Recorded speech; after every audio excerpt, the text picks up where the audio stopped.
inauguration. Flags line the National Mall instead of the usual crowds. That's a nod to unity in a country where patriotism has been weaponized. USA! USA! USA! Political divisions slice through American democracy. Anger fueled by the outgoing commander-in-chief. Racial injustices fester and infuriate. They committed a modern-day lynching. And the cries for change demand it now. Black Lives Matter!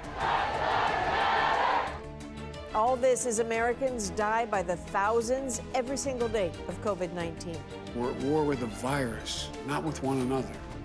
Despite all the division, hope remains. It has to. To them falls the challenge of finding it, restoring stability and health. And to them goes the label historic. The oldest U.S. president, the first woman, the first Black and South Asian vice president. Americans need leadership, and the world is watching. This is the inauguration of the 46th U.S. president, Joseph Biden Jr. And good morning. You are looking at a cold, clear, militarized Washington, D.C. That is the Capitol, under siege 2 weeks ago, today under guard right now. The last year has taught the world that nothing is as it used to be. That will be the same for the inauguration of the 46th president. 200,000 flags in place of the hundreds of thousands of people who normally attend. And the always iconic traditional moments of grace when the outgoing president greets the incoming one, those are gone too. Donald Trump left D.C. this morning. His time is done. This day belongs to Joe Biden and Kamala Harris, who seem poised to hit reset in the United States. And good morning. I am Adrienne Arsenault. This is the National Studio. Thank you for being with us today as we bring you this extraordinary inauguration. These days are always history. This one will surely stand out. And so our U.S. correspondents who've borne witness to some striking moments this past year, indeed the past 4 years, are standing by for us. Susan Ormiston, Katie Simpson, Paul Hunter, and Stephen D'Souza. And so because all eyes will be on Capitol Hill, that is where we find Susan Ormiston this morning. Good morning, my friend. Hi, Adrienne. Well, what a day. I mean, Americans have raced, stumbled, fought, died, rioted, and finally got to this day. A chance for this country to change up the temperature, for take a new tack, a new president. Not everyone wants this president at this podium today, but 81 million Americans did vote to put Joe Biden, a career politician, speaking to them today. And he is going to talk about unity, of course. Easy to say, much more difficult to achieve. He's going after the soul of America, Adrienne, but the problem is that soul is divided, a heart broken in two. So we'll be listening today for how Biden intends to unify this country. Of course, even before the riots of 2 weeks ago, happened right here where I'm standing, people rappelling up walls and breaking through windows. Now it's a beautiful bedecked Capitol Hill with red, white, and blue, and you can hear the president's own Marine band playing. They've been playing for presidential inauguration since 1801. But such a contrast here today compared to those images 2 weeks ago. It means so much to Americans to see this transfer of power. So much is different. Everything is different. One thing similar, Donald Trump did leave a note for Joe Biden in his office. He never mentioned Joe Biden's name since the election, but there is that note sitting there to be read today by Joe Biden. Also, Vice President Pence will be here representing that administration, and he has left a note for Kamala Harris. We'll hear more about that later. But today, we're all waiting for the words of a new president, a new chance to turn this country around. He faces unprecedented crises, 4 of them: climate change, racial equity, an economy in tatters, really, because of the coronavirus, and the pandemic, which is his #1 priority. And that's why you see here socially distanced guests a much, much smaller crowd and no one where I can see on the National Mall. It's truly an inauguration for the ages, and we're looking forward to it. Adrian. Susan, thank you very much. What a fantastic spot you have. To bear witness to history like that, good for you. Thank you very much. I just want to take you to some live shots. Again, as you mentioned, the pictures are going to look nothing like they have in the past. That is the mall. Those are the flags in lieu of the people. You know, normally some 200,000 invitations are sent out. Obviously not this year. Members of Congress are only allowed one guest. One of those guests who won't be there is Donald Trump. But yes, you will see the outgoing vice president. You'll see former presidents. The masks are going to challenge us today in terms of recognizing everybody. But we've already seen Hillary Clinton arrive with former President Bill Clinton. We believe George W. Bush will be there. Slowly, they are coming in. The Obamas have arrived as well. Barack Obama, Michelle Obama, what a different inauguration experience for them. So there is no invitation, as Susan mentioned, from the first family, the Trumps to the Bidens this morning. None of those gracious traditions that you have seen in the past have happened this year. Donald Trump left D.C. this morning on Marine One and then on Air Force One to Florida. Yes, we heard Susan mention that letter. Everyone will want to know what is in it, but that is it in terms of the traditional niceties. We do know that the incoming president, President-elect Joe Biden, went to church this morning. That is sort of standard for the incoming president. This time he went to St. Matthew's. That is a cathedral just a few blocks away from the White House.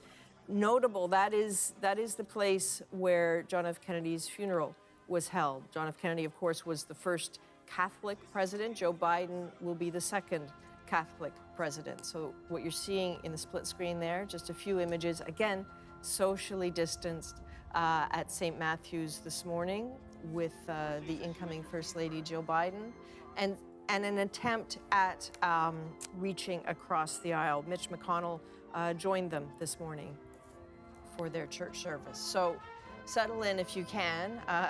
Hang in with us. This is going to be a long one. But here is a little bit of a sense of what you can expect in the next few hours ahead. This is the Capitol building, where members of Congress and a select group of guests have already arrived. The pageantry is scaled back. Today's program is planned to the minute. Kamala Harris will be sworn in first, marking history.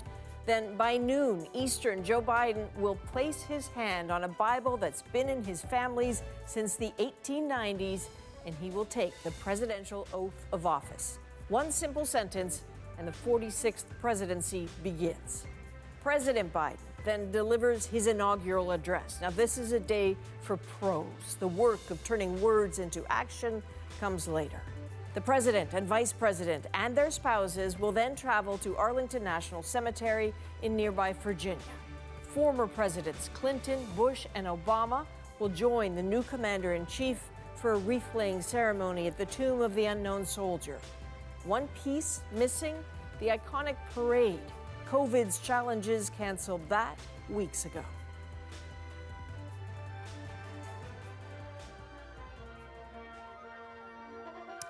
So there's always symbolism in moments like this when the whole Biden presidency owes a nod, for example, to Pennsylvania. So that is the state where he was born. It is the state whose electoral college votes proved decisive. And Pennsylvania Avenue, that is literally the road to the White House. Today, it is heavily guarded, it is eerily quiet, and that is where our Katie Simpson is standing by. Good morning, Katie. Good morning, Adrian. What is really standing out right now here in Freedom Plaza, we're in between Capitol Hill and the White House, and just have a listen. Hear that? Nothing. That is so unusual. On Inauguration Day, there should be tens of thousands of people crowding all of downtown Washington, taking part in celebrations. But of course, this is such an unusual event, such an unusual year. There are no people out celebrating that we've been able to see in and around the downtown core, because much of Washington is, of course, under that intense security. The only thing here that we can see, for as far as we can see, is security. We've got police officers standing on guard 6 feet apart, everyone wearing masks, and this is what it looks like up and down Pennsylvania Avenue. And this is just a fraction of the security apparatus that is here in place. Of course, we have tens of thousands of members of the National Guard to make sure that this transition of power does happen. Whether this entire process from Election Day till now, you can't really call it a peaceful transfer of power after what we saw 2 weeks ago today. Now, security officials are making sure there's no repeat of what happened 2 weeks ago. That is why they've brought in this heavy security force. They want to make sure that any sort of threats of domestic terrorism are put aside, and so this can happen in a safe way. And for days now, the city has seen heavily patrolled streets. Buildings around the downtown core have been surrounded by huge non-scalable fences. There's razor wire at the top to make sure that no one can get in or out that is not supposed to be in there. And that's what Washington is going to look like today, and for at least a few more days, until there are no more security concerns and the transfer of power is complete. Katie, thank you. To hear you talk about it and to see that there's no one behind you, it is such a shame.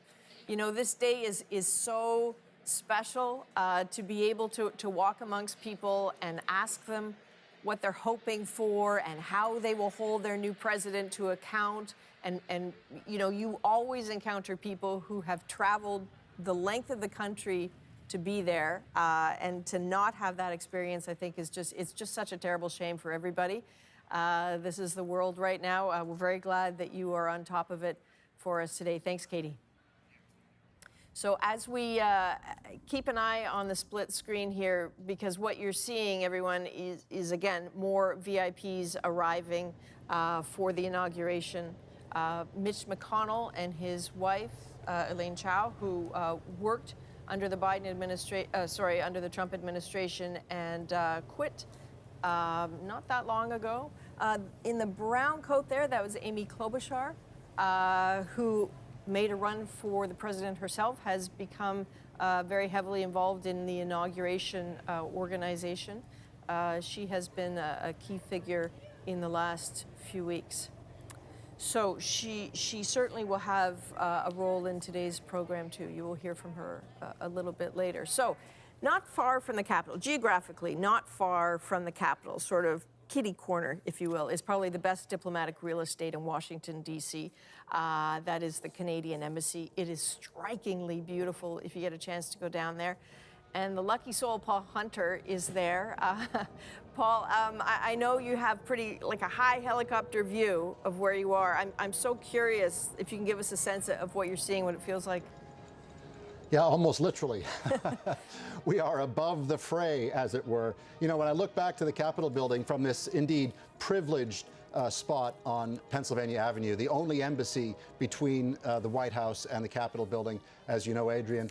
But when I look back at the Capitol building, I think there were more people at my high school graduation than there are at this thing. It is such a bizarre sight to see, especially having been through previous inaugurations, including, of course, Obama's, which with nearly 2 million people. So I can't stop looking at it. And when you look back at that, you see Pennsylvania Avenue lined with security.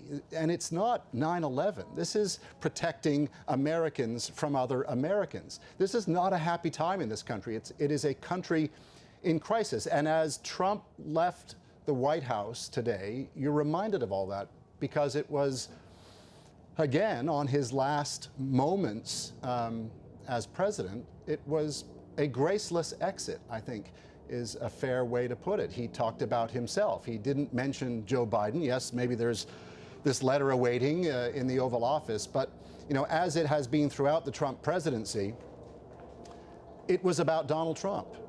He didn't mention Joe Biden once publicly, I think, in the entire time since the election. This sets the tone for the country. But keep in mind, this is not, it's often framed as, you know, Trump versus America or Trump versus the real world. There are millions of Americans who believe in Trump still, who voted for him, obviously, 75 million, but who stand by him, who think the man being sworn in as president today is illegitimate, that it was a stolen election. And this is, you know, Joe Biden, as we've been talking, you know, for weeks now, has a lot on his plate, you know, starting with COVID and the economy that's attached to the COVID crisis.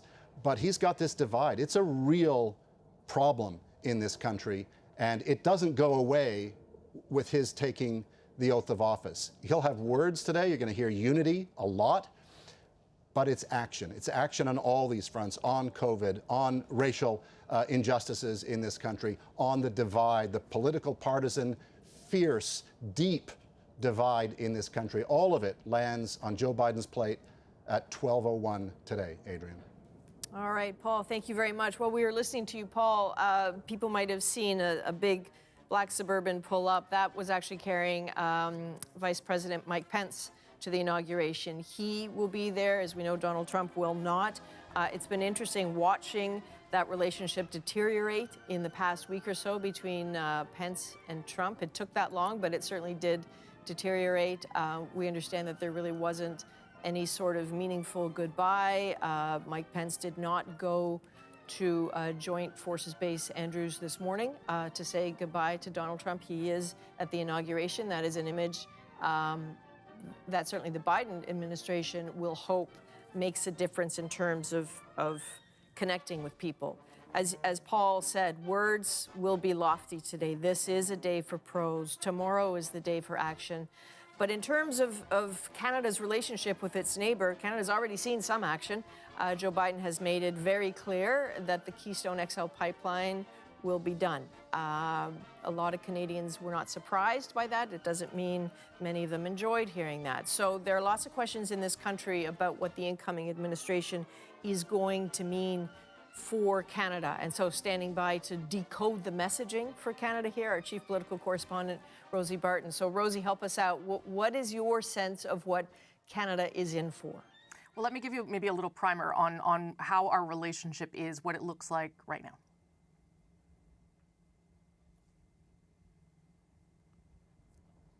I know it's coming. I know it's coming too. If it's not, someone should tell me and I'll just keep talking. Okay, it's not coming, so let me just do what I would have done on tape. Listen, there is an enormous and palpable sigh of relief amongst many Liberals in government here today and many other members of political parties in this country. The past 4 years have been fraught, have been chaotic, have been unpredictable. And because we are the U.S.'s greatest neighbor and ally, we have felt the impact of that in very particular ways. The amount of attention that the Prime Minister and his team have had to place on Donald Trump, negotiating and understanding Donald Trump, trying to get him to treat us with some measure of respect and predictability has been a lot. In spite of all of that, remember, we did manage to renegotiate NAFTA with that president and get it in place before he left. They found a way to get around Donald Trump or to deal with him when they had to. But Joe Biden is immeasurably easier for any government in this country to deal with. Joe Biden came to Canada back in December of 2016 and said to that group of people, the Prime Minister and premiers and others, when he visited for a dinner, "We are more like family than allies." That is a great thing for Canada to hear. But as you were just saying, those are lovely words that are then going to have to be followed by action. And if the executive order killing Keystone later this afternoon goes ahead as planned, that will be viewed by many in this country as a first test of how real this friendship is and how challenging it will be, even if you are aligned on many progressive issues. How do you then overcome these big bumps in the road? And that will be the first test for this government and for Biden's new administration. But listen, certainly there is a sense of warmness towards Joe Biden between him and the Prime Minister and between many in this country and Joe Biden, who knows this country well himself. And I know we'll talk more about that and we'll talk more about Keystone too, Adrian. All right, Rosie, thank you. And I know we've been talking a lot about, the incoming cabinet. Joe Biden is a little late to the game. He really is coming into this without any of his cabinet members being confirmed. At this point, I think Donald Trump had 2 and Barack Obama had 6 confirmed. Joe Biden doesn't have any, but we do know that his Secretary of State, his supposed Secretary of State, Tony Blinken, is someone who he's been very close with for a very long time. And the assurance that Canada has been given is that when Blinken speaks, because Canada will be dealing with him a lot, he really is speaking for Biden. There should be no misunderstanding. Is that really what the president is thinking? The answer is, yeah, absolutely. So just as we look at some of the pool footage here of inside the Capitol, one of the oddities, serious oddities of this day is that I'm sure you've heard the reference to the football. That is a secure case that is carried by military aid. It goes everywhere with the president. It has the controls to America's nuclear triad, some 4,000 warheads that are in subs in the Arctic and missile silos in the plains. And what's important to know is normally when the outgoing and incoming president meet at the White House, there is an exchange of sorts where the football is exchanged. But the football went with Donald Trump this morning in Air Force One to Florida because he still has those codes until 11:59:59. So the military aid, that's Bernie Sanders, by the way, really a little hard to see with the mask, but that is Bernie Sanders. So the military aid with that football, that secure case, will then, at the stroke of 12, come back to Washington. The codes will immediately shift to the ones that are that Joe Biden controls, and there will be another football alongside Biden at the inauguration. It's all very complicated. You are seeing there Cory Booker arrive at the Capitol. Cory Booker is someone else who deeply wanted to be president and made a solid run for it. So one of the people I think you're going to hear from a lot today because this is Joe Biden's day, but there is no erasing, nor should anybody, Donald Trump's presence, because while he will only be president for another hour and 40 minutes or so, Trumpism and his promises for the future still matter to the United States. So Stephen D'Souza got the lucky straw because he's in Florida this morning. And Stephen, if you can help us out here understanding what is next for the soon-to-be former president, because this morning at the microphone, he left a message saying that he will be back in some form.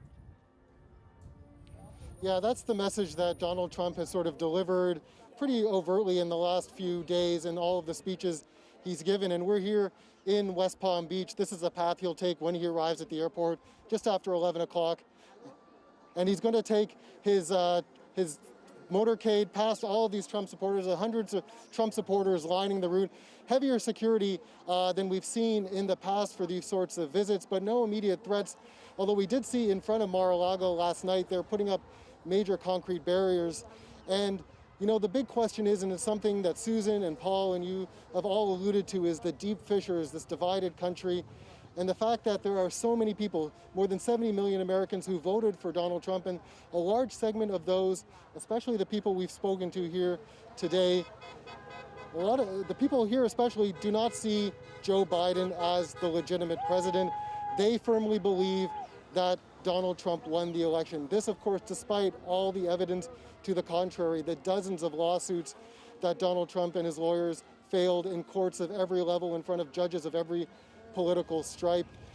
They are convinced by hook or by crook that the Democrats stole the election and that Joe Biden is not a legitimate president. Interestingly, though, some of the people who made that point to us also said they are law-abiding citizens and that they will respect the office, they will follow the law. But what that means for the country moving forward, that is a question that Joe Biden and Americans are going to be wrestling with for many years to come. Adrian? All right, Stephen, thanks very much. Be really interested to see what happens there. Hang in. And so what you are seeing on the right of your screen, everyone, that is the, boy, DC does convoys like no one else. That is the convoy for the incoming president. That is Joe Biden's convoy moving towards the Capitol. The motorcade, as you know, he was at church this morning at his cathedral. This order of affairs today, again, nothing like anyone has seen before. So it's all a little bit complicated.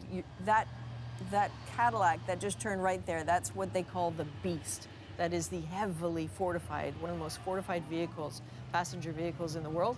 That is the vehicle that carries the incoming president. It will be his ride for a long time to come. Normally, as you know, this is a ride that the outgoing president would share with the incoming. Even people who could not stand each other. If you go way back to 1933, Roosevelt took a ride with a man who hated him desperately. They did not speak, but because it was so cold, they ended up sharing a blanket. This has been a difficult ride for a lot of people. Barack Obama rode with Donald Trump, a man who suggested that he had not been born in the United States. That was a difficult ride, I am sure, but they did it. This year it's not happening. This year, obviously, the Bidens are coming on their own.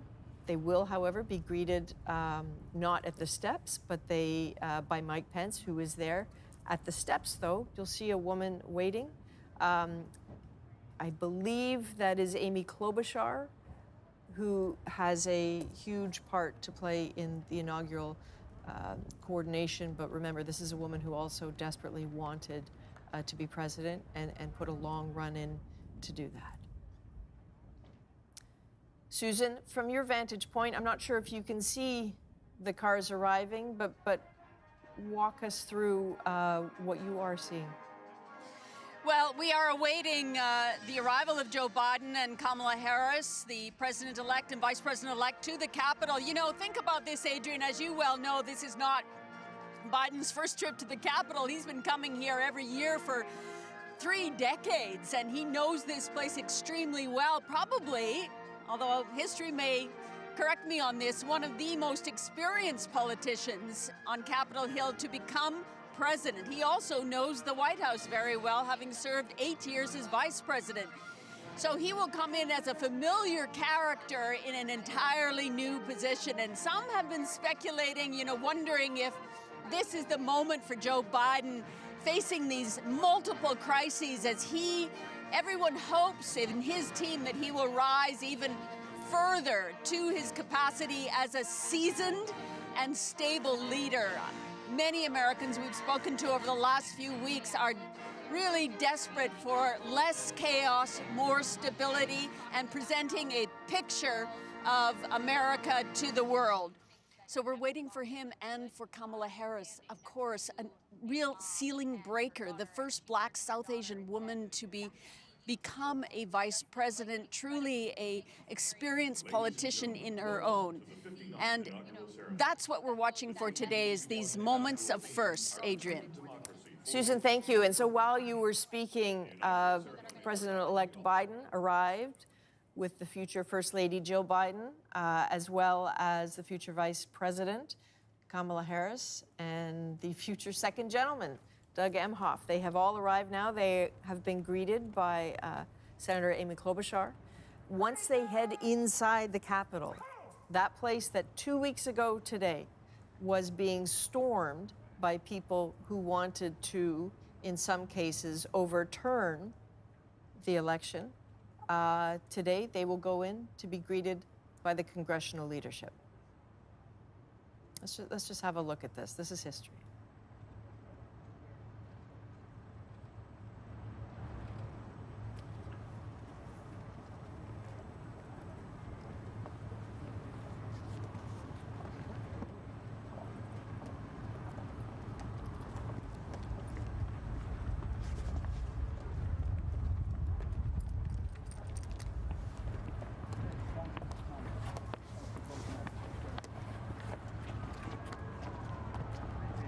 It's hard not to think of what that Capitol looked like 2 Wednesdays ago.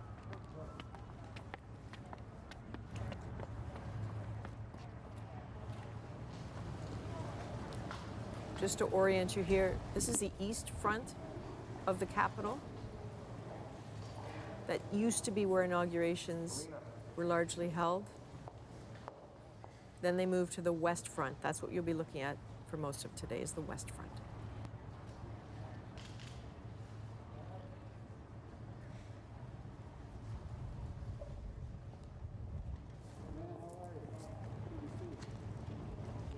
We're just going to try to listen in here as he's greeted by the congressional leadership.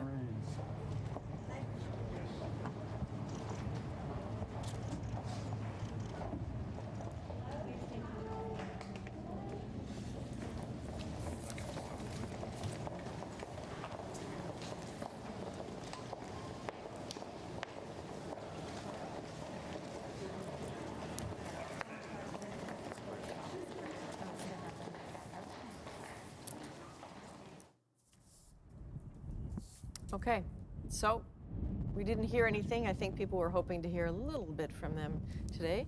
But you will see, I think you just saw Nancy Pelosi. There she is. Speaker of the House, Nancy Pelosi. And that is the west front of the U.S. Capitol. That is where the bulk of the violence happened 2 weeks ago. In 1981 is really when they started hosting inaugurations from there, and Ronald Reagan, such a showman, made the most of looking west, looking to the United States, to the mountains and the plains and the people stretching before him. It is a much more picturesque spot. Normally, it is swarming with people who are there to cheer. Obviously, that's not going to happen today, and it's interesting listening to people talk about how Joe Biden has prepared for this moment, his whole political career, and yet he didn't get the crowds when he was nominated. He didn't get the crowds when he won the presidency. He did not get the crowds on his inauguration day, but he's okay with that. These are all happening for reasons that are entirely understandable and unfortunate. He's missed that moment, but this, perhaps, to those who support him, is a time that was made for him. He was made for this moment, and in some ways, this difficult moment was made for him. Susan? Adding to that, Adrian, you know, Joe Biden had a rocky ride to win this election. I mean, we were covering him in the early primaries back in November of 2019, just before the primaries started, and it was not clear at all that he was going to reach the pinnacle that he did. He stumbled early on, didn't win where he needed to win, and then got some support in South Carolina and really went all the way. Kamala Harris as well. She was vying for the presidency. She dropped out even before the primaries happened. So these two perhaps unlikelier candidates have now arrived at this moment. And you know, Joe Biden has said that if it weren't for Donald Trump, he would not have run for president again. He was drafted, recruited, as polling suggested that of all the candidates, he might be the one that could beat Donald Trump in an election.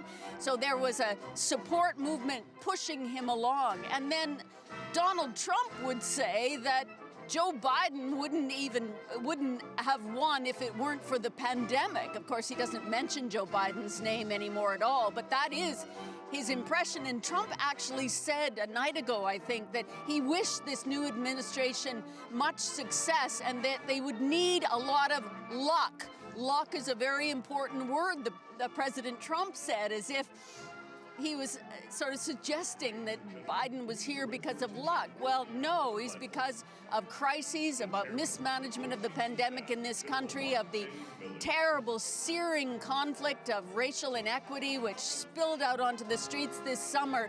And Joe Biden quietly plotted away. You know, Trump loved to say in his basement, you know, what is he saying? He's hiding in his basement. Well, no, he was plotting in his basement and then ultimately in his living room, taking a supremely cautious approach to the coronavirus. And really, in hindsight, you look back and you say that was the only way, because here we are in January of 2021 with record deaths in this country, a spiraling pandemic, even with a vaccine, which has been rolled out poorly.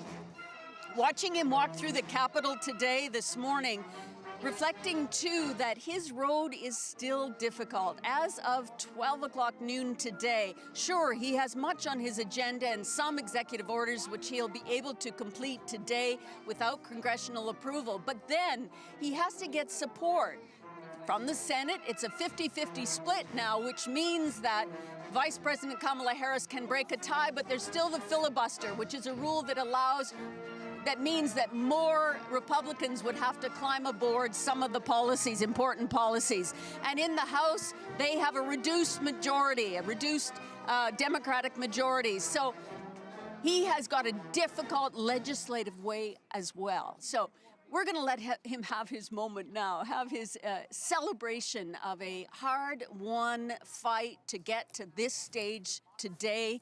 2 weeks ago, crawling with insurrectionists and rioters, and now all cleaned up here and decorated. And we're going to hear from Jennifer Lopez, and Lady Gaga will sing the national anthem. We heard her rehearsed yesterday. It was spine-tingling, I must say. I bet. So, Susan, thank you for that. I just want to let everybody know that you know, the phenomenon of seeing so many people in masks is that, well, okay, there are two who aren't in masks, is that it's very hard to recognize people. And it means you can miss a moment. And one of the things that you should watch for today is that as Kamala Harris, the incoming vice president, was escorted into the Capitol, there was a man, I think to her right, in a brown coat and a blue scarf. That is Eugene Goodman. That is the Capitol Hill police officer who held off those rioters in the Capitol 2 weeks ago. He is the person escorting Vice President-elect Harris into the inauguration today. There are lots of moments you'll see that are going to be hard to find because of the masks, but we will find them. We will get them to you. It's going to be a really interesting night. Paul, I know you're a little bit further away. It's hard to see the intricate details, but I also know that you're going to be listening hard for the words today and what they will signal. Yeah, can I tell my Joe Biden story, Oh, Adrian? please. I knew you'd have one. You know, it's when you think about him swearing in as president today, you really have to go back to the primaries. He was going nowhere fast, right? Sorry, go back to 2008. The reason he ended up as Barack Obama, or one of the reasons he ended up as Barack Obama's vice president, was that he went nowhere in the Iowa caucuses and dropped out, right? Like, he was not anybody's choice to be president in 2008. So cut to the primaries in the 2020. And we happen to be staying at the same hotel in New Hampshire for the New Hampshire primary as Joe Biden. We were checking in one night and like, in comes Joe Biden into the lobby because that's where he's staying. He's like working the crowd. He didn't have his Ray-Bans on, but it's like, that looks like Joe Biden. It is. But the thing is, he was supposed to have his victory party in that same hotel. And when we went out to do our live hits into the National on that night, we were walking out of the lobby and we saw the big ballroom where Biden's victory party, theoretically, was going to be empty. They'd gone. They'd left the state because they knew they weren't going to win. It's like he had already lost in Iowa. He knew he was going to lose in New Hampshire. It's like time to save the furniture. So he left New Hampshire before they'd even counted the votes, and it looked like his campaign to be president in 2020 was finished. So he skips the Nevada caucuses, goes to South Carolina, where Jim Clyburn, who I'm sure you'll see somewhere in the stands on the steps of the Capitol today, endorses Joe Biden. And Jim Clyburn is the senior black congressman on the House of Representatives side. And that was huge. That turned everything around for Joe Biden. If you want to know why Joe Biden is president right now, in no small way, it's because of Jim Clyburn. He brought South Carolina. Biden wins big in South Carolina. He goes on to win big on Super Tuesday, and he never really looked back. But it's important to remember that on the night of the New Hampshire primary, he was going nowhere fast. It was a remarkable turnaround. And the implication of all of that, Adrian, is one of those aspects of the challenges that Joe Biden will face as soon as he takes that oath of office, which is it's payback time. It's going to be one thing to the talk in his inaugural address today, and talk of unity and talk of reaching out to the African American community in this country. But he then has to take action. He has to do stuff. It's not enough to talk anymore. Like, it is demanded of Joe Biden that he fix these challenges, fix the challenge of racial injustice in this country, if that's possible. Everything about Joe Biden is not what you say today, and there will be grandiose words and unity and all that. It's what you do. That is what Joe Biden faces. Indeed. Paul, thank you. And I think I would add a name to that other than Clyburn, and that is Stacey Abrams. The work that she did to help Black Americans get out to the polls was extraordinary, and Joe Biden's presidency is in no small measure. I mean, it is the Black vote in the United States. Those are the voters who really stood up for him, and there are expectations for that. 100%. If I can jump in, Adrian, on that day a week, at the end of election week, as it turned out to be, on that Saturday when the call was made for Biden as president-elect, I went down to Black Lives Matter Plaza, which is, for those who don't know, right in front of the White House across Lafayette Park. And it was that celebratory kind of scene. People were singing and dancing and hugging. If you can do that in COVID, you can't really. But spontaneous chants broke out of Stacey Abrams, dun, dun, dun, dun, dun, Stacey, because people know exactly what you were just talking about. If you talk about Jim Clyburn, you've got to talk about Stacey Abrams. And then the third part of that equation, as I say, is now it's on Biden to take actual action. Indeed. Paul, thank you very much. And as we look at pictures of people coming in, again, the masks, the masks, the masks. It's been almost a year now. Not quite, but we're getting there, where the masks have become as fundamental to people's lives as making sure you leave your house with your wallet and your keys.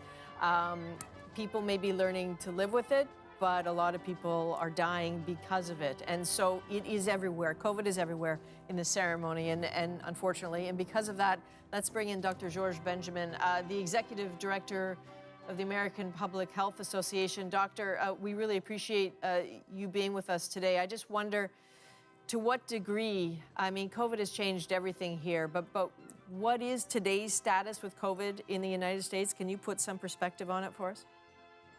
Sure, Adrian. Thank you very much for having me. The important thing is that it was exactly a year ago today when we had the first case in the United States. And now we have over 400,000 people that have died. We've had a really slow, troubled rollout of our vaccination program. But I think most of us believe that help is on the way. We now have actually a written plan that we can see, that we can touch, that we can evaluate on how we're going to actually see the light at the end of the tunnel here and get this pandemic, this terrible pandemic, under control. So the United States, Dr. Benjamin, I think is 4.25% of the world's population and some 23% of the world's deaths because of COVID. Has it been acknowledged enough in terms of the toll on the United States? There's this toll. Everyone knows how terrible this toll is. And the problem is, of course, the epidemic in lots of the states in our country is still raging. Look at what's happening in Los Angeles. Look what's happening in the Midwest. There are some states that are seeing some tampering of the disease, but overall, the United States is still in a raging pandemic. Okay, very, very quickly, 100 million doses of the vaccine administered in 100 days. That is Joe Biden's promise. Is that possible, sir? Absolutely. He's got a plan. He's going to assure that we have a reliable vaccine supply. He's going to increase the number of vaccinators. He's going to better educate the public. And all of those things are absolutely essential if we're going to get there. And I think we're going to actually exceed that 100 million vaccinations in these 100 days. I'm pretty optimistic. Okay, thank you very much, Dr. Benjamin. We very much appreciate that. You are looking, Thank you, that is Dan Quayle. That is a former vice president arriving, or Republican vice president arriving at the inauguration. All eyes obviously are going to be on this crowd, and again, trying to understand who is there. This show of seeing Republicans and Democrats is not just a show in the United States. It is so important to their culture, and their body politic to demonstrate that people can work together. And Joe Biden is a man of the Senate. This is where he long maintained that he learned how to sit down and roll up your sleeves and have a good conversation with someone you disagree with deeply. That is how he was raised politically. His desire is that they can get back to some of that in images like the ones you're seeing, Mike Pence being there, Mitch McConnell going to the church service this morning. Yes, this is just imagery, but his hope, and Susan, help me out here, his hope is that it means something. And I think we've seen, Susan, some responses from freshman congressmen today saying they will work with him, yes? Well, he has a lot of experience trying to work across the aisle, doesn't he? And he's seen and respected, not always shared views with people like Mitch McConnell, but they respect each other. And so, you know, for this time and this moment, this is probably a good steward to try to make some of that legislation get through. But it's going to be hard. I mean, after today, the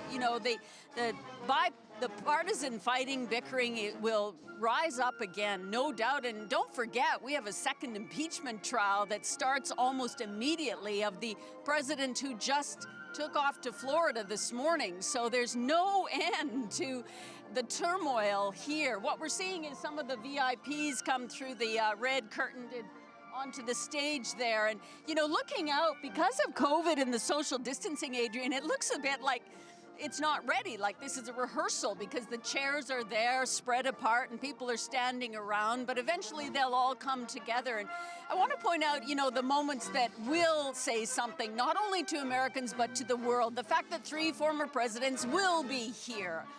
2 Democrats and a Republican, Bush, Obama and Clinton, they will join the celebration today. Sorry to interrupt you, Susan. There's one right now, Bill Clinton and Hillary Clinton are just arriving, just to help make your point there. Yes. Well, they've been to many inaugurations. And just on that point, you know, I spent some time this weekend looking at Trump's inauguration 4 years ago, and the courtesies that were extended to him were remarkable. I mean, Barack Obama congratulated Donald Trump on his inaugural speech. He said, "Well done," and extended his hand. Trump kissed Michelle Obama, and, you know, the kind of pleasantries that we're used to, that won't be here today. However, Vice President Pence, no doubt, will be carrying that standard forward from this administration. So we are going to have to step down very soon in order for the Senate rules for us to be here up on this riser. So we'll be talking to you, Adrian, but we won't be able to be seen by you. At least I think that's what's going to happen as soon as this really gets underway and the official ceremony begins very shortly. Indeed. Thank you, Susan. Yes, that is one of the very strict rules about getting a front row seat that close.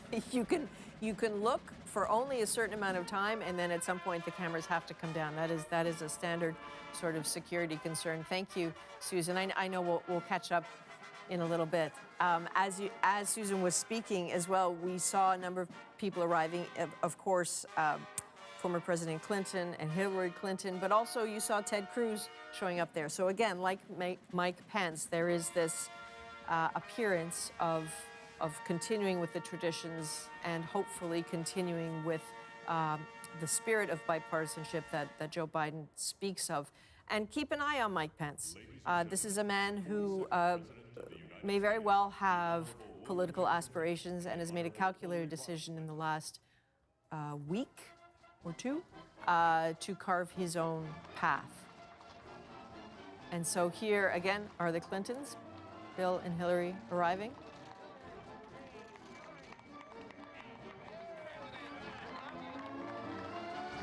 We've been keeping an eye, as we show you this pool feed, we've been keeping an eye on other monitors and other images coming in. We know the Bushes have arrived. George Bush and his wife have arrived. There they are.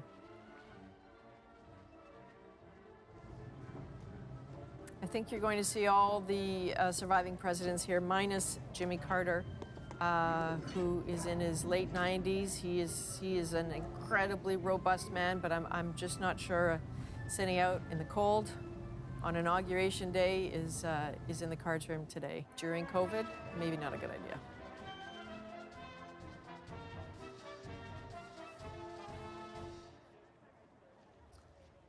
So as you look at George Bush and Laura Bush arriving there, there's so much to talk about in terms of the history of this day. Joe Biden will be the oldest president. He'll be the second Catholic president. But let's not forget the shattering of glass ceilings that are happening today with Kamala Harris.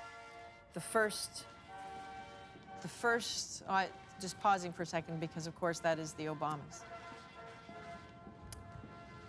Kamala Harris as the first woman vice president, the first Black vice president, the first person of South Asian descent vice president. This is an extraordinary moment for so many people around the world who see themselves in Kamala Harris. There are so many people in this country who see themselves in Kamala Harris. She has some pretty deep roots in Canada. She went to school in Montreal. She graduated from Westmount High in 1981. She has a lot of friends there.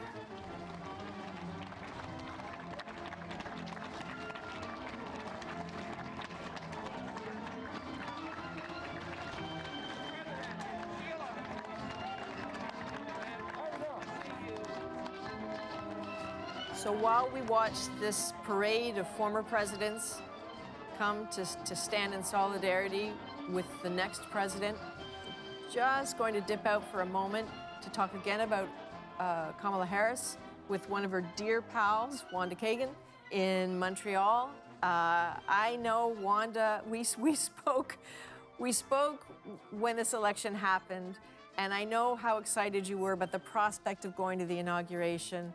And I'm so sorry you're not there, but I just want to know how you're feeling today. Well, it's truly such an emotional day. Yeah, it's a little disappointing to not be there in person, but I'm okay with my decision and the decisions. But it's truly an overwhelming emotion. I woke up this morning feeling like when someone gets married and you go to weddings and you're crying, I'm like, oh my God, I guess I should make sure I have Kleenex, because I just feel like that's how emotional it's going to be at the time.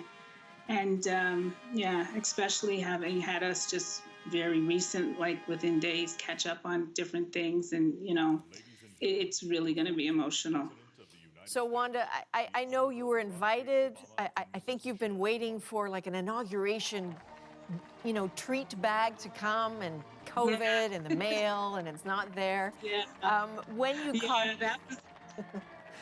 you caught up with your friend, what was that conversation like with Kamala Harris? It was just like time stood still, you know. It'd been a while, like while she was on the campaign trail and stuff. The past years, I talked to her through her with her team most of the time. So to just have that special moment with her and I for a lengthy period of time too, it was extremely emotional and special. Yeah. Well, as this day will be for you, we'll catch up with you a little bit later, Wanda. Hang on. Get some treats, some Kleenex. You'll be okay.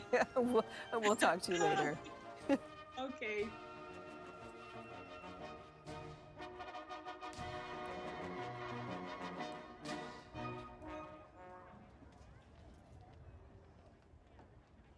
Ladies and gentlemen, the Chief Justice of the United States, the Honorable John G. Roberts, Jr., and the Associate Justices of the Supreme Court.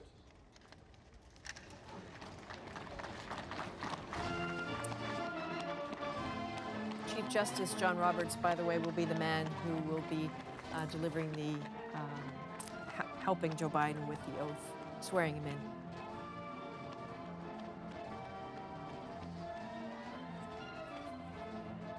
And Justice Sonia Sotomayor will be the one who will be swearing in Kamala Harris. That was Kamala Harris's request. She was, of course, the first Latina to sit on the Supreme Court. And at the very end of the Supreme Court justices, that is Amy Coney Barrett, who was the most recent appointee to the court. I don't know about all of you, but in this new COVID world we live in, where seeing pictures of ourselves in the before times, huddled close to people sometimes sends a shudder through you. I find it a little unnerving. I know people are masked, but I find it a little unnerving to see how close they are together, these heads leaning in to talk. It's still so strange.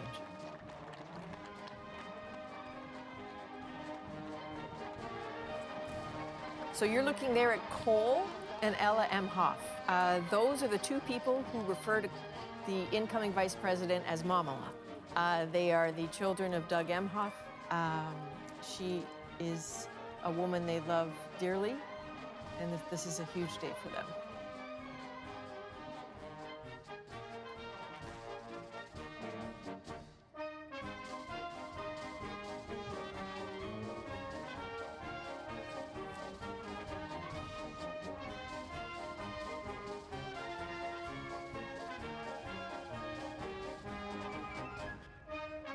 Washington is doing what Washington does. It is chilly. It's about 6 degrees there. I know by Canadian standards that's nothing, but when you're sitting outside, it's a bit chilly.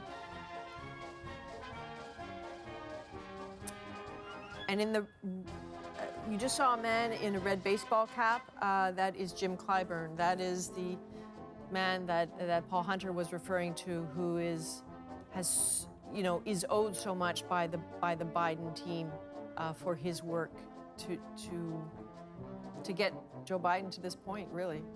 That is Brett Kavanaugh.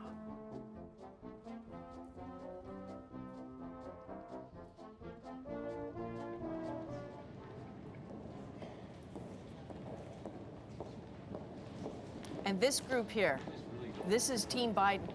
These are Joe Biden's children. I think some of his grandchildren there.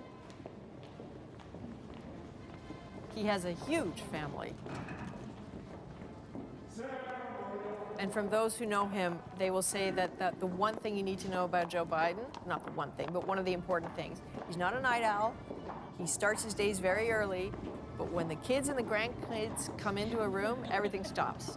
Everything stops. It is family is massive for him. And living above the shop, as they say, when you work in the White House, will be easy for him to have dinner with his family and then head back down to work afterwards. So it's Hunter Biden, Ashley Biden.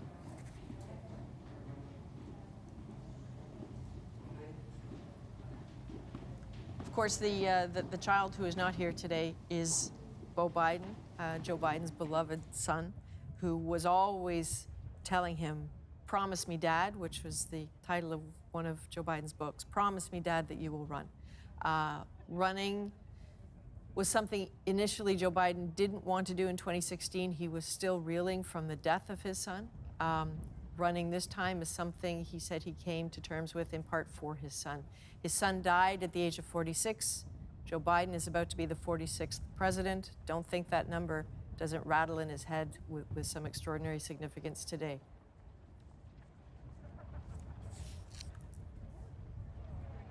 And we know, of course, about Beau Biden that he and Kamala Harris were very close, and that has figured into, we understand, Joe Biden's thinking about teaming up with Kamala Harris. He trusted his son, and he trusts her, and his son trusted Kamala Harris.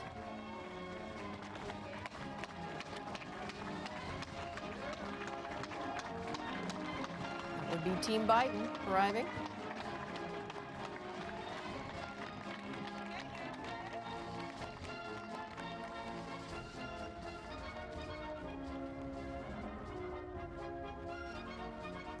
So just to give you a sense of what's coming, at about 11:15, 11:16, the official ceremony will begin.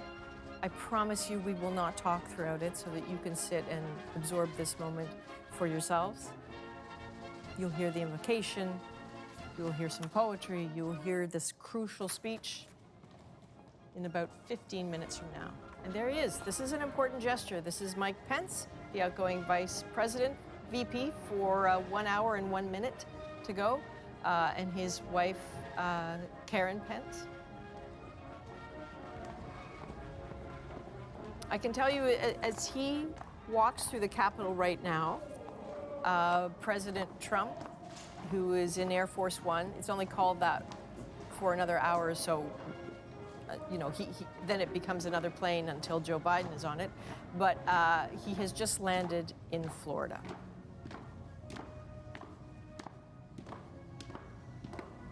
Mike, 2 weeks ago, Mike Pence was in the Capitol. He was under threat. This is a man who was hiding with a lot of his colleagues. His wife was hiding as well. At one point, they were said to be about 100 meters away from people who had been screaming, "Hang Mike Pence." We now understand that at not one point in that crisis did he get a call from President Trump. They had difficulties in their relationship, certainly that day when Mike Pence made it clear that he would certify the Electoral College votes, and it sounds like that relationship did not get better in the days to come.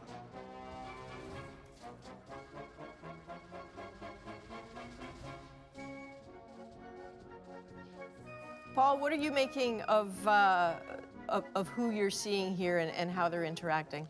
Well, funny you should ask, Adrian. Not really. Well, no, you know, I don't know that I see exactly the pictures that you're seeing. I think I might be on a slightly different delay or a different pool feed. But, you know, I'm watching the Supreme Court justices and thinking about the legacy of Donald Trump. We often talk about the divided America and that aspect of the Trump presidency. But I think it can't be understated the significance of how Donald Trump has altered the judiciary in this country. And even on that, we often pay a lot of attention to the Supreme Court justices that he has installed.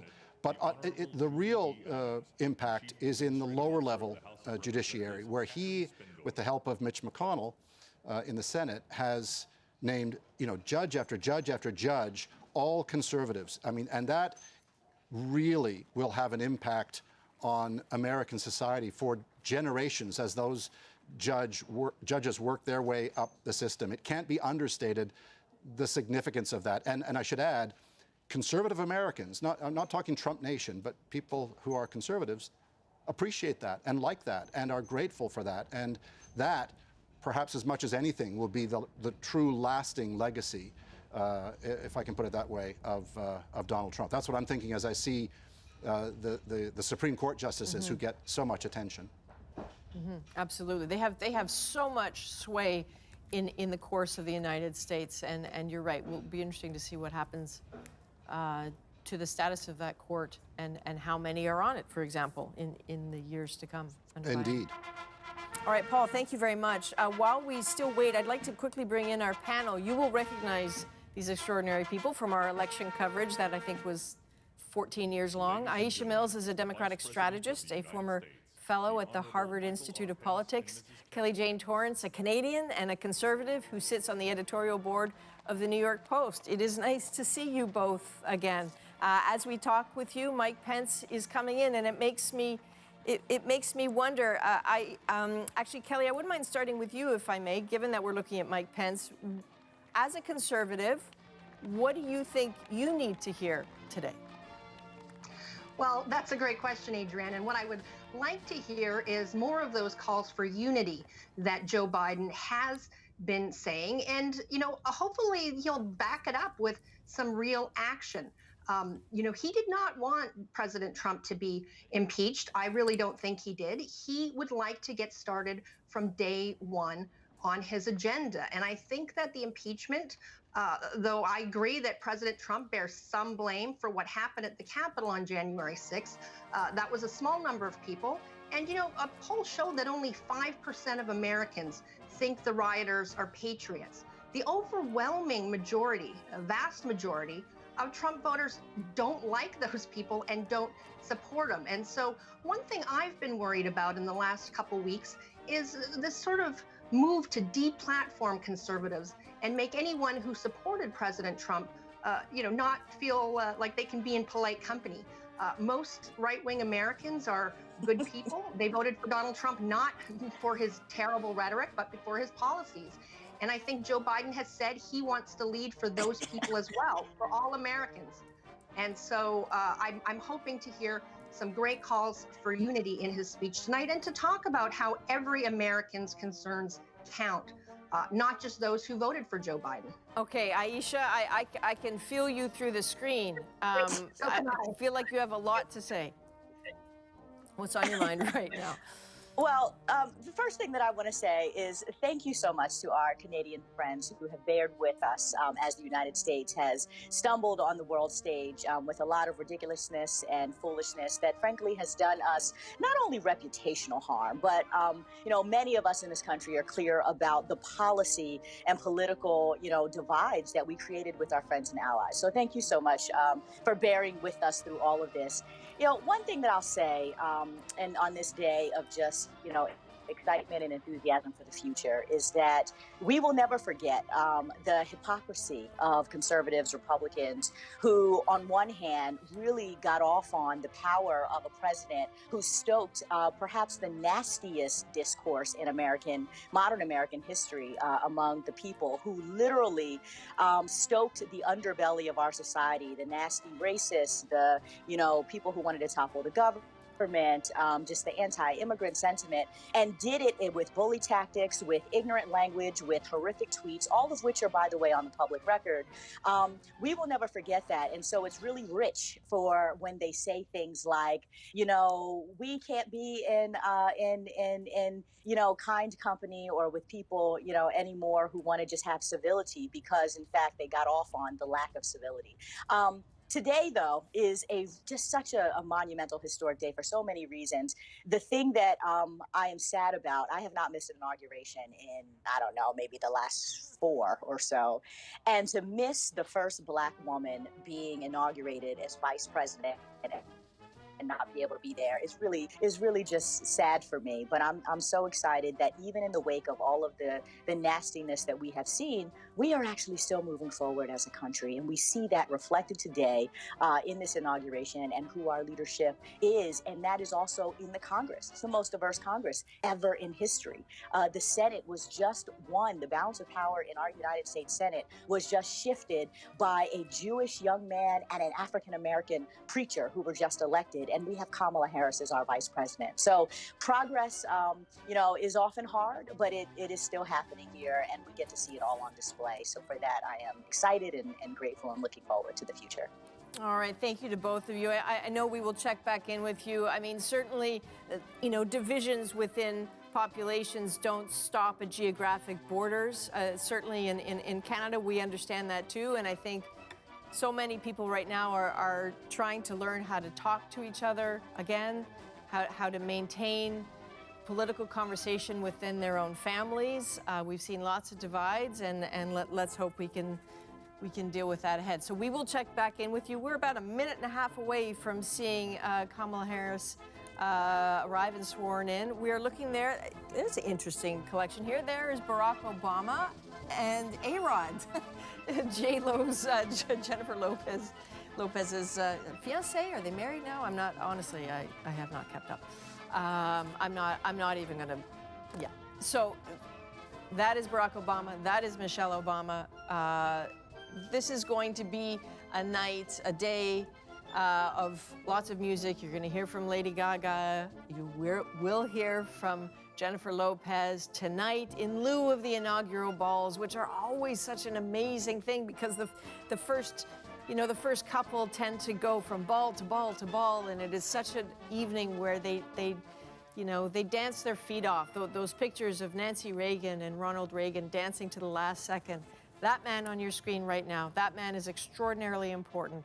The man in the brown coat and the blue scarf, that is Eugene Goodman. He is the Capitol Hill police officer who quite probably saved an awful lot of lives. And there they are. That is Vice President-elect Kamala Harris, the second gentleman to be in about an hour or so. That is Doug Emhoff arriving for her to be sworn in. What an extraordinary moment. I suspect Wanda Kagan in Montreal is crying right now, as she told us she would.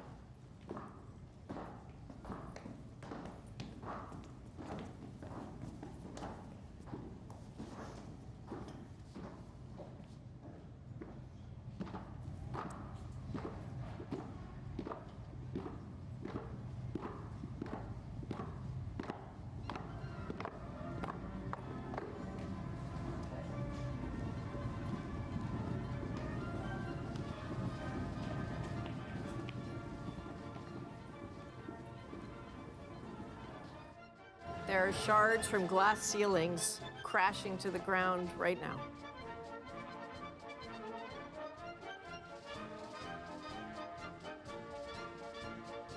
That is Pete Buttigieg, his husband Chasten. Pete Buttigieg will be in Biden's cabinet. He too made a run for president. Accompanying the Vice President-elect, the Chief of Inaugural Ceremonies, Maria Miller-Lohmeyer, the Acting Deputy House Sergeant-at-Arms, Kevin Grubbs, and the Acting Deputy Senate Sergeant-at-Arms, United States Capitol Police Officer Private First Class Eugene O. Goodman.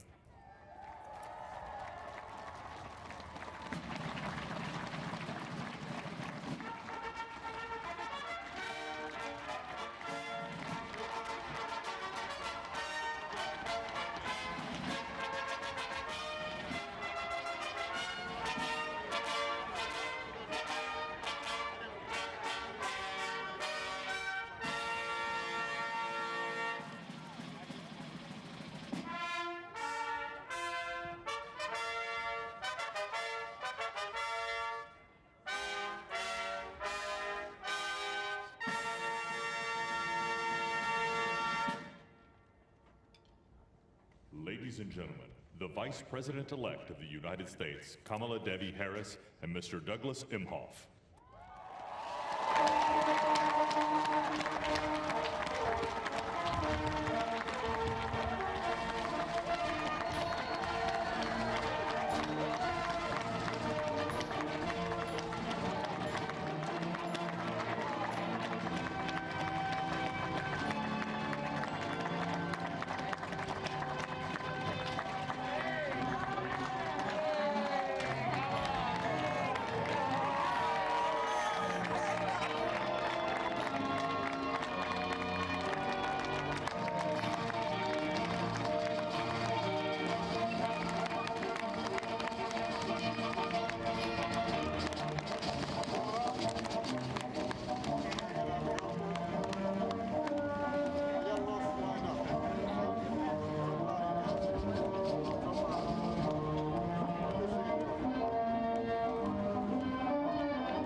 So you might find yourself asking, I wonder what they're thinking. I wonder what the Vice President-elect is thinking. She has said repeatedly that in this moment, on this day, especially when she takes the oath shortly, she'll be thinking of her mom, who died in 2009, who was a breast cancer researcher. That's what brought her to Canada, to bring her little girls to Canada as well. Her mother, the way she described it, always told her to just step up and fight and be the best human she could be, and that she has always said how much she owes to her mother for getting her to where she is. So no doubt she'll be on her mind. And you might have seen her there crouched down for a couple of little ones. I think those little ones right there, those are her sister Maya's grandchildren, who call her Vice President Auntie.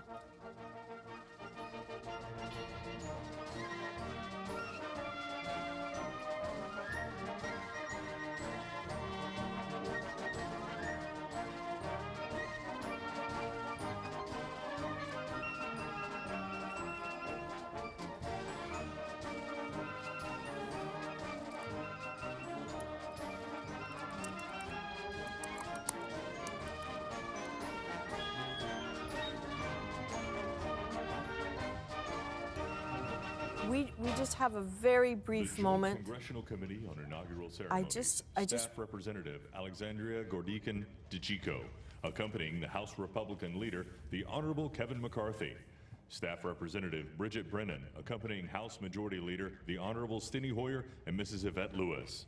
Staff Representative Kate Knudsen, accompanying Speaker of the House of Representatives, the Honorable Nancy Pelosi and Mr. Paul Pelosi.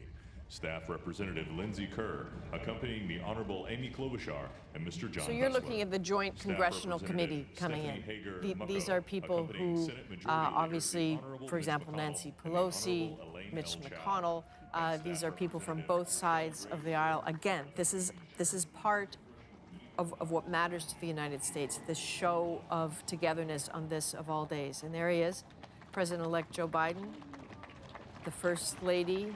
In about an hour, 45 minutes from now, Joe Biden.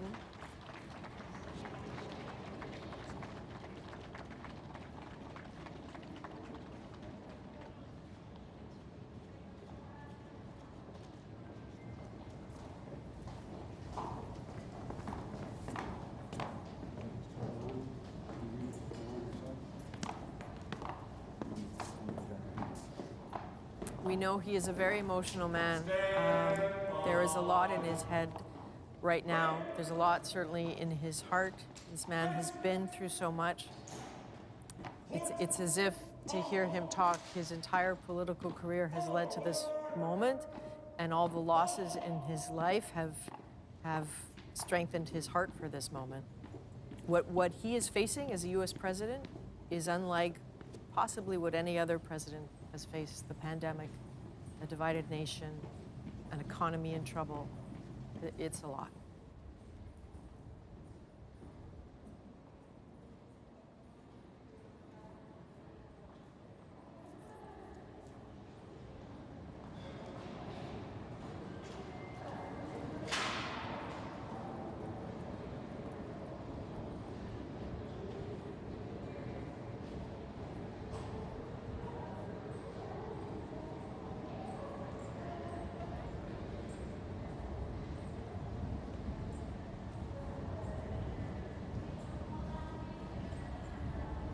Ladies and gentlemen, accompanying the President-elect, the Staff Director of the Joint Congressional Committee on Inaugural Ceremonies, Fitzhugh Elder IV, the Acting House Senate Sergeant-at-Arms, Tim Blodgett, and the Acting Senate Sergeant-at-Arms, Jennifer Hemingway.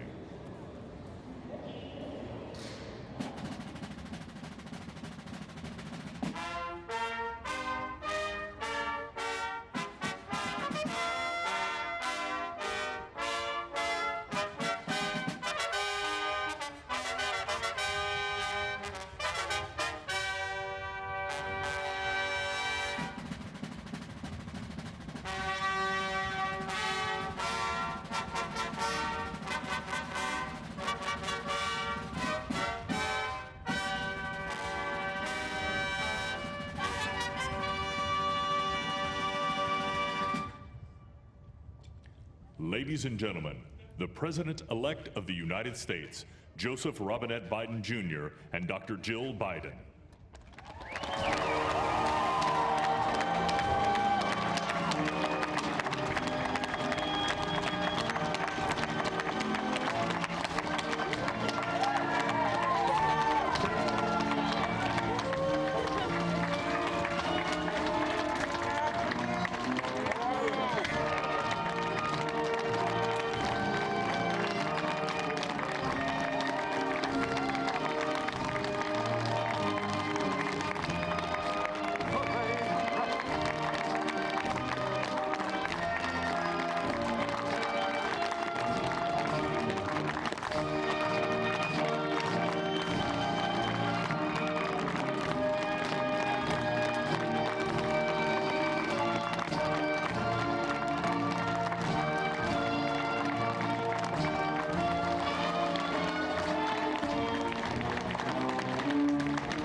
Please welcome the Honorable Amy Klobuchar.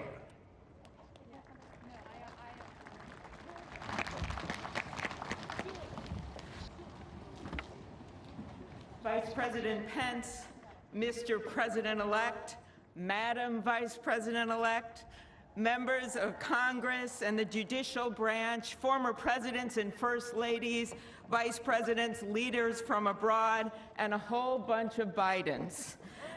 America, welcome to the 59th presidential inauguration, where in just a few moments, Joe Biden and Kamala Harris will take their solemn oaths. This ceremony is the culmination of 244 years of a democracy. It is the moment when leaders brought to this stage by the will of the people promise to be faithful to our Constitution, to cherish it and defend it. It is the moment when they become, as we all should be, guardians of our country. Have we become too jaded, too accustomed to the ritual of the passing of the torch of democracy to truly appreciate what a blessing and a privilege it is to witness this moment? I think not. 2 weeks ago, when an angry, violent mob staged an insurrection and desecrated this temple of our democracy, it awakened us to our responsibilities as Americans.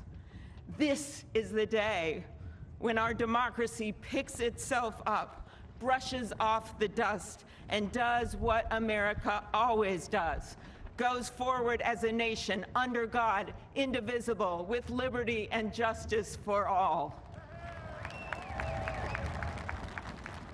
This conveyance of a sacred trust between our leaders and our people takes place in front of this shining Capitol dome for a reason. When Abraham Lincoln gave his first inaugural address in front of this Capitol, the dome was only partially constructed, braced by ropes of steel. He promised he would finish it. He was criticized for spending funds on it during the Civil War. To those critics, he replied, "If the people see the Capitol going on, it is a sign we intend the Union shall go on." And it did, and it will. Generations of Americans gave their lives to preserve our republic in this place. Great legislation to protect civil rights and economic security and lead the world was debated and crafted under this dome. Now it falls on all of us, not just the two leaders we are inaugurating today, to take up the torch of our democracy, not as a weapon of political arson, but as an instrument for good. We pledge today never to take our democracy for granted as we celebrate its remarkable strength. We celebrate its resilience, its grit. We celebrate the ordinary people doing extraordinary things for our nation, the doctors and nurses on the front line of this pandemic, the officers in the Capitol, a new generation never giving up hope for justice. We celebrate a new president, Joe Biden, who vows to restore the soul of America and cross the river of our divides to a higher plane. And we celebrate our first African American, first Asian American, and first woman vice president, Kamala Harris, who stands on the shoulders of so many on this platform who have forged the way to this day. When she takes the oath of office, little girls and boys across the world will know that anything and everything is possible. And in the end, that is America, our democracy, a country of so much good.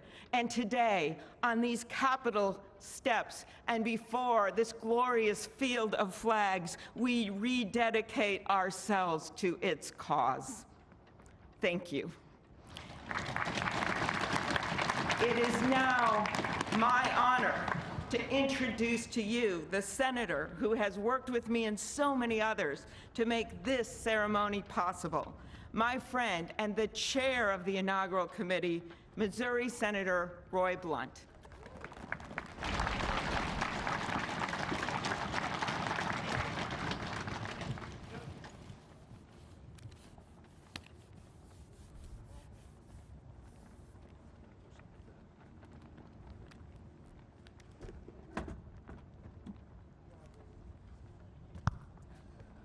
Well, I should have known when Senator Klobuchar got involved, at least there'd be a touch of snow up here this morning.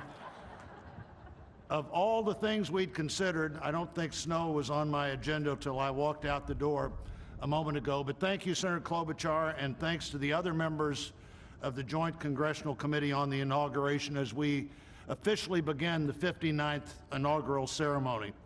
I also want to thank the Joint Committee staff and our partners, particularly our security partners, for the way they've dealt with unprecedented circumstances.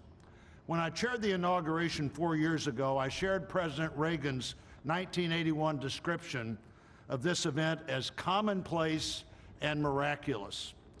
Commonplace because we've done it every 4 years since 1789. Miraculous because we've done it every 4 years since 1789. Americans have celebrated this moment during war, during depression, and now during pandemic. Once again, all three branches of our government come together as the Constitution envisions. Once again, we renew our commitment to our determined democracy, forging a more perfect union. That theme for this inauguration, our determined democracy, forging a more perfect union, was announced by the Joint Committee before the election with the belief that the United States can only fulfill its promise and set an example for others if we are always working to be better than we have been.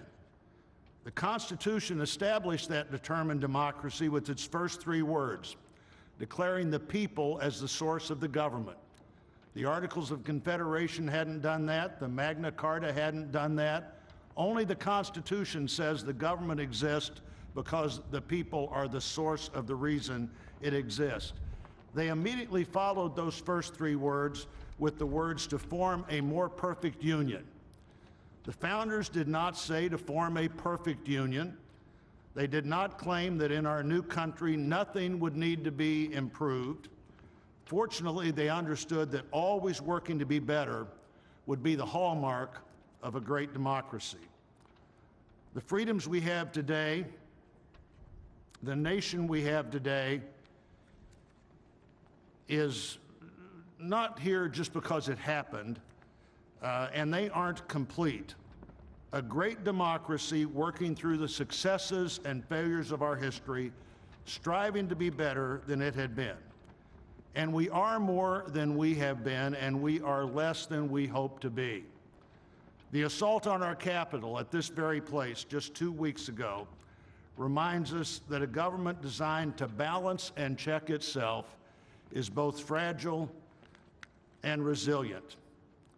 During the last year, the pandemic challenged our free and open society and called for extraordinary determination and sacrifice, and still challenges us today.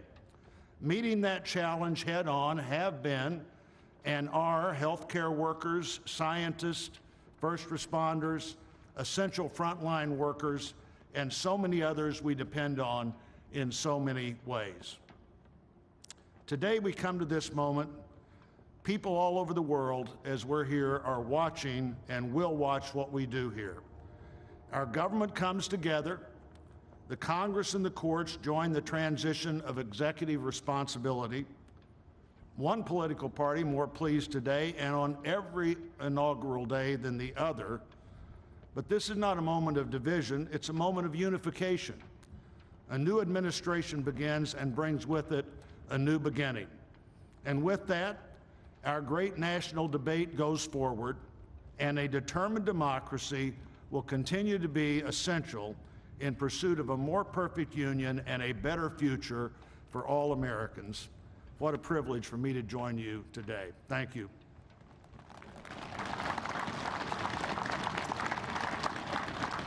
I'm pleased to call to the podium a longtime friend of the President-elect and his family, Father Leo O'Donovan, to lead us in an invocation. Please stand if you are able and remain standing for the national anthem and the pledge to our flag.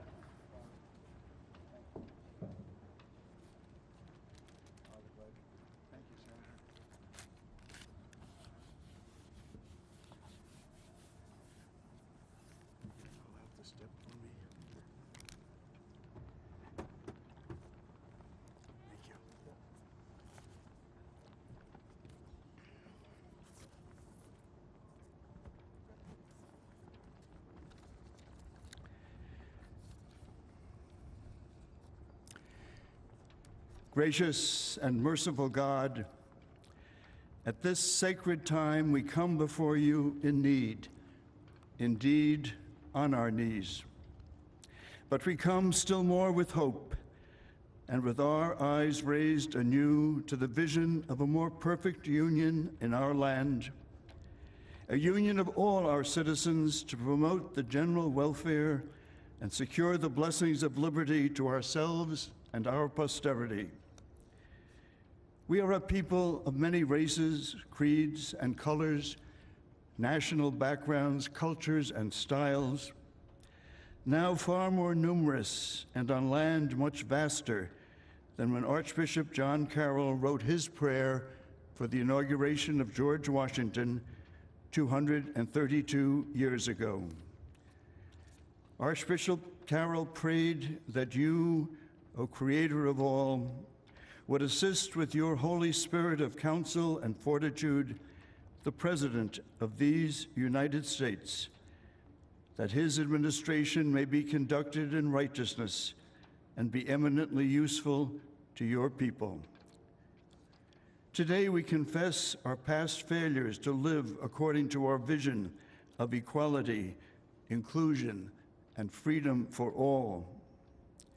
Yet we resolutely commit still more now to renewing the vision, to caring for one another in word and deed, especially the least fortunate among us, and so becoming a light for the world.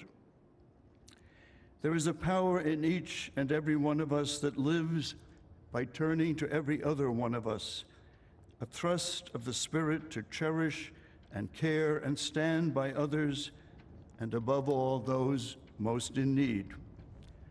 It is called love, and its path is to give ever more of itself. Today, it is called American patriotism, born not of power and privilege, but of care for the common good, with malice toward none and with charity for all. For our new president, we beg of you the wisdom Solomon sought when he knelt before you and prayed for an understanding heart so that I can govern your people and know the difference between right and wrong. We trust in the counsel of the letter of James. If any of you lacks wisdom, you should ask God, who gives generously to all without finding fault, and it will be given to you. Pope Francis has reminded us how important it is to dream together. By ourselves, he wrote, we risk seeing mirages, things that are not there. Dreams, on the other hand, are built together. Be with us, holy mystery of love, as we dream together. Help us under our new president to reconcile the people of our land, restore our dream and invest it with peace and justice and the joy that is the overflow of love. To the glory of your name, forever, amen.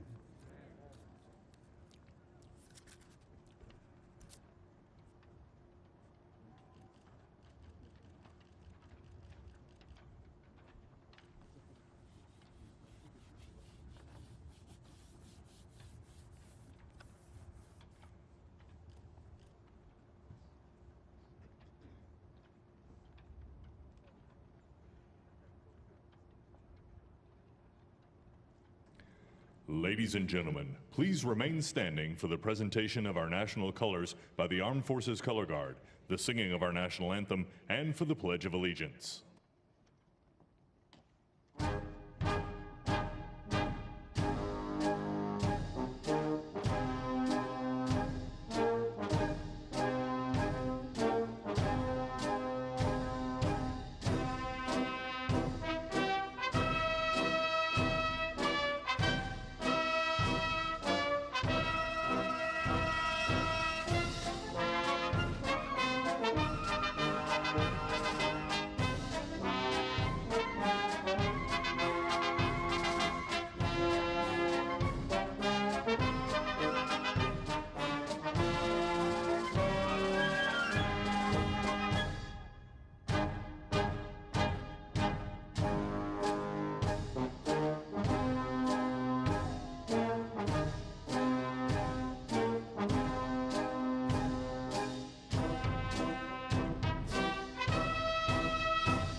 Ladies and gentlemen, here for the singing of our national anthem, accompanied by the President's own United States Marine Band, please welcome Lady Gaga.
Stripes and bright stars through the perilous fight.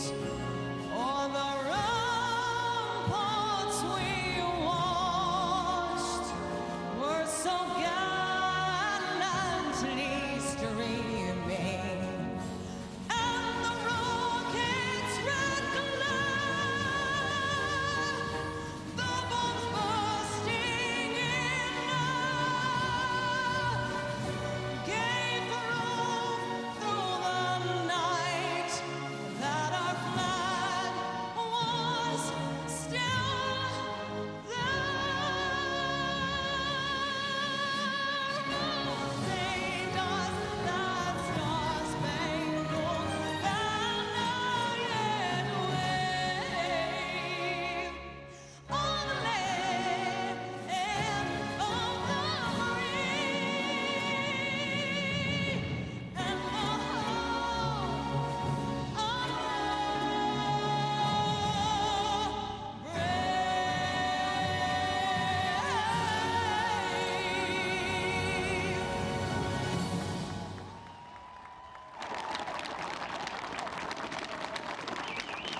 Ladies and gentlemen, please welcome from the City of South Fulton, Georgia Fire and Rescue Department, President of the International Association of Firefighters, Local 3920, Fire Captain Andrea M. Hall, for the reciting of the Pledge of Allegiance.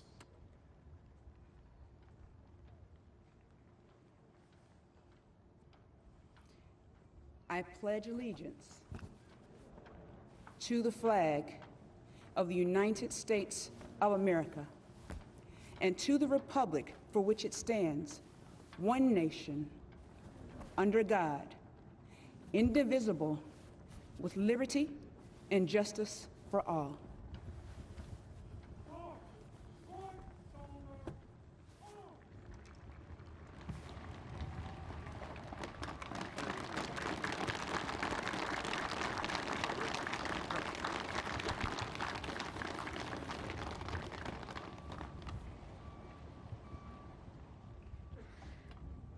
What you are all about to be part of, America, is a historic moment of firsts. To administer the oath to our first African American, our first Asian American, and our first woman vice president, Kamala Harris, it is my great privilege to welcome to the inaugural stage the first Latina to ever serve on the Supreme Court of the United States of America, Justice Sonia Sotomayor. Ladies and gentlemen, please remain standing for the oath of office, followed by musical honors.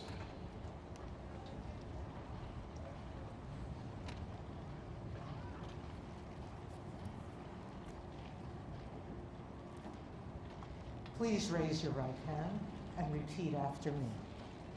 I, Kamala Davy Harris, do solemnly swear I, Kamala Davy Harris, do solemnly swear that I will support and defend the Constitution of the United States that I will support and defend the Constitution of the United States against all enemies, foreign and domestic, against all enemies, foreign and domestic, that I will bear true faith and allegiance to the same, that I will bear true faith and allegiance to the same, that I take this obligation freely, that I take this obligation freely, without any mental reservation or purpose of evasion, without any mental reservation or purpose of evasion, that I will well and faithfully discharge that I will well and faithfully discharge the duties of the office on which I am about to enter. the duties of the office upon which I am about to enter. So help me God. So help me God.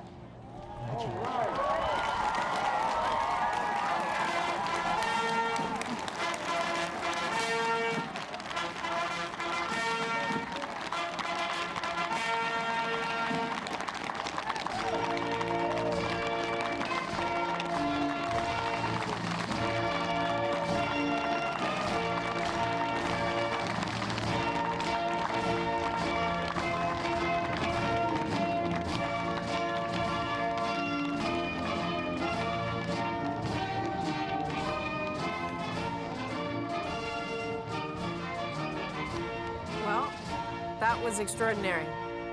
Kamala Harris, the Vice President of the United States. Ladies and gentlemen, please be seated. The fabulous Lady Gaga with that dove of peace. You may be noticing they're wiping down the microphones and the Please podium. welcome Jennifer Lopez to perform Always, This Land this Is is- Your Land, COVID and is America here the Beautiful, always. accompanied by members of the President's own United States Marine Band.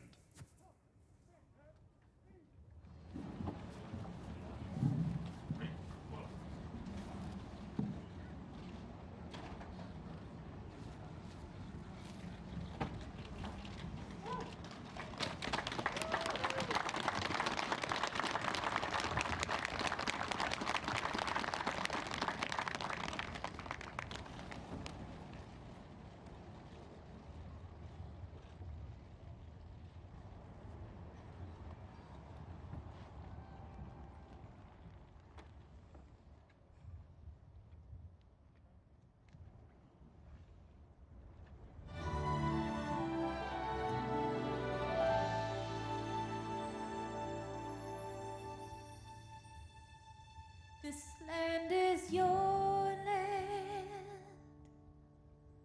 This land is my land. From California to the New York Islands, from the Redwood Forest to the Gulf Stream waters. This land was made for you and me. As I went walking down that ribbon of highway, I saw above me that endless skyway. I saw below me that golden valley. This land was made for you and me. Oh, this land, oh, this land. This land was made for you and me.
Well, that was great.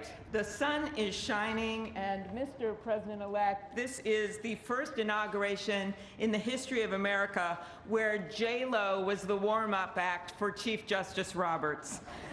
With that, it is now my distinct honor to introduce the Chief Justice of the Supreme Court of the United States, John Roberts, to administer the presidential oath to the next President of the United States, Joseph R. Biden.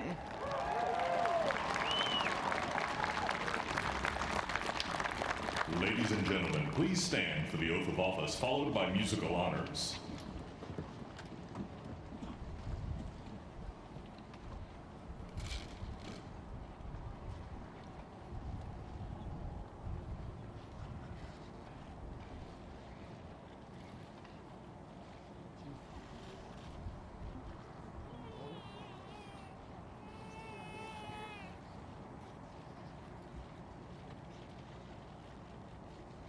Please raise your right hand and repeat after me.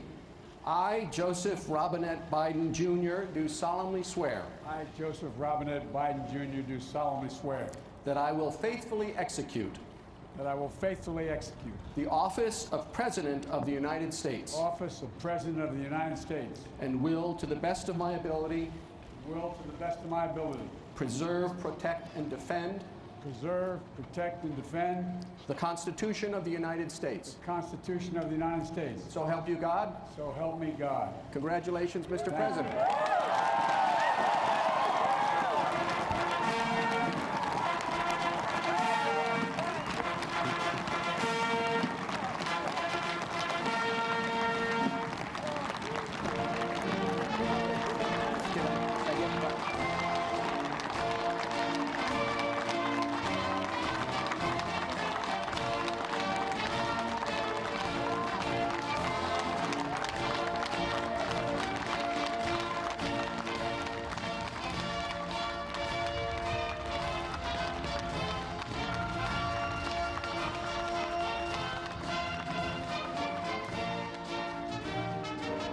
That one sentence, that is all that is needed. Joe Biden is now the 46th President of the United States.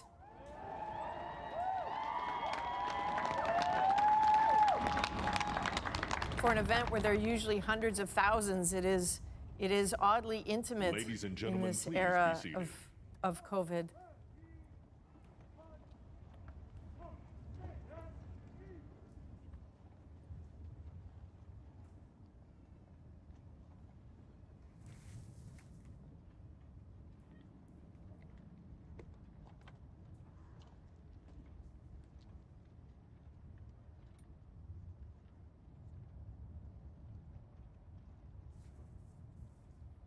So the pause here is because I think we're all trying to figure out what is next on the program. It could be strange. It could be either his speech or it could be Garth Brooks. One of those two things are possible. Already Lady Gaga, J-Lo, those are two people who have been very close to Joe Biden. Interestingly enough, you heard from Father Leo Donovan. He did the homily, by the way, at Beau Biden's funeral. The Pledge of Allegiance, that firefighter from Fulton County, Georgia, who signed the pledge as well. You know, certainly a nod to the hard work of first responders, but also the hard work of the people in Georgia. And Amy Klobuchar, when she spoke initially, saying to people effectively, this is the day when our democracy props itself My up. fellow Americans, a moment we have all been waiting for. It is now my great privilege and high honor to be the first person to officially introduce the 46th President of the United States, Joseph R. Biden, Jr.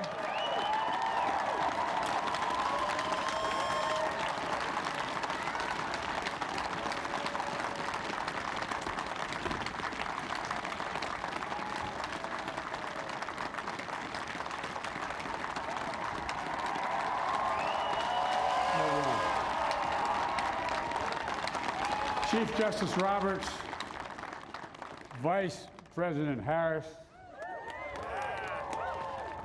Speaker Pelosi, Leader Schumer, Leader McConnell, Vice President Pence, and my distinguished guests, my fellow Americans. This is America's day. This is democracy's day, a day of history and hope, of renewal and resolve. Through a crucible for the ages, America has been tested anew, and America has risen to the challenge. Today, we celebrate the triumph not of a candidate, but of a cause, the cause of democracy. The people, the will of the people has been heard, and the will of the people has been heeded. We've learned again that democracy is precious, democracy is fragile, and at this hour, my friends, democracy has prevailed. So now, on this hallowed ground where just a few days ago, violence sought to shake the Capitol's very foundation, we come together as one nation, under God, indivisible, to carry out the peaceful transfer of power as we have for more than 2 centuries. As we look ahead in our uniquely American way, restless, bold, optimistic, and set our sights on the nation we know we can be and we must be. I thank my predecessors of both parties for their presence here today. I thank them from the bottom of my heart. And I know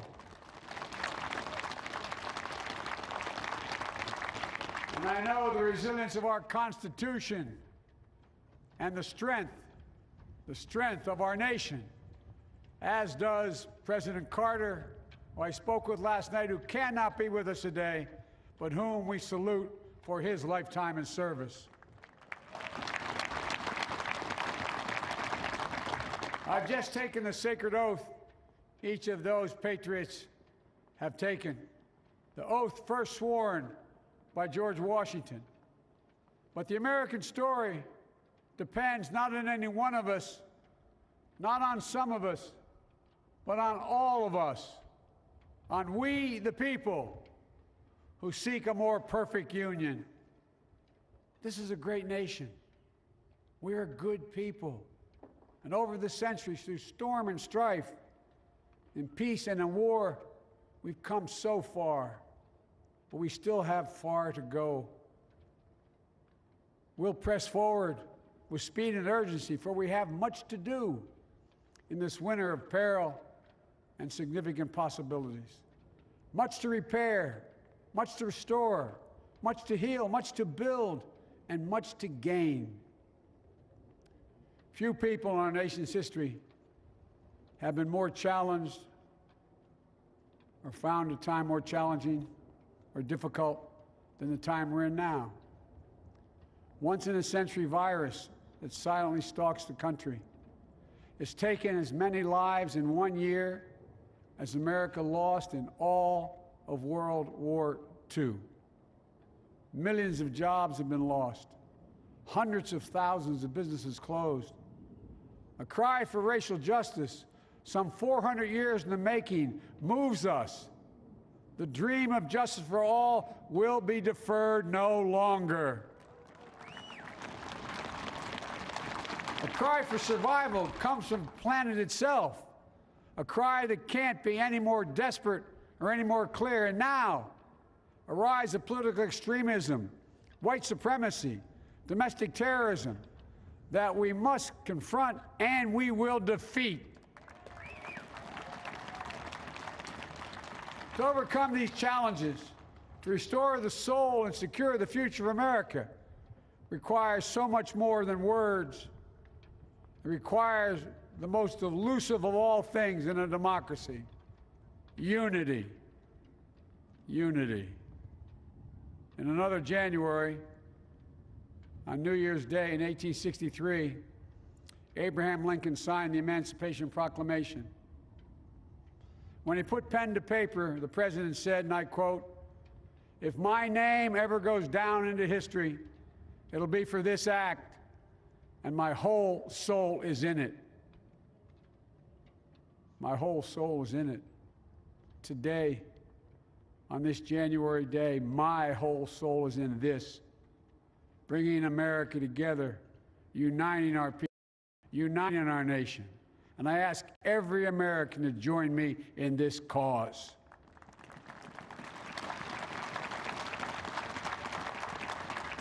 Uniting to fight the foes we face: anger, resentment and hatred, extremism, lawlessness, violence, disease, joblessness, and hopelessness.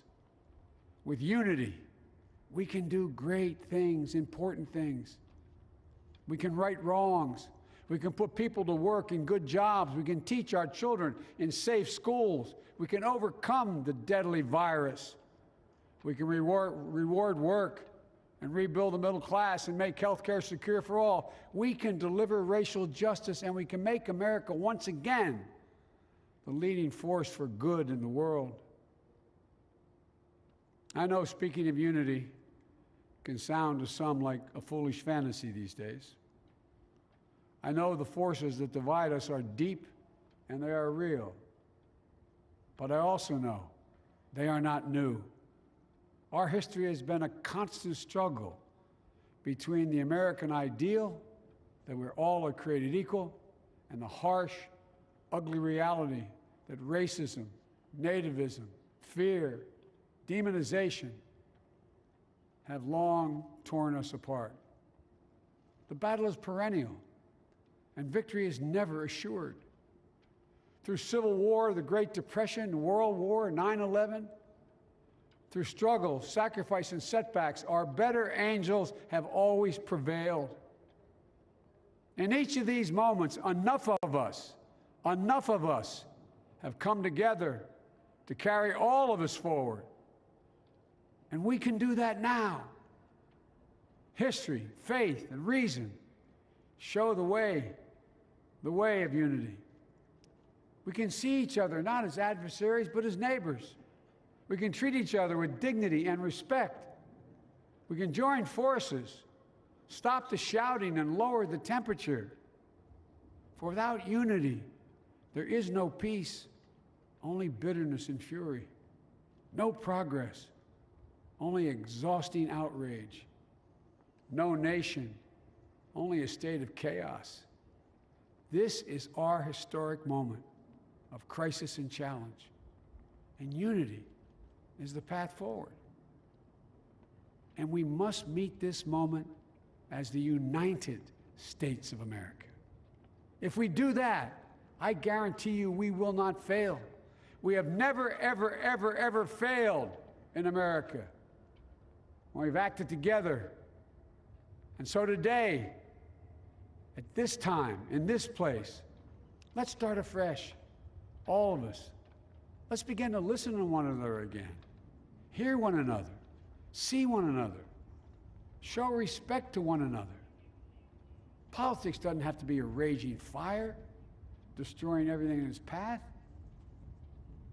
Every disagreement doesn't have to be a cause for total war. And we must reject the culture in which facts themselves are manipulated and even manufactured.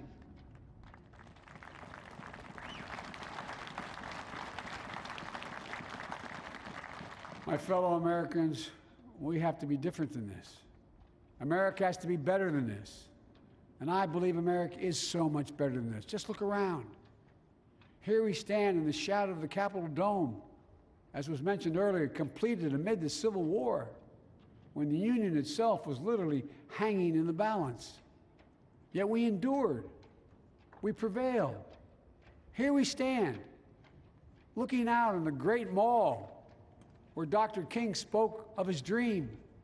Here we stand where 108 years ago, at another inaugural, thousands of protesters tried to block brave women marching for the right to vote. And today, we mark the swearing in of the first woman in American history elected to national office, Vice President Kamala Harris. Don't tell me things can't change. Here we stand across the Potomac from Arlington Cemetery, where heroes who gave the last full measure of devotion rest in eternal peace.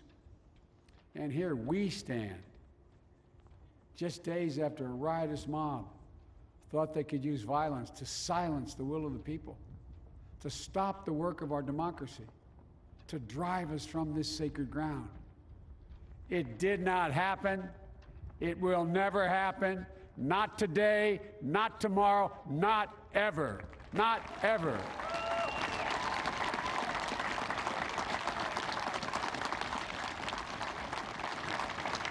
To all those who supported our campaign, I'm humbled by the faith you've placed in us. To all those who did not support us, let me say this. Hear me out as we move forward. Take a measure of me and my heart. And if you still disagree, so be it. That's democracy. That's America. The right to dissent peaceably within the guardrails of our republic is perhaps this nation's greatest strength. Yet hear me clearly. Disagreement must not lead to disunion. And I pledge this to you. I will be a president for all Americans. All Americans. And I promise you, I will fight as hard for those who did not support me as for those who did.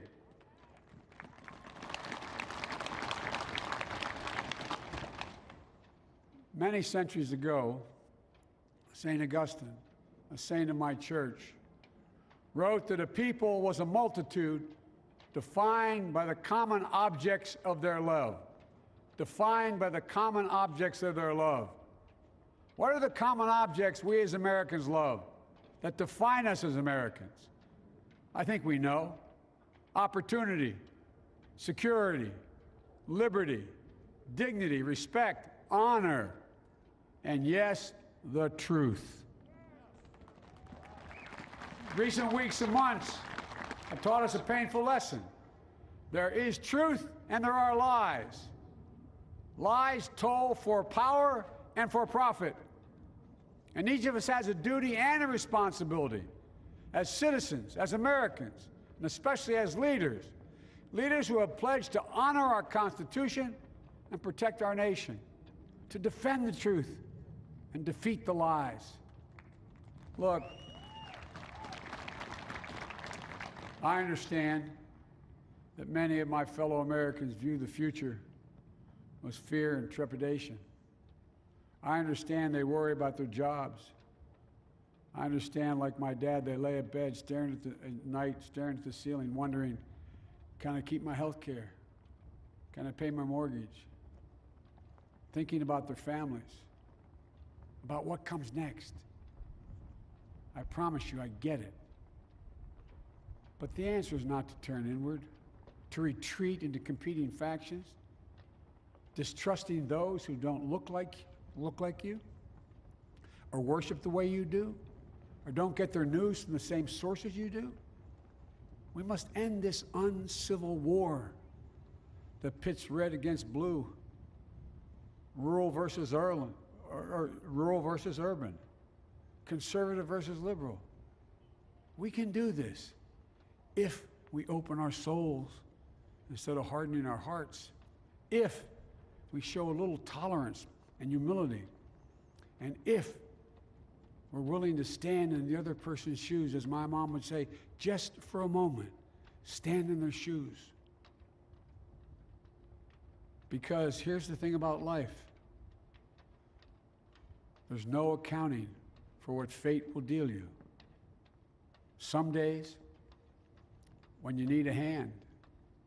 There are other days when we're called to lend a hand. That's how it has to be. This is what we do for one another. And if we are this way, our country will be stronger, more prosperous, more ready for the future. And we can still disagree. My fellow Americans, in the work ahead of us, we're going to need each other. We need all our strength to persevere through this dark winter. We're entering what may be the toughest and deadliest period of the virus. We must set aside politics and finally face this pandemic as one nation. One nation.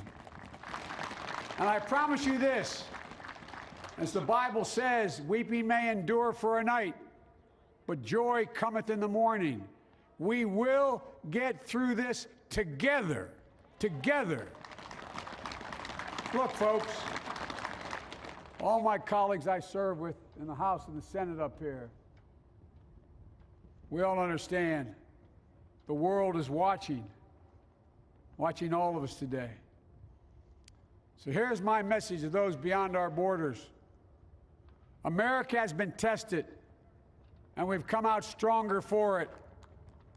We will repair our alliances and engage with the world once again, not to meet yesterday's challenges, but today's and tomorrow's challenges. And we'll lead not merely by the example of our power, but by the power of our example.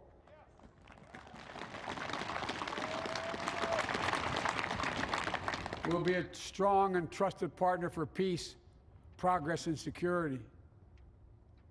Look, you all know we've been through so much in this nation. And in my first act as president, I'd like to ask you to join me in a moment of silent prayer. Remember all of those who we lost in this past year to the pandemic. Those 400,000 fellow Americans, moms, dads, husbands, wives, sons, daughters, friends, neighbors, and co-workers. We'll honor them by becoming the people and the nation we know we can and should be. So I ask you, let's say a silent prayer for those who've lost their lives and those left behind, and for our country.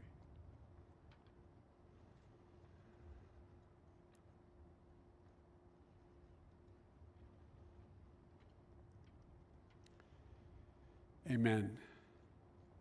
Folks, this is a time of testing. We face an attack on our democracy and on truth, a raging virus, growing inequity, the sting of systemic racism, a climate in crisis, America's role in the world. Any one of these would be enough to challenge us in profound ways. But the fact is, we face them all at once, presenting this nation with one of the gravest responsibilities we've had. Now we're going to be tested. Are we going to step up, all of us? It's time for boldness, for there is so much to do. And this is certain. I promise you, we will be judged, you and I, by how we resolve these cascading crises of our era. We will rise to the occasion is the question. Will we master this rare and difficult hour? Will we meet our obligations and pass along a new and better world to our children? I believe we must. I'm sure you do as well. I believe we will. And when we do, we'll write the next great chapter in the history of the United States of America, the American story. A story that might sound something like a song that means a lot to me. It's called American Anthem. There's one verse that stands out, at least for me, and it goes like this. The work and prayers of century have brought us to this day. What shall be our legacy? What will our children say? Let me know in my heart when my days are through. America, America, I gave my best to you. Let's us add our own work and prayers to the unfolding story of our great nation. If we do this, then when our days are through, our children and our children's children will say of us, they gave their best, they did their duty, they healed a broken land. My fellow Americans, I close the day where I began, with the sacred oath. Before God and all of you, I give you my word. I will always level with you. I will defend the Constitution. I'll defend our democracy. I'll defend America. And I'll give all of you, keep everything I do in your service, thinking not of power, but of possibilities, not of personal interest, but the public good. And together, we shall write an American story of hope, not fear, of unity, not division, of light, not darkness, a story of decency and dignity, love and healing, greatness and goodness. May this be the story that guides us, the story that inspires us, and the story that tells ages yet to come that we answered the call of history. We met the moment. Democracy and hope, truth and justice did not die on our watch but thrived. That America secured liberty at home and stood once again as a beacon to the world. That is what we owe our forebears, one another, and generation to follow. So, with purpose and resolve, we turn to those tasks of our time, sustained by faith, driven by conviction, and devoted to one another and the country we love with all our hearts. May God bless America, and may God protect our troops. Thank you, America.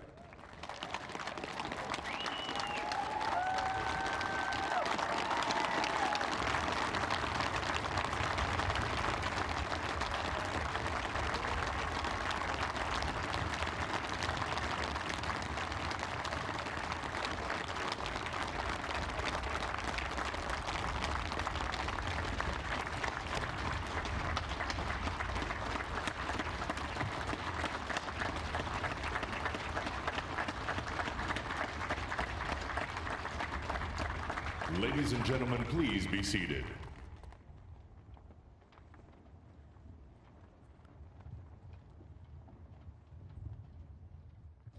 Ladies and gentlemen, please welcome Garth Brooks to perform Amazing Grace.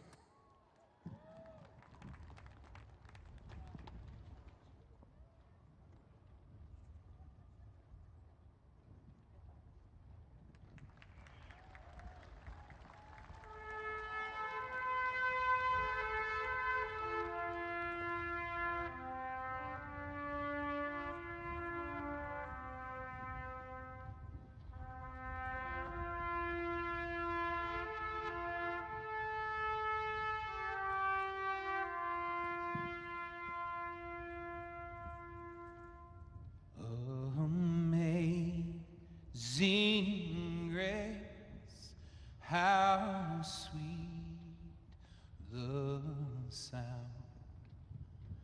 that saved a wretch like me. I was lost, but now I'm found. Was blind, but now I see. When we've been there 10,000 years, bright shining as the sun,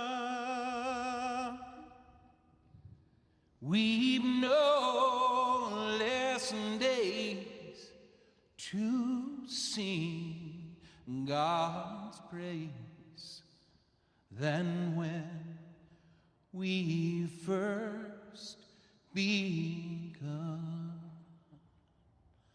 If I can ask you to sing this last verse with me, not just the people here, but the people at home, at work, as one, united.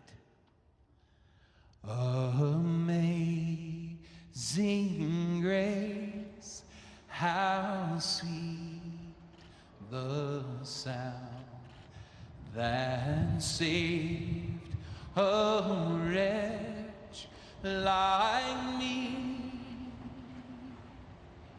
I once was lost, but now I'm found. Was blind, but now I see. Amen.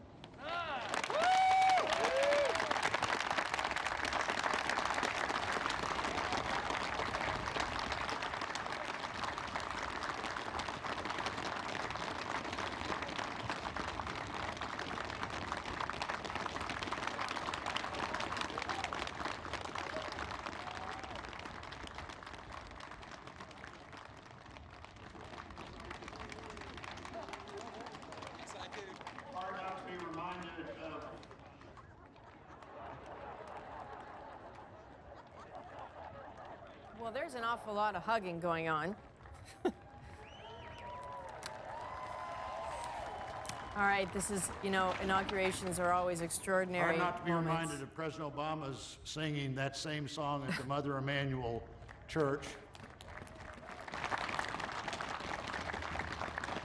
A song that in our culture is as close to both poetry and prayer as you could possibly come.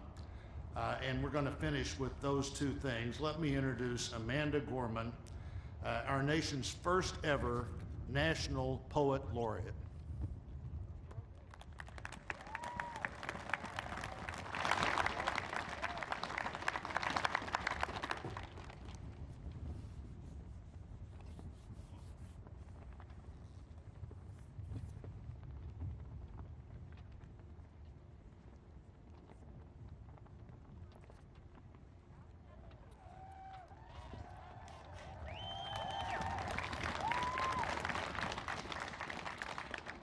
Mr. President, Dr. Biden, Madam Vice President, Mr. Emhoff, Americans, and the world.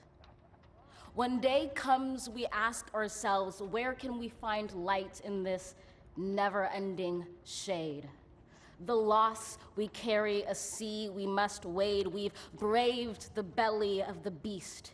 We've learned that quiet isn't always peace, and the norms and notions of what just isn't always just is. And yet the dawn is ours before we knew it. Somehow we do it. Somehow we've weathered and witnessed a nation that isn't broken, but simply unfinished. We, the successors of a country and a time where a skinny black girl descended from slaves and raised by a single mother can dream of becoming president, only to find herself reciting for one. And yes, we are far from polished, far from pristine, but that doesn't mean we are striving to form a union that is perfect. We are striving to forge our union with purpose, to compose a country committed to all cultures, colors, characters, and conditions of man. And so we lift our gazes not to what stands between us, but what stands before us. We close the divide because we know to put our future first, we must first put our differences aside. We lay down our arms so we can reach out our arms to one another. We seek harm to none and harmony for all. Let the globe, if nothing else, say this is true. That even as we grieved, we grew, that even as we hurt, we hoped, that even as we tired, we tried, that we'll forever be tied together, victorious, not because we will never again know defeat, but because we will never again sow division. Scripture tells us to envision that everyone shall sit under their own vine and fig tree, and no one shall make them afraid.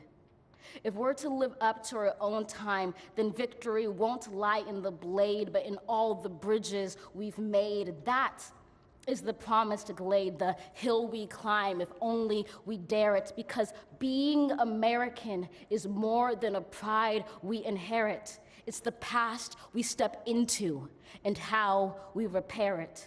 We've seen a force that would shatter our nation rather than share it, would destroy our country if it meant delaying democracy. And this effort very nearly succeeded. But while democracy can be periodically delayed, it can never be permanently defeated. In this truth, in this faith we trust, for while we have our eyes on the future, history has its eyes on us. This is the era of just redemption. We feared it at its inception. We did not feel prepared to be the heirs of such a terrifying hour, but within it we found the power to author a new chapter, to offer hope and laughter to ourselves. So, while once we asked, how could we possibly prevail over catastrophe? Now we assert. How could catastrophe possibly prevail over us? We will not march back to what was, but move to what shall be, a country that is bruised but whole, benevolent but bold, fierce and free. We will not be turned around or interrupted by intimidation, because we know our inaction and inertia will be the inheritance of the next generation. Our blunders become their burdens. But one thing is certain: if we merge mercy with might and might with right, then love becomes our legacy and change our children's birthright. So let us leave behind a country better than the one we were left. With every breath from my bronze-pounded chest, we will raise this wounded world into a wondrous one. We will rise from the gold-limbed hills of the West. We will rise from the wind-swept Northeast, where our forefathers first realized revolution. We will rise from the lake-rimmed cities of the Midwestern states. We will rise from the sun-baked South. We will rebuild, reconcile, and recover in every known nook of our nation, in every corner called our country. Our people, diverse and beautiful, will emerge battered and beautiful. When day comes, we step out of the shade, aflame and unafraid. The new dawn blooms as we free it. For there is always light, if only we're brave enough to see it, if only we're brave enough to be it.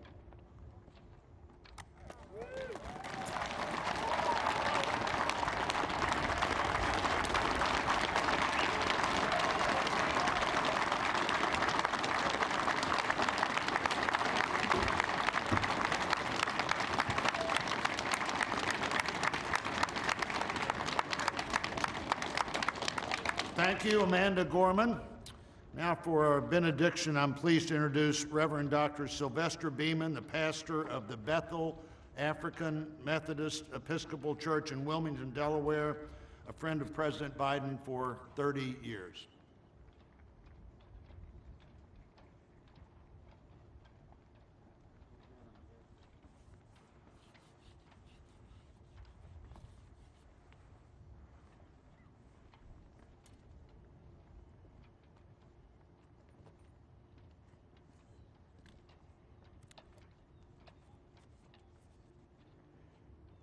As a nation and people of faith gathered in this historical moment, let us unite in prayer.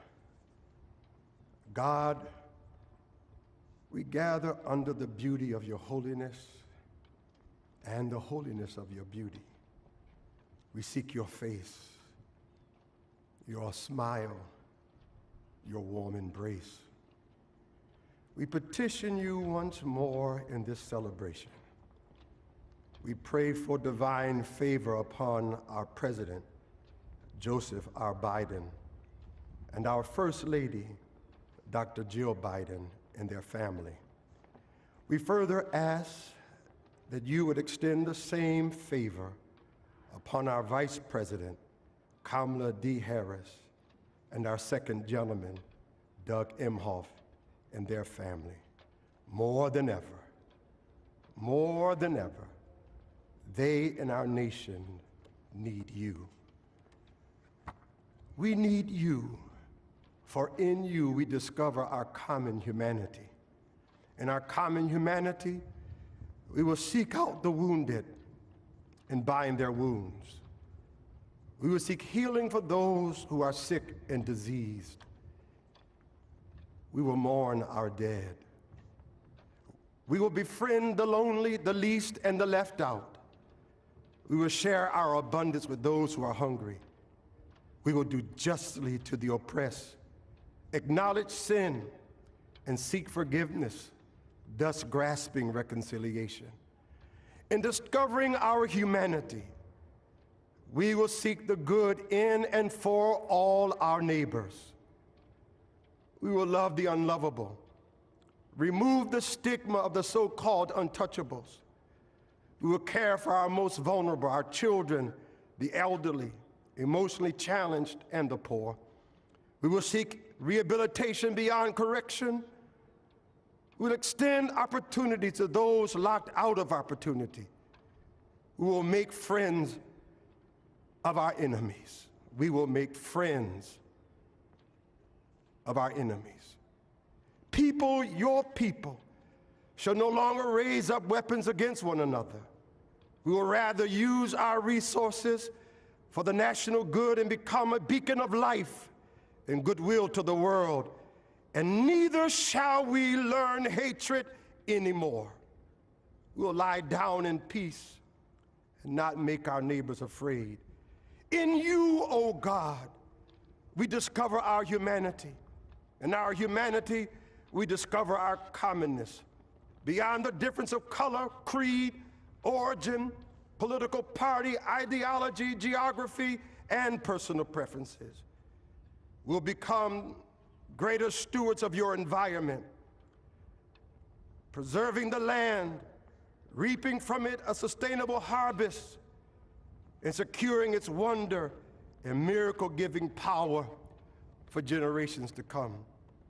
This is our benediction, that from these hallowed grounds, where slaves labored to build this shrine and citadel to liberty and democracy, let us all acknowledge, from the indigenous Native American to those who recently received their citizenship, from the African American to those whose foreparents came from Europe and every corner of the globe, from the wealthy to those struggling to make it, from every human being regardless of their choices, that this is our country.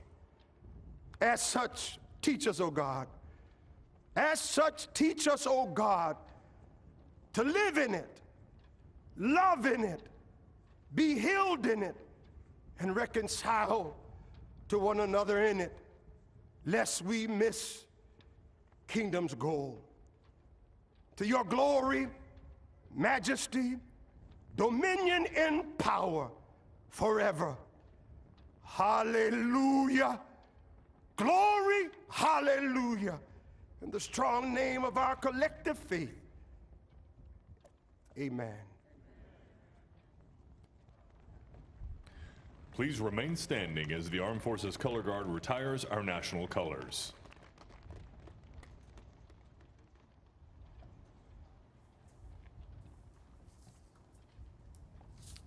All right, and so that officially ends the actual ceremony part of this extraordinary day. So what happens next? Well, the Bidens, President Biden, the First Lady, Madam Vice President Kamala Harris, and the Second Gentleman Doug Emhoff head down to the east side of the Capitol. That is where they will say goodbye to the Pences. To Mike Pence, his wife Karen Pence, the now former vice presidents. They will leave them. And then comes something called the inaugural signing. It's a signing ceremony in the president's room. This is where the first actions of the president, the new president, really happen.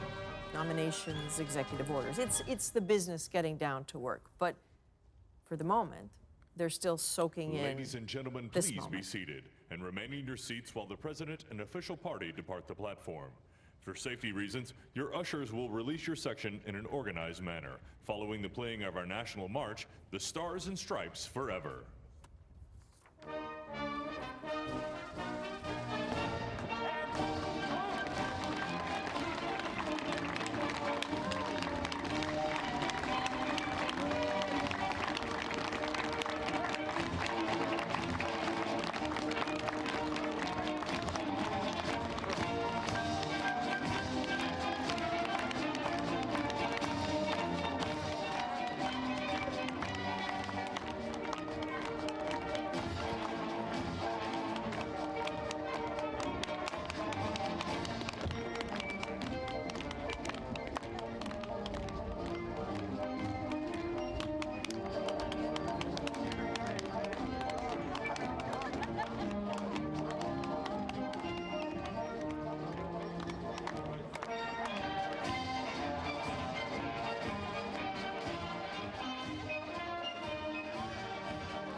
So as we watch President Biden and the First Lady there heading to the East Capitol, let's take a moment here because this is his day, but this was Amanda Gorman's moment. Remember that name.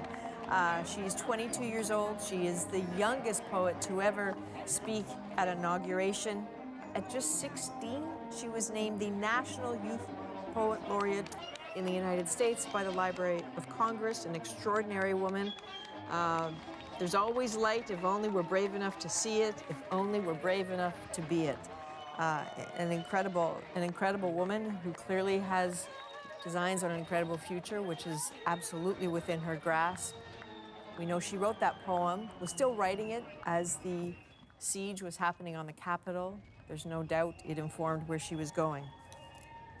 And what about the other speech, Joe Biden's speech, 21 minutes long?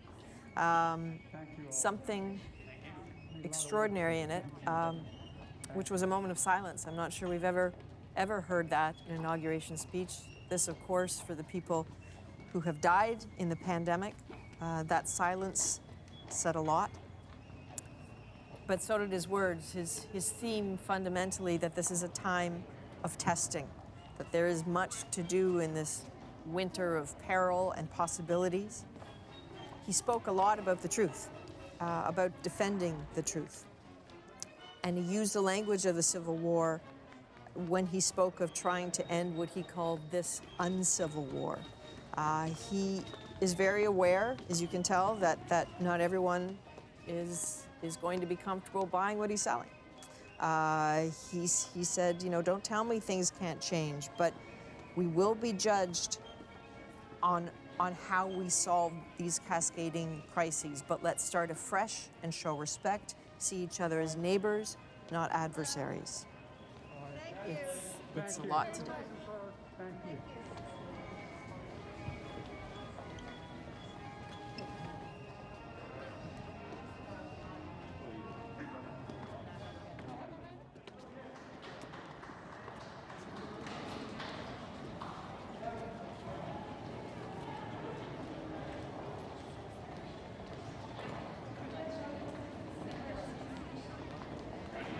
Thank you all. Thank you very much. Thank you.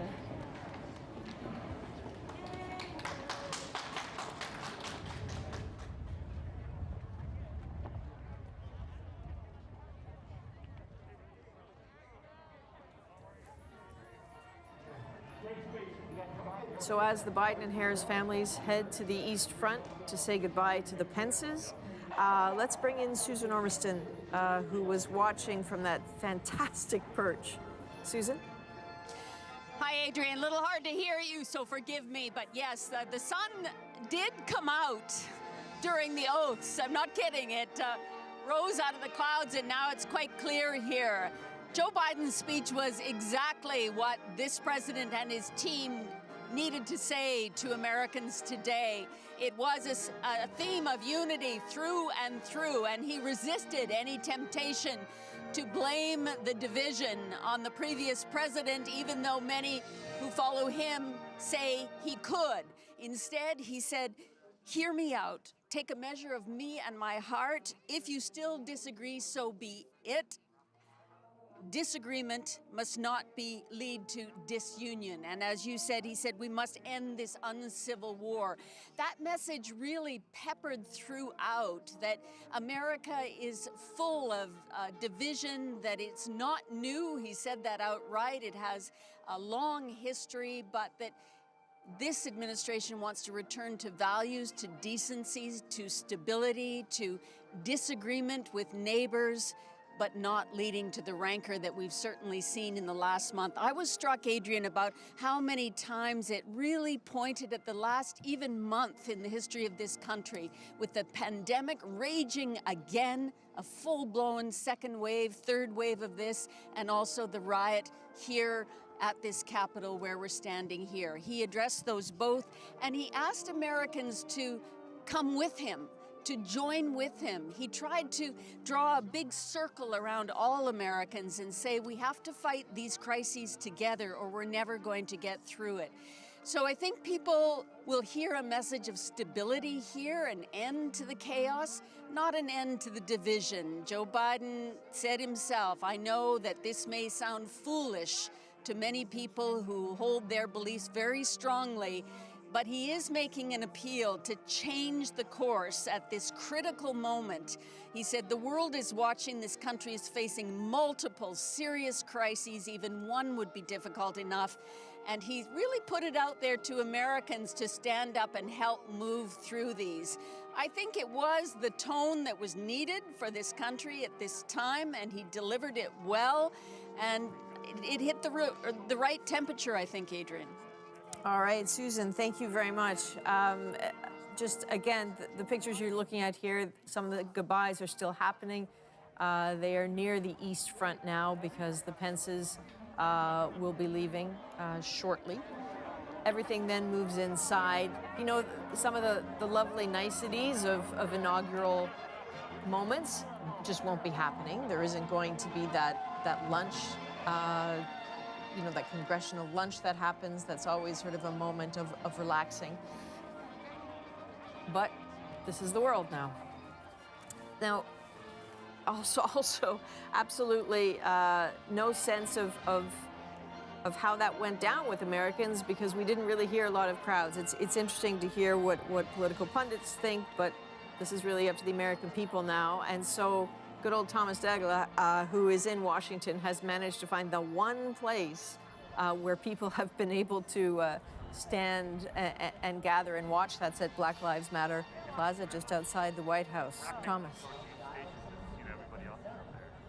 Hey, Adrian. Yeah, it's really a reflection here at this moment of this point in time, because in the lead up to the speech when the national anthem was sung, before Biden spoke, what you had was people all around here looking at their cell phones, watching the event unfold. Really a reflection of this moment, given that there have been no big screens set up anywhere around D.C. that we've been able to find anyway. The mayor of D.C., of course, told Americans to stay away from the city because of the ongoing pandemic.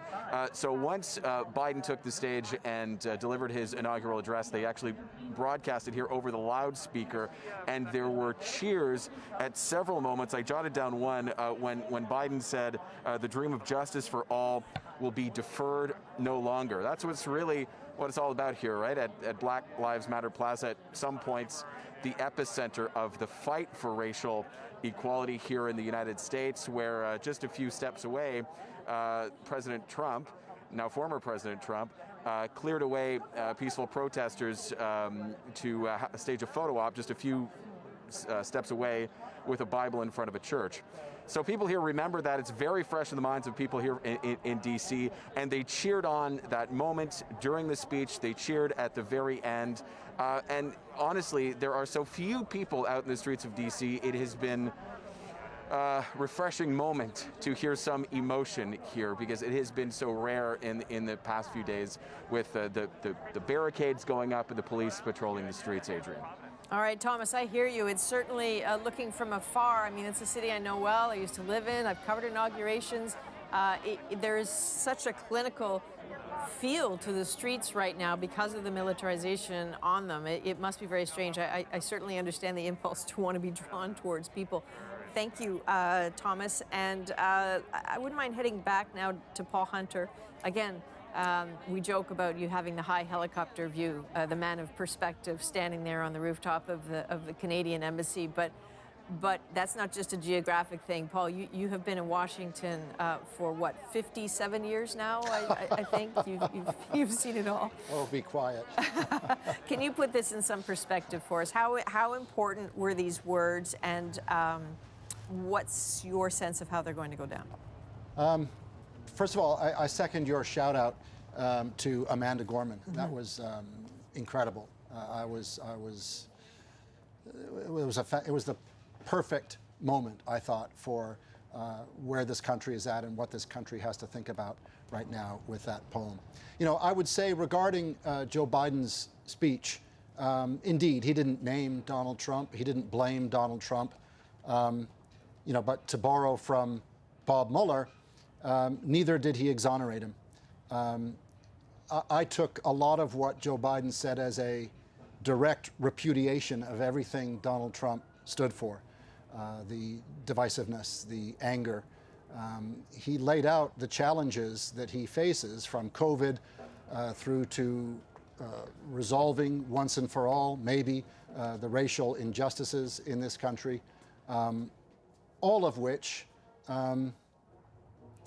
you know, so many millions of Americans would indeed blame Donald Trump. But instead, from Joe Biden, in contrast to the American carnage speech of 4 years ago from Donald Trump, we got civility, we got respect, we got a lot of we's instead of us and them. And Joe Biden was, I thought, very careful to lay out the challenges, calling it, I think, a dark winter ahead. Reminding Americans that the worst is very likely yet to come on COVID, reminding Americans that nativism and that white supremacy have no place in this country, but that everybody has to fight this together. You know, we've been talking all day, Adrian, about, you know, how he has to reach out to all Americans, including people who voted for Trump in 2016 and who voted for Trump in 2020. We will find out in the days and weeks and years ahead whether any of his words today touched them. But he did what he had to do. He talked about unity. He talked about America coming together. He talked about treating each other as allies and friends and fellow Americans, not the enemy. And he did all of this while effectively surrounded by 25,000 National Guard and you know, razor wire and those 2-meter-high fences and things like that. He's going to drive to the White House flanked by all of that as a reminder to him, it's a complicated country right now. And he's got to turn those words, as we've been saying all day, into action. But those were positive words, and let's give him credit for that. And Paul, as we listen to you, what we're watching right now over on the east front of the Capitol is the Madam Vice President saying goodbye, bidding adieu to Mike Pence, the former Vice President, and his wife, Karen Pence. They are leaving. This is the moment, really, when in the before times, you would see Marine One, the helicopter, land on the lawn of Capitol Hill. This is where the outgoing administration would the outgoing president and spouse would get into the helicopter and leave, and everyone would wave goodbye, and then the new president and the new vice president would head back inside. Obviously, the helicopter left early this morning with Donald Trump, so this is clearly the new change of plans. The Harris Emhoff family will be moving into the Naval Observatory, which is the second official residence. Mike Pence and his wife have moved out of that, and I'm not entirely sure where they are going next, but this is the end of that. Likely to Indiana, although probably a bit of a rest of sorts before that. I'll say it's interesting to see this with Mike Pence there and the distance that seems to have come between him and Donald Trump, certainly in the days since January 6th. But it was fascinating to listen to Trump on his way out of the White House today. He said a lot of things, you know, celebrating himself. But one of the things that struck me was that Donald Trump, one of the last things he's going to say, you know, before he left the city, was how he had more votes than any other sitting president ever. And it was carefully constructed to put the spotlight on him. It's true. But Biden got more votes than Trump did, which is also true. But Trump avoids that. It's just as a way of ending that chapter, Adrian. And as we see, you know, Mike Pence driving off, having done the gracious thing and show up for the inauguration, it was one last reminder from Trump of the 4 years that is now left behind that Biden and Kamala Harris will move forward and move away from. Indeed, it's a striking picture, Paul, and I'm not sure if you can see it, but part of it is just off to the right on the stairs, sort of at the same level as Kamala Harris and Doug Emhoff, is, again, Eugene Goodman, this Capitol Hill police officer who protected so many people that day, has been by their side physically throughout this entire day. Again, today he is standing with them, and it is such a remarkable thing. When he stood on the dais earlier and he appeared through those doors, those were the first cheers we heard for this day, and it was for Eugene Goodman. And wasn't it remarkable as well, Adrian, just to see everybody walking through those halls in the Capitol building where, 2 weeks and a couple of days ago, those rioters rampaged. And yet, we talk about the peaceful transfer of power. In a sense, everything worked. It happened today. They walked through those same halls, having just sworn in the new president that those rioters were hoping to turn back. It's an incredible moment simply for that. Indeed. Paul, thank you very much. As Mike Pence drives off, as Madam Vice President Harris heads inside and they start to begin the signing ceremonies, more of the business of this day, let's head back down to the streets, possibly to Freedom Plaza, just alongside Pennsylvania Avenue, right, Katie? Is that where you are? Yeah, we're in Freedom Plaza right now, and this is one of the most secure areas in all of downtown D.C. We've got dozens and dozens and dozens of police officers lining the streets here, and we've actually got a motorcade moving through, but it's been so eerily quiet around here, Adrian. That really is what stands out on a day like this, when this is supposed to be a day of celebration where people come together, to mark this important transfer of power. It's been eerily quiet. We saw members of the bomb squad drive by. We heard a loud bang at one moment, and the loud bang that we heard was actually a bank of porta potties. Someone slammed a door. That's the only noise we're hearing in this spot that would be normally home to such huge celebration. Instead, the scar of what happened 2 weeks ago today, the riots on Capitol Hill and the concerns about a repeat. Security officials were deeply concerned that the perceived success of the attack on the Capitol on January 6th would embolden extremists in the United States to try and take another attempt at some sort of disruptive action. That's why you've seen the tens of thousands of members of the National Guard, 25,000 of them, here in this city to protect what's going on here. You also have members of police services from across the country here, again, to ensure everyone can participate in these ceremonies safely. We also saw some extreme measures taking place that members of the National Guard, they are normally vetted, but there was some additional vetting to make sure that there were no extremist sympathies within members of the National Guard who are actually going to be working on Inauguration Day. We heard from leaders yesterday that they've actually pulled 12 members of the National Guard, 2 of them because of concerning comments they made related to inauguration, with military leaders making a clear point to say, listen, extremism is not tolerated within the United States military, and if there is a concern, they were going to act immediately, pull that individual out, and ask questions and investigate later. A big part of the basis of that concern had to do with the number of former members of the military that have since been arrested in relation to the riot, the number of off-duty police officers, some firefighters who, on their off time, were participating in the riot of the Capitol. And so all of those concerns, whether it's the people who have since, who are now facing charges in relation to that, they were concerned that there might be some sympathy there. And as a result, they've put in some additional vetting to make sure that this could go down and this could happen safely, Adrian. Oh, so remarkable. Katie Simpson, as always, thank you, my friend. So, as we watch some guests leave, some dignitaries leave, former President Bill Clinton among them, and as the current president, Joe Biden, heads into that signing ceremony, take a moment, if we can, to hear from Janelle Amasa, CBC host, because she has some guests with her who have been watching this, and as always, we just want to know what it feels like to watch this. So Janella, walk us through it.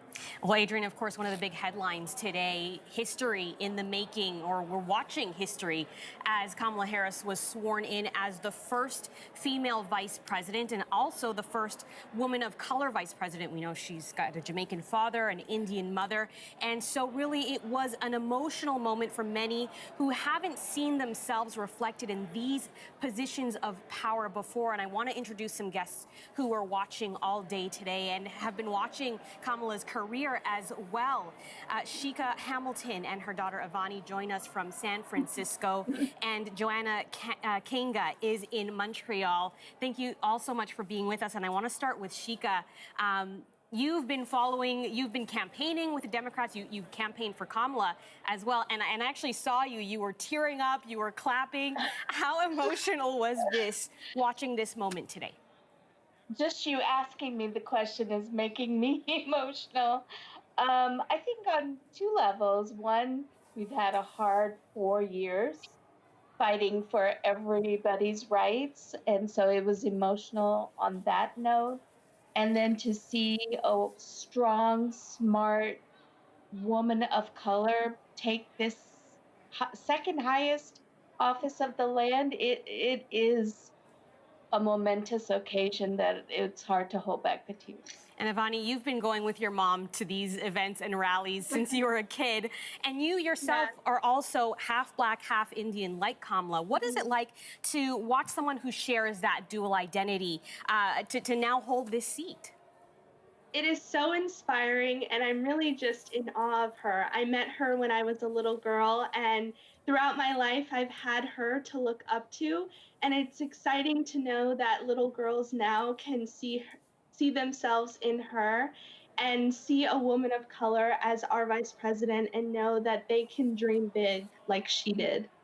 I'm going to turn to Joanna, who's in Montreal. And of course, Kamala has or I should say Vice President Harris has a Canadian connection. She went to high school in Montreal while her mother was teaching at McGill. Joanna, let me ask you, do you feel like there is a lot of pressure now on her? How do you kind of watch this, and do you worry about that, the pressure to represent all of these communities? How are you feeling as you're watching this?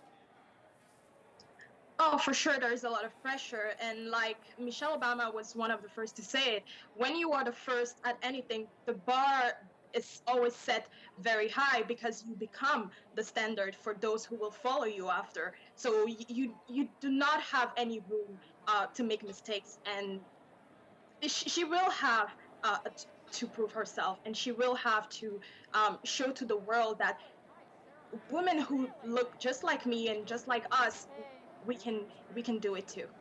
Amazing. So I'll let you tune into the rest of the program. And as you heard there, Adrian, a lot of emotion watching this moment today, and a lot of hard work ahead for Kamala. And she will have an important position with a tie on the Senate 50-50. She will be the tiebreaker. So, you know, all eyes will be on her. But for today, it really is about celebrating history. There will be a long road ahead in the next 4 years. But many communities watching this moment and feeling inspired to watch the first female VP and the first woman of color, Black and South Asian woman holding the second highest seat in the office. I'll send it back to you, Adrian. All right, Janella, thank you very much. Yeah, there is no doubt Madam Vice President Harris will be spending a lot of time popping into the Senate to constantly break ties. You have a feeling that is coming. That is how American politics works, but what about Canadian politics? Let's go to Rosie Barton, because again, we are not just observers in this process. Everything that happens in the United States ripples here, sometimes booms here.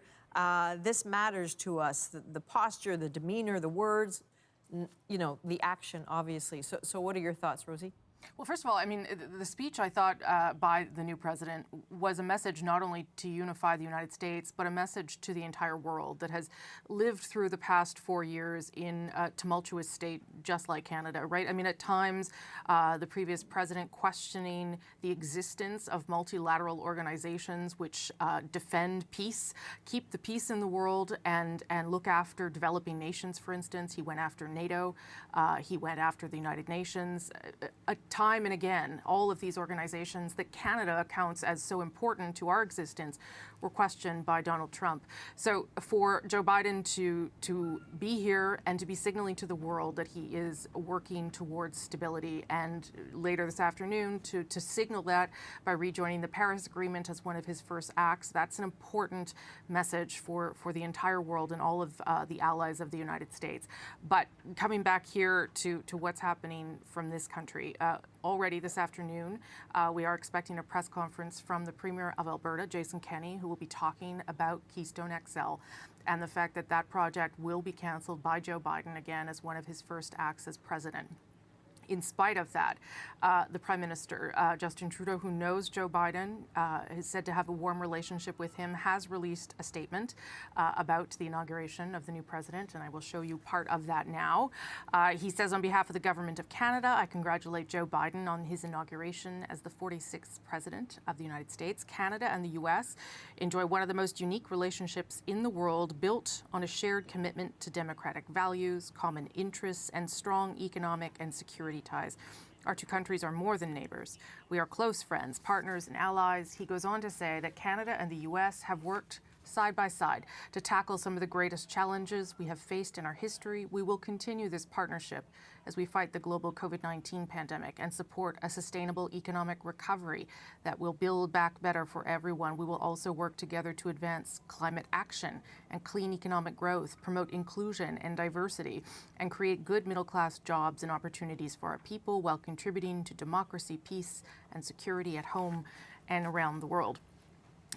Keystone is just one issue, obviously. There are many, many more issues that the Prime Minister will want to discuss with the President in the coming days.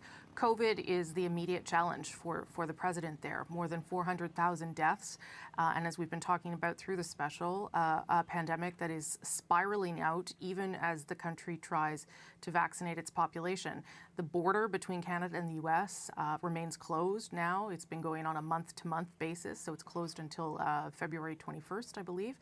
And it is vitally important for Canada that the U.S. get the pandemic under control and then begin its economic recovery as well, because that will be fundamental to our own economic rebuilding and to keeping Canadians safe. So many Canadians right now have gone to the United States in spite of public health directives telling them not to travel. So we need the United States to do well economically, and we need them desperately to get a hold on this pandemic.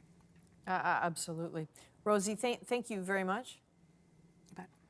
So let's bring in our political panel now. Again, as it's sometimes these events take longer to begin and end than the actual events themselves. So we know that a lot of the dignitaries are leaving. So we have with us Aisha Mills, obviously Democratic strategist, former fellow at Harvard Institute of Politics, Kelly Jane Torrance, a Canadian and conservative who sits on the editorial board of the New York Post. And there's a familiar face in the corner there, David Frum, senior editor at The Atlantic. Aisha, if I can start with you. I suspect you were scribbling things down as you were watching that speech, particularly Joe Biden's and perhaps Amanda Gorman's as well. What stands out for you as being the most important? You know, actually, I have to say, this is a moment where I tried to just be present and to not kind of sit and analyze and to just feel the moment, because so much of this inauguration is literally a sigh of relief. My fiance said, it feels like we all just kind of got out of jail watching this. And it is this cathartic moment for us as Americans to just kind of be with this changing of the guard. And so what comes up for me as most important in the Biden speech is that he talks so much about the fact that he said something about, we need to move on from this uncivil war, and really acknowledging the discontent, the discord that's just been so fractious here in the United States. And then you have Amanda Gorman, who is the future, right? The bright light 22-year-old Black National Poet Laureate, who is talking also about how, this moment in time we thought we were going to sink under, but instead we're actually prevailing beyond. And, the idea that we could be in such a really tough and traumatic time. I think President Biden said, he's like, we actually survived this and we're going to thrive, right? Like, it's kind of the whole point of his speech. There were some dark times where we were all feeling like, I don't know how we're going to get through this. And today, to just actually be in the hope and the joy and the relief that the brighter days are in fact ahead was the moment. I think that's what all of us really needed. Everybody that I've been talking to, we're all sitting here in tears. And it's important to emote and to be in that spirit because so much of the fighting has been this intellectual and like visceral back and forth and punditry. Let's just be together as Americans and feel this moment. It is powerful, it is purposeful, and we're moving forward. Okay, you know, it's interesting. I remember being at the inauguration in 2017, and I heard a number of Republicans say to me at the time, now that Trump is president, I hope that everyone can just stop fighting. And I, you know, the divisions are so deep and the echo chambers are so loud sometimes. And Kelly, I'm wondering, as you watch this from the perspective of a conservative and the people that you're maybe communicating with online, how was Biden's message received? Yeah, you know, Adrienne, 2017 was very different. I remember going to the inauguration and walking around the area afterwards.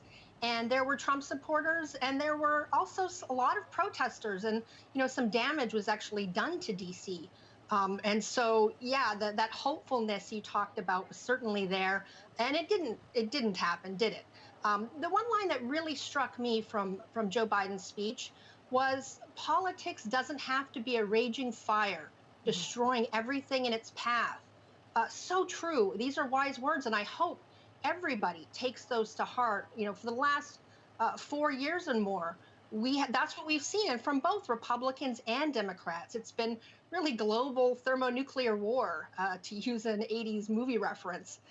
And, you know, nothing gets accomplished that way. We can do a lot more when we work together. And that, I thought, was the theme of Biden's speech. And I hope that everybody listening really takes that to heart. You know, and Biden really did seem passionate. You know, he echoed Lincoln. Every American president, of course, wants to compare himself to Lincoln. And he echoed Lincoln, who said, when he signed the Emancipation Proclamation, my whole soul is in this. Well, Biden said his whole soul was in uniting the country. And I believe he's sincere. And I hope that those in his party who, you know, I've talked about in the last number of days of having to deprogram 74 million Trump voters, I hope they listen. And I hope the Republicans, you know, some of whom, a small number, but a number have refused to accept the result of the election. I hope they listen too. You know, this was a speech whose theme was unity, and that is, I think, what America needs now, especially as it's still going through, as you mentioned, a raging pandemic. Mm-hmm. And David, you have written your share of speeches, and I'm wondering, did he do what he needed to do from your perspective? I'm a big advocate that speeches need to be built from the inside out and never from the outside in. And what that means is if you find yourself looking at a piece of paper trying to write a memorable phrase, stop. The phrase won't be memorable because you're writing it not because it's needed, but because you want it. For me, the most important part of the day was something that didn't happen. And that is the absence of President Trump. There is no such job as ex-Prime Minister of Canada. When you are no longer Prime Minister of Canada, I mean, you may get a pension, but there's no official role for you. There's no such job as ex-Chancellor of Germany. But there is such a job as ex-President of the United States. The former president is a dignitary of kind. He gets many benefits, a huge travel allowance, security, a large pension, office staff. And in turn, there are responsibilities. And one of the most important, maybe the most important of the responsibilities, is to sit there as you are superseded by your successor, either a person who defeated you at an election, as Jimmy Carter and George H.W. Bush had to do, or just the person who takes over after your 2 terms are up, as Bill Clinton and George W. Bush and Barack Obama did. Donald Trump didn't do that job. And in a way, what happened today was he resigned. He not only left the presidency, but he refused to accept the job of ex-president of the United States. He didn't do his duty. And so while he will receive the material benefits of the former president, at least unless he's removed by the Senate, then they could remove those benefits too. It's just striking how he's vanished from the consciousness. Joe Biden paid tribute to the presidents of both parties, whom we called patriots, who were seated behind him. 2 living presidents are not seated beside him. One was Jimmy Carter, but because he's older and frail, and the other is Donald Trump. President Biden paid special tribute to Jimmy Carter and explained why he wasn't there and made clear that he had telephoned former President Carter the night before. But Donald Trump was not there of his own choice.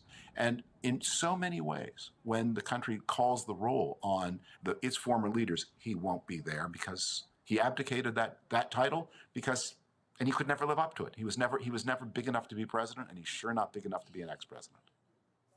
All right, David, Kelly Jane, Aisha, I always appreciate your thoughts. Thank you very much. We will speak with you again. As we were talking, I should let you know, that Joe Biden's first tweet under the POTUS Twitter account has just come out, and it says, "There is no time to waste when it comes to tackling the crises we face. That's why today I'm heading to the Oval Office to get right to work, delivering bold action and immediate relief for American families." So he is vowing to get to work right away, and we know that he can't waste any time. The first 100 days of any presidency, that is a mark.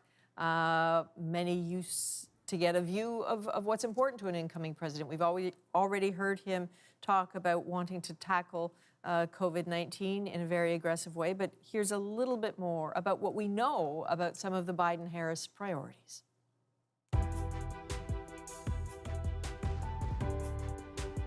The Biden-Harris administration plans to reverse several Trump decisions right away. So that means rejoining the WHO and the Paris Climate Accord, as well as ending current restrictions banning travelers from some Muslim-majority countries from going to or immigrating to the United States. They are also committing to ending family separation at the U.S.-Mexico border. Rolling back Trump's anti-immigration policies has been a particular priority for Kamala Harris. And when it comes to that border wall, it won't come down, but further construction will reportedly be stopped. And then there's the pandemic. Last week, Biden unveiled his government's $1.9 trillion COVID rescue package. It's aimed at economic relief and a massive vaccination effort with the goal of 100 million shots by the end of his first 100 days. Okay, so that is a tall order. Those are the 200,000 flags on the National Mall. It was closed to the people of the United States, but those flags are there to represent those who could not attend. And you saw, of course, last night the display of lights alongside the reflecting pool to acknowledge the 400,000 people who have died in the COVID pandemic. That is, by the way, roughly the same number of people who are buried at Arlington National Cemetery, where President Biden will go a little later. He is inside the Capitol building now. He has been signing some documents, some nominations for his cabinet positions. This is a tradition that was started with Ronald Reagan. Just ideally, you have something to eat, and then you get right down to work signing those documents. So while he is doing that, let's bring in again Susan Ormiston, who is at the Capitol, and Paul Hunter, who is not far away, again at that beautiful spot on the roof of the Canadian Embassy. And Susan, if we can begin with you. Yeah, I mean, Adrian, you've covered some of the big ticket items, climate change, immigration, where Joe Biden and his team are going to move very, very fast. But I think coronavirus is really the number one thing here, and he has to get that vaccination program working better. He's got a good team. Dr. Fauci has stayed on. But the states rule and regulate how vaccines get into people's arms. And so he's going to have to navigate and negotiate with state governors to get his plan in place. He also wants a mandate on masks in federal grounds. It's the only thing he can control, and also on interstate travel. And speaking on travel, you know, the Trump restrictions on travel from the UK and other parts of the world to the United States went in on January 26th. Trump tried to reverse that, say they would end January 26th of this year, but Biden made it clear that he's not only going to keep those restrictions in place, he's probably going to add more restrictions to international travel, maybe perhaps, you know, a COVID test before you arrive in the United States, which isn't a priority here. But just in terms of speed, I mean, he's really moving fast. His team has already said that major policy announcements, coronavirus on Thursday, the economics on Friday, Buy American on Monday, and something on racial equity on Tuesday. So an ambitious agenda, moving fast, really to underscore that this is a new administration unraveling much of what Donald Trump put in place. All right, and we know already, Susan, I believe there's going to be a news conference tonight already at the White House at around 7 p.m. So that will be interesting to see how that goes. Paul? Well, there's no ball, so you can't dance, so you might as well work, I guess. Paul, I'm curious, you know, you hear people, I don't know if you heard Kelly Jane and Aisha and David talking there about divisions between, you know, Democrats and Republicans. Obviously, this is the uncivil war to which Biden was referring. But there is also these divisions within the Democratic Party. And I'm wondering to what degree people underestimate how challenging that's going to be for Biden. When Joe Biden wants to get stuff done, especially when it involves money, he needs Congress, and he needs all Democrats on side, and many Democrats on Capitol Hill have to get reelected. And big, expensive plans don't always go over well with voters, even if it's for something that most people could agree would be helpful. So indeed, he has to be mindful of that. Barack Obama ran into that when he was trying to get the aid packages out the door during the Great Recession, back when that was the giant problem that Barack Obama inherited. And recall what happened to Obama, and previous to that, to George W. Bush, that Joe Biden is also facing as he tries to move this indeed ambitious agenda forward. And that is the midterm elections are effectively tomorrow. You know, Obama got shellacked in those elections, his 2 years into his presidency. I think George W. Bush called it a thumping. He right now has 2 years where he controls the White House, the House of Representatives, and effectively the Senate, with Kamala Harris being the tie-breaking vote. So this is his chance to get stuff done. You talk about doing stuff in your first 100 days. He's got 2 years because there is the risk that he loses control of the House of Representatives. This stuff matters in getting the rest of one's agenda done. Barack Obama found that out the hard way in when would that be? 2012, I guess, do the math. So he's looking at that. He's also got the distraction of potentially Donald Trump's impeachment trial coming up, which in theory, you know, you can walk and chew gum at the same time, but it will be a distraction. As he's doing all this work, that'll be up on the TV monitors, no doubt, somewhere in the White House. So he's got that to juggle as well, because there are politics involved in that. So he's going to try to push things forward quickly, and for good reason. Paul, do you have any sense of whether he's going to have a hard time getting his cabinet nominees approved? I mean, he headed into this inauguration without any of them approved. You know, Trump had 2, Obama had 6. He doesn't have any. Is he going to run into trouble right away with that? Well, he's got, you know, again with Kamala Harris, he's got, you know, the tie-breaking vote in the Senate. It's the Senate that approves cabinet choices. You know, in terms of pushback, including, you know, from Republicans, let's keep an eye on Mitch McConnell. We've heard lately what he's had to say about Donald Trump. Mitch McConnell famously said about Barack Obama, it's his job from day one to make Obama a one-term president. Joe Biden prides himself on being able to reach out across the aisle. You know, he's very swampy in a lot of ways, in the classic sense of that. He spent a lot of time in the swamp, but he would argue that he understands the swamp. He knows how to make friends. He knows how to negotiate, how to make stuff happen in a way that Barack Obama never did. Barack Obama didn't like that kind of stuff. That was one of the other factors that he had, in his choice for Joe Biden as vice president. Biden knows how to do that. That's been his entire adult life. So if you were to ask that question to Joe Biden, he would say that he can get stuff done, but we'll see. All right, Paul, Susan, thank you very much. Don't go anywhere. You know we'll be back. But for the moment, we are heading back down to Florida. Stephen D'Souza has managed to get himself across the water from Mar-a-Lago, which I gather is where Donald Trump is right now. Stephen? That's right. South Florida resident Donald Trump, the now ex-president, taking up residence across the water here in Mar-a-Lago. And we were here earlier when he made that 13-minute drive from the airport. And it's been sort of a morning of symbolism here. We saw Air Force One arriving with the president. And just a few minutes ago, it did sort of a symbolic fly over Mar-a-Lago as it returned to Washington, D.C. The last time it will do that for Donald Trump. And, you know, you heard Paul talk about Joe Biden trying to achieve his agenda and just how much Donald Trump will play a role in that and be a specter looming over everything that happens in Washington. Of course, the impeachment trial is such a big part of that. And breaking with the norms, of course, Trump not being present for the inauguration, and then, of course, not being an ex-president who sounds like he's going to fade into the background. Donald Trump spoke this morning just before he boarded Air Force One to leave Washington and said that they'll be back in some form. And the question is, what will that be? And, you know, there's a lot of questions about whether he's going to start some sort of media company or whether he'll start maybe his own political party. That, of course, has a lot of implications for not only how the conversation goes in the United States, but also for the Republican Party.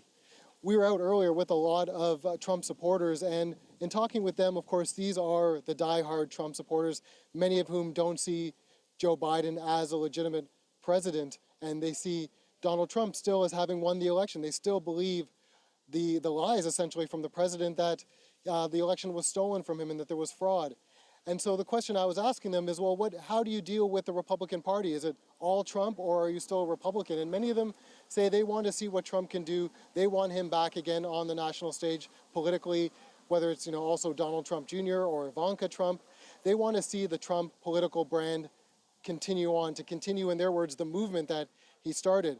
What that means for people like Mitch McConnell, what that means for everyday Republicans, whether they have to continue to embrace Trumpism in order to gain support within the Republican Party.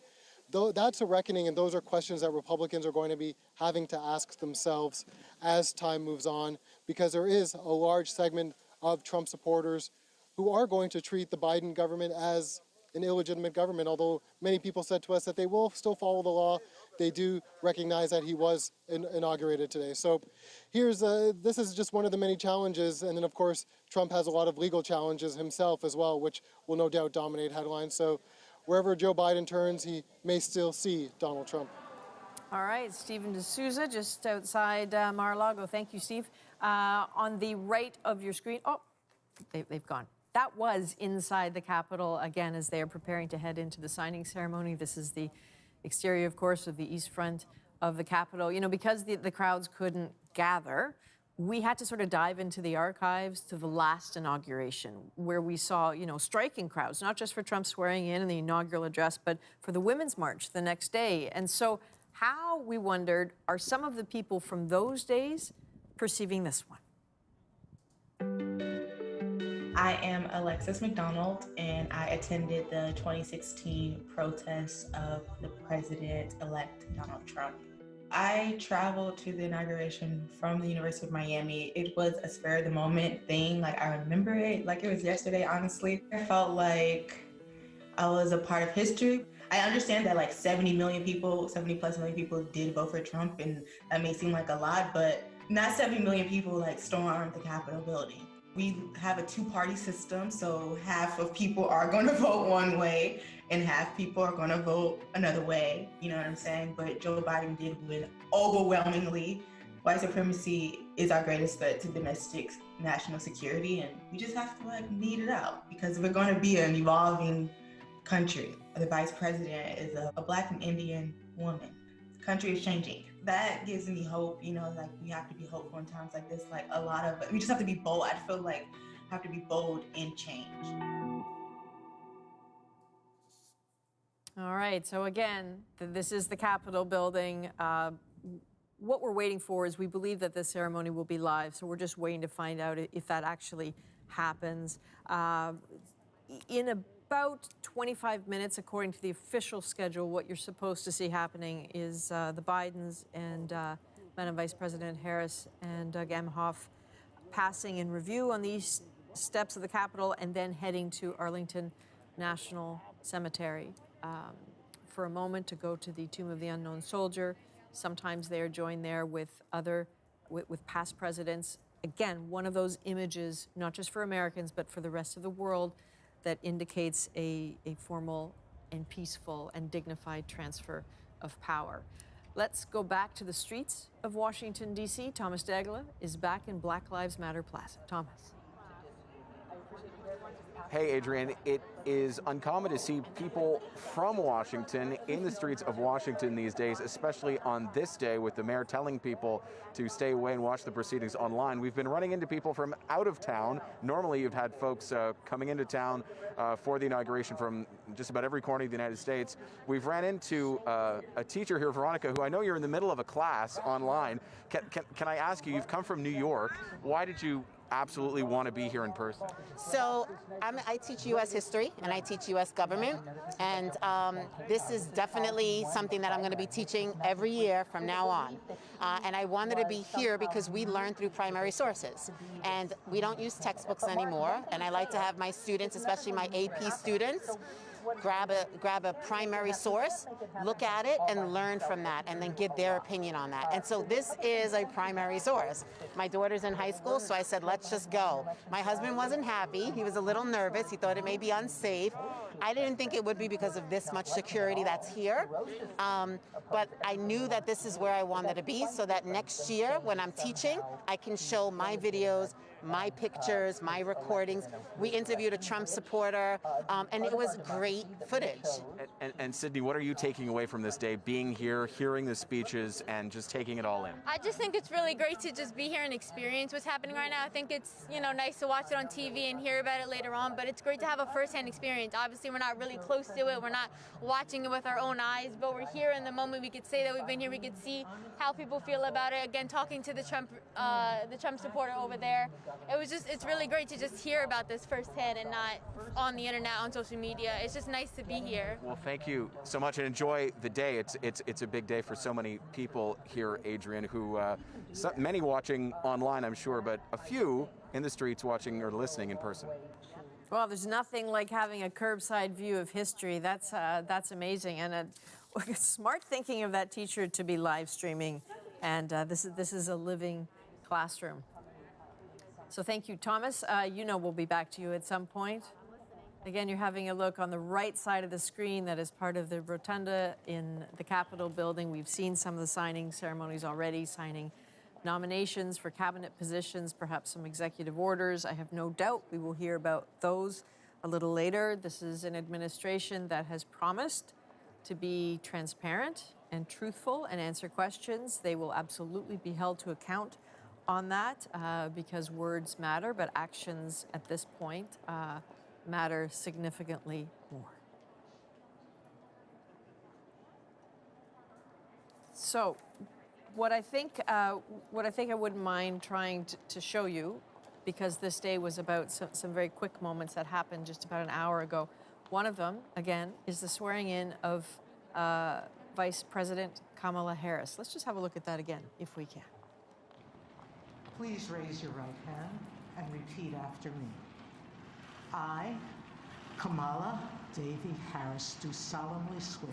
I, Kamala Davy Harris, do solemnly swear. That I will support and defend the Constitution of the United States. That I will support and defend the Constitution of the United States. Against all enemies, foreign and domestic. Against all enemies, foreign and domestic. That I will bear true faith and allegiance to the same. That I will bear true faith and allegiance to the same. That I take this obligation freely. That I take this obligation freely. Without any mental reservation or purpose of evasion. Without any mental reservation or purpose of evasion. That I will well and faithfully discharge. That I will well and faithfully discharge. The duties of the office on which I am about to enter. The duties of the office upon which I am about to enter. So help me God. So help me God. Congratulations.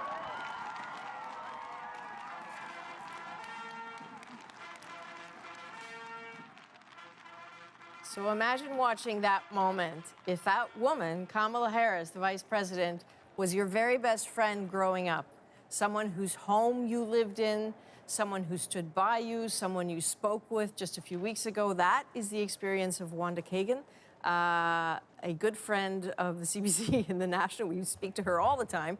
Wanda, you were in Montreal. I know you wanted to be there. I know you were invited. I know you're supposed to get this amazing, inauguration basket. That's been held up, but you had that moment, and I'm wondering what it felt like for you. It was so special. It was much more overwhelming than I had expected it to be. I knew it would be a really emotional moment. Like I watched like my hand was raised, like I was doing it with her. I watched like a hawk. I saw when she fixed her wedding ring. I mean, her ring on her finger first. It's like, I was just so moved. I'll be honest, I was in tears. I was like, I think I was saying to my cousin and we did end up Zooming together. She was supposed to be coming with me. And I think I said, I think it was more emotional than I expected. Hence, that's why I have glasses on now. I think it was more emotional than I expected because of the fact that we just caught up with each other, you know, like with 48 hours before she's about to be sworn in, and to just sit there and, you know, chit chat and reminisce. It just made it that much more emotional as I, you know, every word that she's saying like resonates right through me, right through my bones. It was really moving. And when you listen to Amanda, the amazing young poet. Oh my God.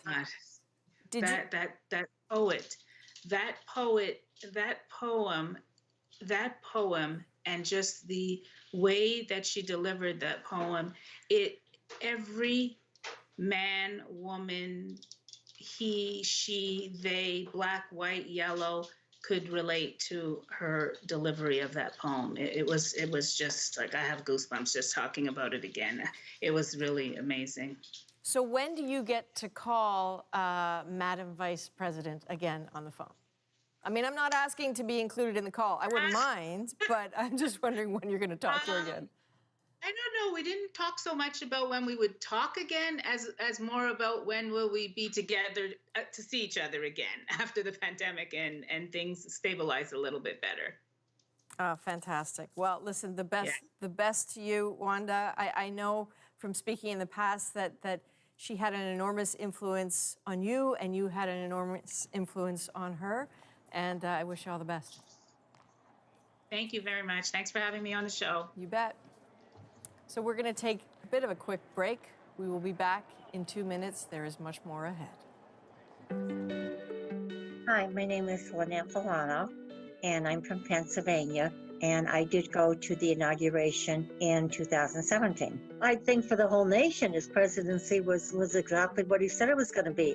It was working for the American public. There was just so many things that he did to help the average American person, and he never got any credit for anything that he did. I fear for what the next 4 years are going to be like with the Democrats' complete control for the next 2 years, because I think their agenda is not something that as a conservative Republican I'm going to be happy with. But we have to move on.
And good afternoon and welcome back to the 46th inauguration, the inauguration of President Joe Biden. You are looking once again inside Capitol Hill.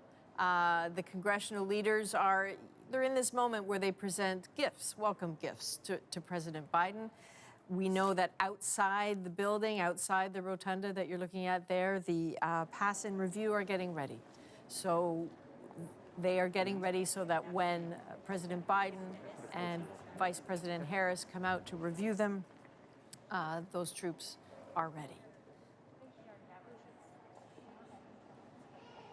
So this is a day of moments. It is more muted in the moments, obviously because of the pandemic, obviously because of the divisions and the security presence. You're simply not seeing some of the traditional moments that you have seen in the past. Some of those things that make inauguration days actually quite lovely. The parades, the outgoing and incoming president riding together to the Capitol, the wave off. None of that is happening, but probably the most important thing that happens on this day, other than the oath of office, is the speech, is the inaugural speech.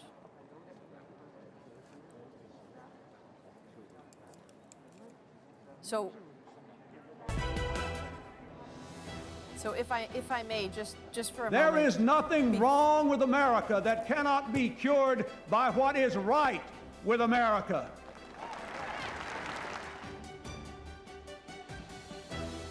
Each period of our national history has had its special challenges. Those that confront us now are as momentous as any in the past. The only thing we have to fear is fear itself. On this day, we gather because we have chosen hope over fear, unity of purpose over conflict and discord. We must be willing, individually and as a nation, to accept whatever sacrifices may be required of us. A people that values its privileges above its principles soon loses both. I ask you to share with me today the majesty of this moment. In the orderly transfer of power, we celebrate the unity that keeps us free. When America is united, America is totally unstoppable. And so just some of the inaugural speeches of the past. Again, we are getting ready inside the Capitol here, it looks like, for the presenting of the congressional gifts to the incoming administration. While we are looking at that, we're going to take a moment here. I'd like to go back to Katie Simpson, who's in Freedom Plaza. Hasn't been a lot of activity today, but there is some now, Katie? Yeah, we just saw the first rehearsal sort of head by us, a band from the University of Delaware, and we can actually see in the distance, it should be here soon, the drumline band from Howard University, which is a historically black college and university, HBCU, which is, of course, the alma mater of Kamala Harris. Earlier today, we spoke with 4 young women who actually are going to be in that drumline and talking about what it means to them to see not just a member of their school, their former alumni, or their Kamala Harris take on this role, but the 4 women we spoke with were all young women of color, and how they're looking forward to the day. They told us that perhaps when it's not unusual for a woman of color to be taking on such a significant role and such a significant challenge, and the pride they spoke of, knowing that Kamala Harris was stepping into this role, knowing that she'd walked the same hallways that they had walked. And so we just saw the band from Delaware, of course, Joe Biden being the son of Delaware, as he says. And now, actually, we think they're on our way back. So let me just move. Paul Andre, which way would you like me to go? This way or this way? I'm going to get out of the way this way. You can see, here's a little preview of what's going to be happening not too long from now. This is the University of Delaware marching along Pennsylvania Avenue. Of course, this should be the site of celebrations, but again, because of COVID, but again, because of security concerns, no one is in this area. You can't get into this area. To actually come down here, you have to go through airport-style security. So, Adrian, a little preview of what's to come. Delaware University marching band here. We'll see some more festivities. It'll look a little bit more like inauguration, but not inaugurations of the past that we've seen. All right, Katie Simpson at Freedom Plaza, thank you. And she's right, normally there are parades down that street. Let's just listen in to the congressional gift exchange. This is in lieu of that inaugural lunch. Painting, and this is the one that she recommended. The painting is landscape with rainbow. Rainbow, always a good sign. It's loaned to us for today from the Smithsonian American Art Museum. The artist, Dr. Robert Sheldon Duncanson, he was the best-known African-American painter in the years surrounding the Civil War. He was based in Cincinnati, encouraged by abolitionists who, among other things, sponsored a trip for him to do some study in Europe. This is a painting that he painted in 1859, and I think maybe it's sort of the classic America as a paradise painting that a lot of painters were doing then. But for him, a black artist painting this painting that's so much like an American utopia on the verge of a war that we would fight over slavery, makes all of that, I think, even more interesting in that while he faced lots of challenges, obviously was optimistic even in 1859 about America. And so, Dr. Biden, thanks for helping select this painting, and glad to have all four of you here as we move on to my good friend Senator Klobuchar. I like the rainbow. The rainbow is always a good sign. Let's hope so. Thank you. All right. Thank you.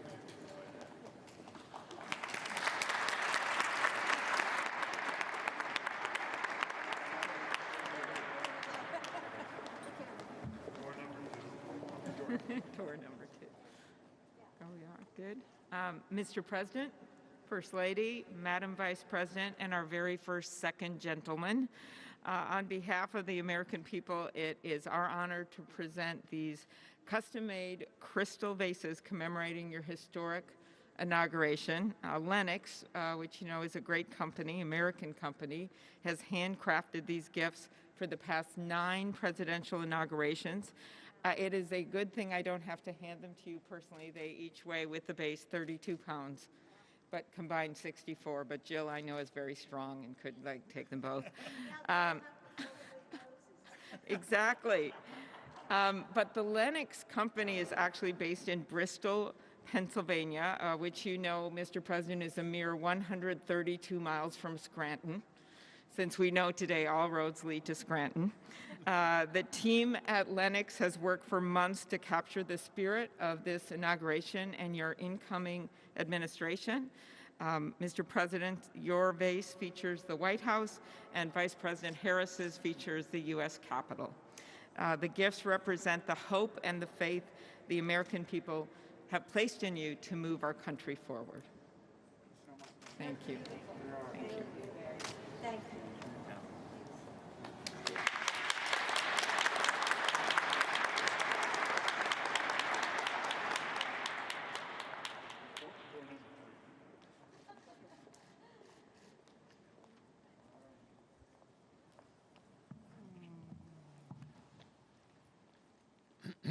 Well, Mr. President, Madam Vice President, while the pandemic has sadly limited our usual hospitality, as others have mentioned, I'm very glad we still carry on some of our favorite inaugural traditions. It's my honor and privilege to help present these flags of our nation that were flown over today's event here at the Capitol. Now, I have to make one point of personal privilege on behalf of the Senate. With all due respect to our distinguished Speaker and our colleagues from the House, I have to note, not only did we just swear in a son and daughter of the Senate to these high offices, but indeed both these former senators skipped the House altogether.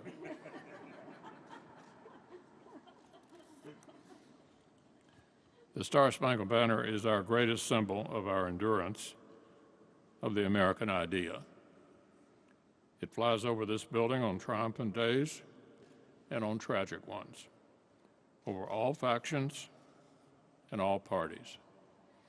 And today this flag flew over our former colleague's inauguration as the very first female Vice President of the United States. So to our very distinguished former colleague, Madam Vice President, please accept this flag with the highest compliments and congratulations of the United States Senate.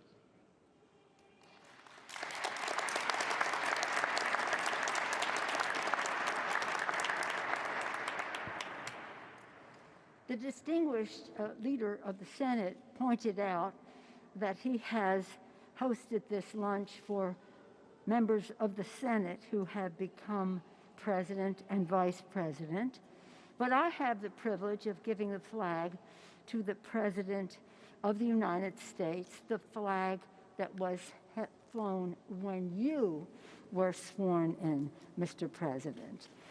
This flag may it reflect all that is said about your inauguration. America united. May it be a symbol of the hope, the healing, and the just all of the enthusiasm that you have for our country. And as we heard the beautiful national anthem, when we're at the stadium and they say, is our flag still there? Then you say, play ball, right there, play ball. So we're going to get ready to play ball. We're ready to go with the inspiration of our flag flying. But again, on behalf of the House of Representatives, it is my privilege to extend to you the flag that was flown the early moment that you were sworn in as President of the United States. Thank you, Mr. President. Thank you, Dr. Biden. Thank you. If we had the lunch, we would have had California wine. Is that not right? Madam Vice President, Mr. Emhoff, congratulations. With liberty and justice for all. Thank you.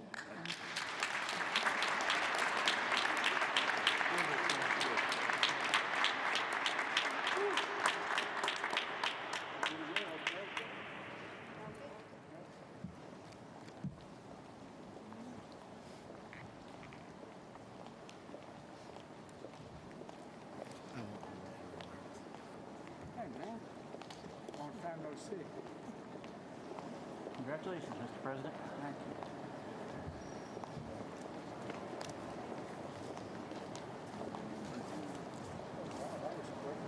you. Modern technology, right? It's a good picture, too. Well, President Biden, Vice President Harris, Dr. Biden, and Mr. Imhoff, on behalf of Republicans in Congress, congratulations. Very proud of you both.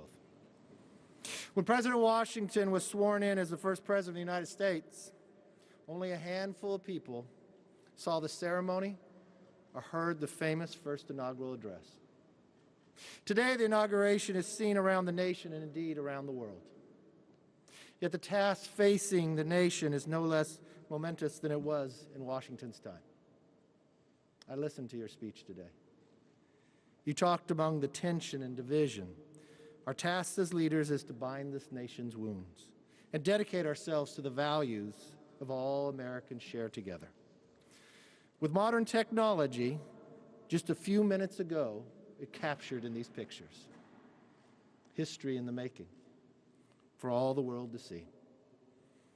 This picture should serve as a reminder of that task that we have before us. As a very proud son of California, it is my honor to present to a very proud daughter of California as well. Today, Vice President Harris made history, and all of America should celebrate that. But we should also remember that this is not the end, but just the beginning. As leaders, we are judged not by our words, but by our actions. So let's go forth from here together, accomplish great things for the American people, and every time you look at this photo, remember the beginning of the job we have to do. Congratulations.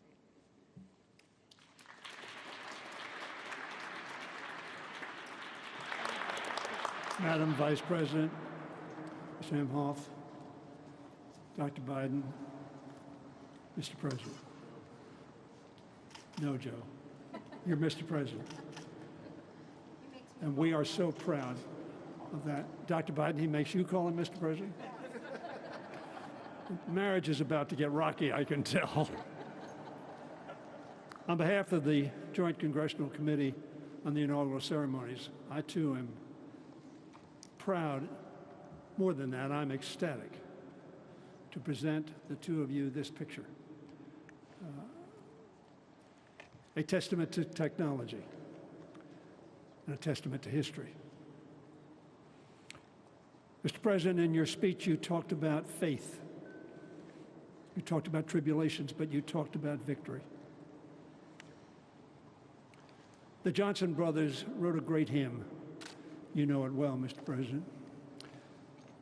Today, we have a new day. And that hymn came out of faith and out of deep trouble into hope. And they said, facing the rising sun of our new day begun, let us march on till victory's won. That's what your speech was about. And that's why we are so proud and ready to march with you, President Biden. God bless.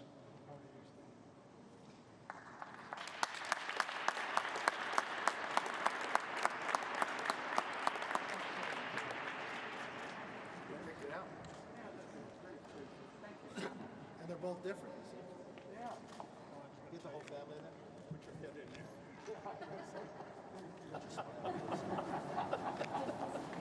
Oh, God. Well, thanks. President. Thank you. Really mean. I don't know what this must be. My turn. Yes, there's not. Thank you. You bet. Thank you, everyone.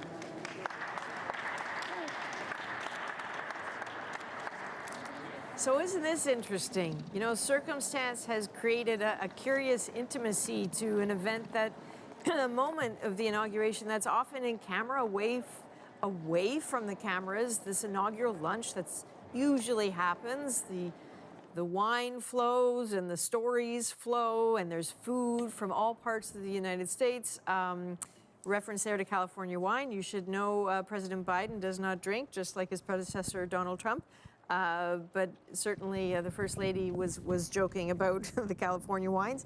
And again, this exchange of gifts would have happened possibly away from the cameras. So it's an interesting, intimate moment to observe and to see who was presenting those gifts and those kind words. To see Mitch McConnell saying such glowing things and talking about hope. I wonder, Paul Hunter, what you were thinking about the complicated political world of Mitch McConnell. I was thinking, you know, look at this, cats and dogs holding hands, you know, peace on earth, Republicans and Democrats. It is, Adrian, I agree, fascinating. I don't think I've seen that before. We've heard about the gift exchange. And indeed with Mitch McConnell, you know, who we've heard a lot about, to a slightly lesser degree, the woman standing next to him, Elaine Chao, who was Donald Trump's transportation secretary until she quit the Trump cabinet after that rampage on Capitol Hill. It was kind of, you know, I'm going to say one other thing, you know, respect to this country for fast turnaround on the gifts. The flags that were flying when they took the oaths and those photographs, I mean, it wasn't that long ago that was going on, and yet there they are, nicely framed. It was, that was fun to watch, I'm going to say. That stuff could be dreary. You know, it's funny, too, I'll say, somewhere in D.C., Adrian, a story that I've always wanted to do. These gifts don't apply, but every world leader who comes brings gifts for the president or the vice president, and they're all eventually sent off to some giant warehouse somewhere with the National Archives. I've always wanted to go there and, you know, find some 30-year-old can of maple syrup from Canada or something like that. You know, it's all on a shelf, but these gifts were, I don't know, I enjoyed watching that. It's interesting. You know, it is a part of, again, I go back to the intimacy of the whole ceremony. You know, keeping people apart continues to sort of bring them together in a strange, casual kind of way, if you can call an inauguration casual. There's lots to say about Mitch McConnell a little bit later. For the moment, as we wait for President Biden to review the troops right there at the East front. Let's dip back and put our Canadian lens back on again with Rosie Barton.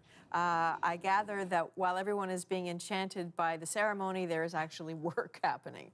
Well, you can assume that there's work happening on this side of the border. We were told, I was told by the ambassador to our ambassador to the United States on Sunday, that at that stage they were prevented, obviously, from talking to any members of the cabinet who were really respecting the rules of transition, and until it becomes official, they couldn't reach out. So the communications between the Canadian government and the American government, for now, had been restricted to Joe Biden's transition team, and then, of course, that one conversation that's happened between the Prime Minister and Joe Biden since the election.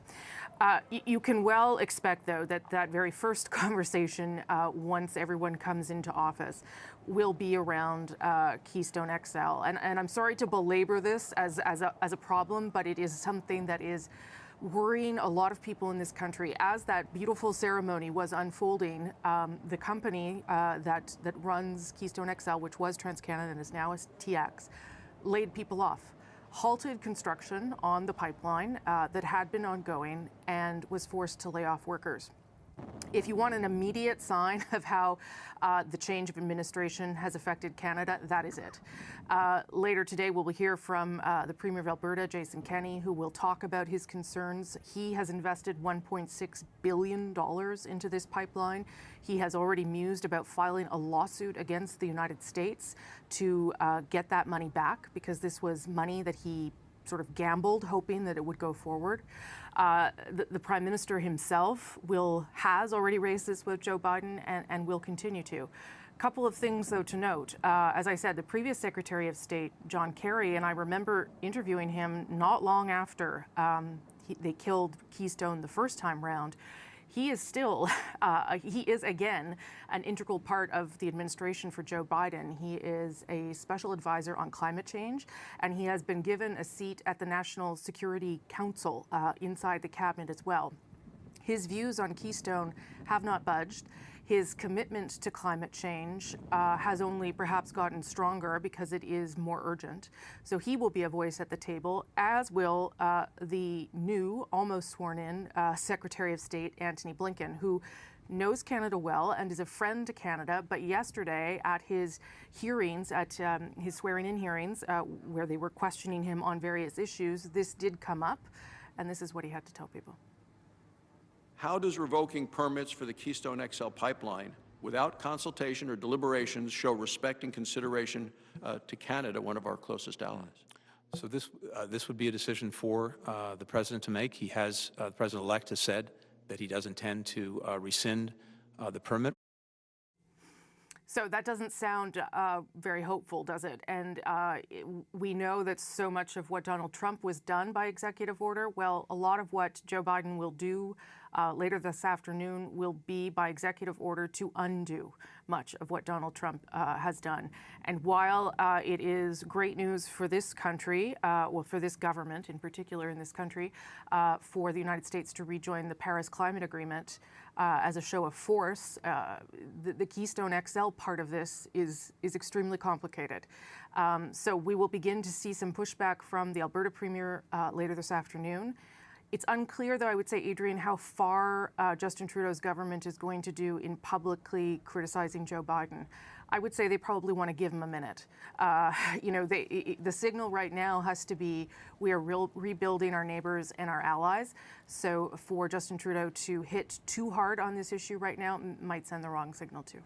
So just listening to what you're saying, a couple of things come to mind in speaking with Patty Solis-Doyle, who knows Joe Biden well. She emphasized a point yesterday that people have been making repeatedly, that make no mistake, Canada, when Tony Blinken speaks, he is speaking for Joe Biden. This is not a situation of, is this really what the president wants? He is Joe Biden's voice in circumstances like that. So that is exactly what Biden wants. And also, it seems like to say no to Keystone was easy for Biden domestically, to certainly do something that pleases one element of the Democratic Party. Is there, Rosie, a perception that that Biden feels from I realize it's early, but from speaking with the people you know, is there a sense that Biden feels that he knows he's done something that will be perceived by many in Canada as a big problem, and that there's a sense of he's going to make it up?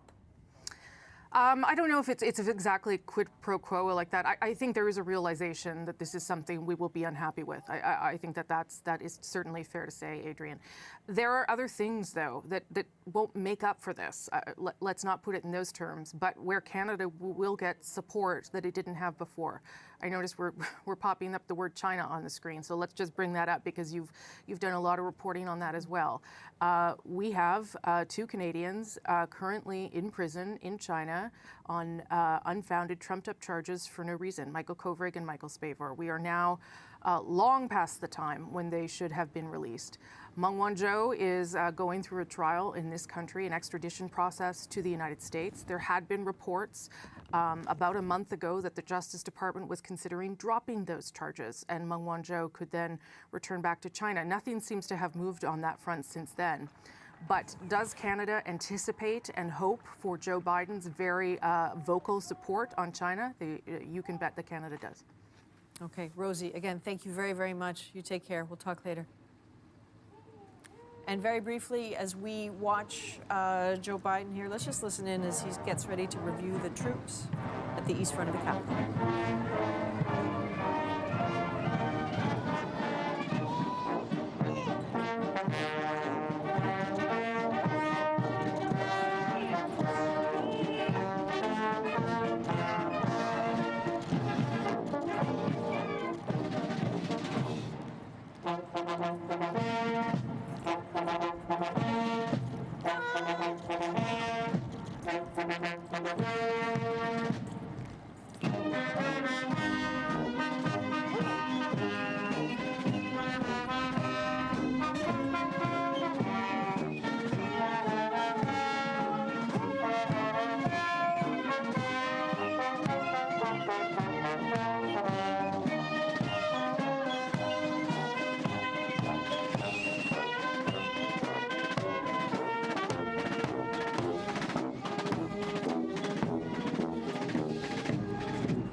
So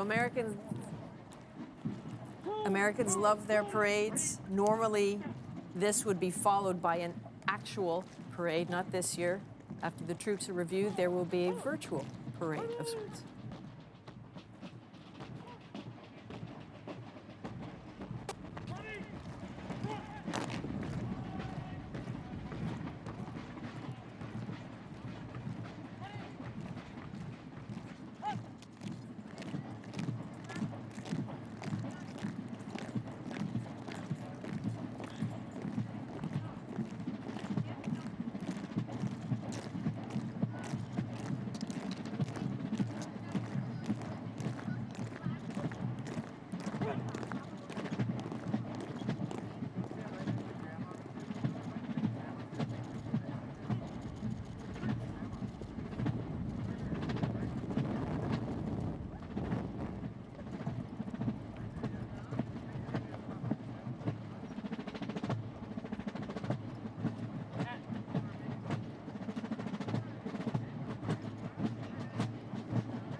All right, so that was the pass in review ceremony. Again, there will not be an actual parade, but what's happening right now as President Biden and the First Lady Jill Biden get into the beast, the presidential motorcade will head to Arlington National Cemetery. That is where they will lay wreath at the Tomb of the Unknown Soldiers. A blustery, cold Washington day. You saw some of the hats from some of the troops falling off there. So they are off to Arlington. They will be joined by some other dignitaries, I believe some former presidents as well. So as we watch this, let's go back for one last thought from Susan Ormiston, who has had the best seat of all. Prize so close you could practically touch everything. Susan? Yeah, it was unbelievably close, and it really felt like a very intimate inauguration, really, because the guest list was so small. The staging area wasn't full, certainly the stands weren't full, and there was hardly a big crowd out here. I did miss, frankly, the cheering and the expression of joy for a new administration from those that want to celebrate Joe Biden and Kamala Harris. You kind of, waited for the moments, cast an ear out to the ball, and there was a smattering of clapping. I don't know if it felt like that on TV, but it certainly was different here. I think just reflecting on the day so far, a sense of relief, Adrian. Relief for those who voted for Joe Biden and Kamala Harris that the administration has finally changed. Many could not wait for this day to come. But relief from many others, a larger group of Americans, that nothing disrupted this ceremony. What happened here 2 weeks ago at the Capitol was remarked upon many times during these speeches today, and it's remarkable that they actually were able to carry on, sorry, it's very blustery now, carry on and have this ceremony out in the open like this, albeit surrounded by tens of thousands of National Guard troops lining all around here with razor wire and barriers and almost no one in the streets of D.C. So a sense of relief that this happened, it went successfully, it's done, and now this administration can go about their duty. And a sense of urgency, because the pandemic crisis in this country is galloping, and the vaccine distribution is not going well. So many Americans are looking to Joe Biden and his health and science team to get a handle on that, to try to install some kind of national emergency and coordination to get more people to be wearing masks indoors and try to reduce the numbers and bring them down. So it does feel like now the country is moving on again after one of the most tumultuous 12 months that I have ever experienced in my career in any country, Adrian. I'm sure it's the same for you. All right. Yeah, it's been a weird one, Susan, no doubt. I know you're cold. Thank you very much. What an extraordinary perspective you have had on all this today. Thank you. As you've been speaking, as we were hearing from Susan, we were looking at pictures. You can see it now. President Biden in the motorcade, in the Beast. They make quick work. They changed the license plate to 46 while we were all looking another direction. And also, at some point in the pictures that you're seeing here at the East Front, which is the traditional front of the Capitol, we have been seeing Eugene Goodman again. He's been in a brown coat. He's been at the vice president's side throughout this day. It's not that he was necessarily strictly an invited guest. He was assigned to protect Vice President Kamala Harris today, assigned as part of her security detail. That is an extraordinary gesture for an extraordinary man who, again, when people write the books about January 6th, he will have a whole chapter, because all by himself, having lost his baton, he not only held off the mob that was chasing him up the stairs, but he had the presence of mind to draw them into a part of the Capitol where he knew reinforcements would be coming, to draw them away from a series of doors, maybe 10, 20 meters away, behind which members of the Senate and the House were hiding. In that moment when he was under threat, he had the presence of mind to move them away. So that is why you are seeing a lot of him today. There is a big push to get him be given a Congressional Medal of Honor. I have no doubt that will happen, but that is particularly why you have seen him at the side of the Vice President all day. And if we can go back to Paul, because I know you have lots of thoughts, my friend. Yeah, It's interesting, while you were talking about Eugene Goodman, I was taking a look back at Pennsylvania Avenue behind me, also as we watch President Biden prepare to, I think, drive down Pennsylvania Avenue and past us. So I took a look out there a couple of minutes ago, and all the security we were talking about earlier, the National Guard that we've seen sort of standing along roadside, absent any crowds whatsoever, of course. They look completely bored, Adrian, and isn't that a good thing? They've had nothing to do today, kind of picking up on what Susan was talking about. Nothing. And after all the fear, and this is not to say by any means that that all of that has gone away, but it didn't happen today. It didn't disrupt this ceremony. It didn't disrupt the transfer of power. Things kind of went according to plan, and maybe deterred by the immense security. But if so, then it was deterred. And I think that is to be celebrated, as well as the heroic work of Eugene Goodman. There's so much going on here today. You know, it's interesting, all the things that went according to plan, in spite of those fears, in spite of what happened January 6th, in spite of them, you know, those rampagers being egged on, all of that, it happened today. And that is a very celebratory thing.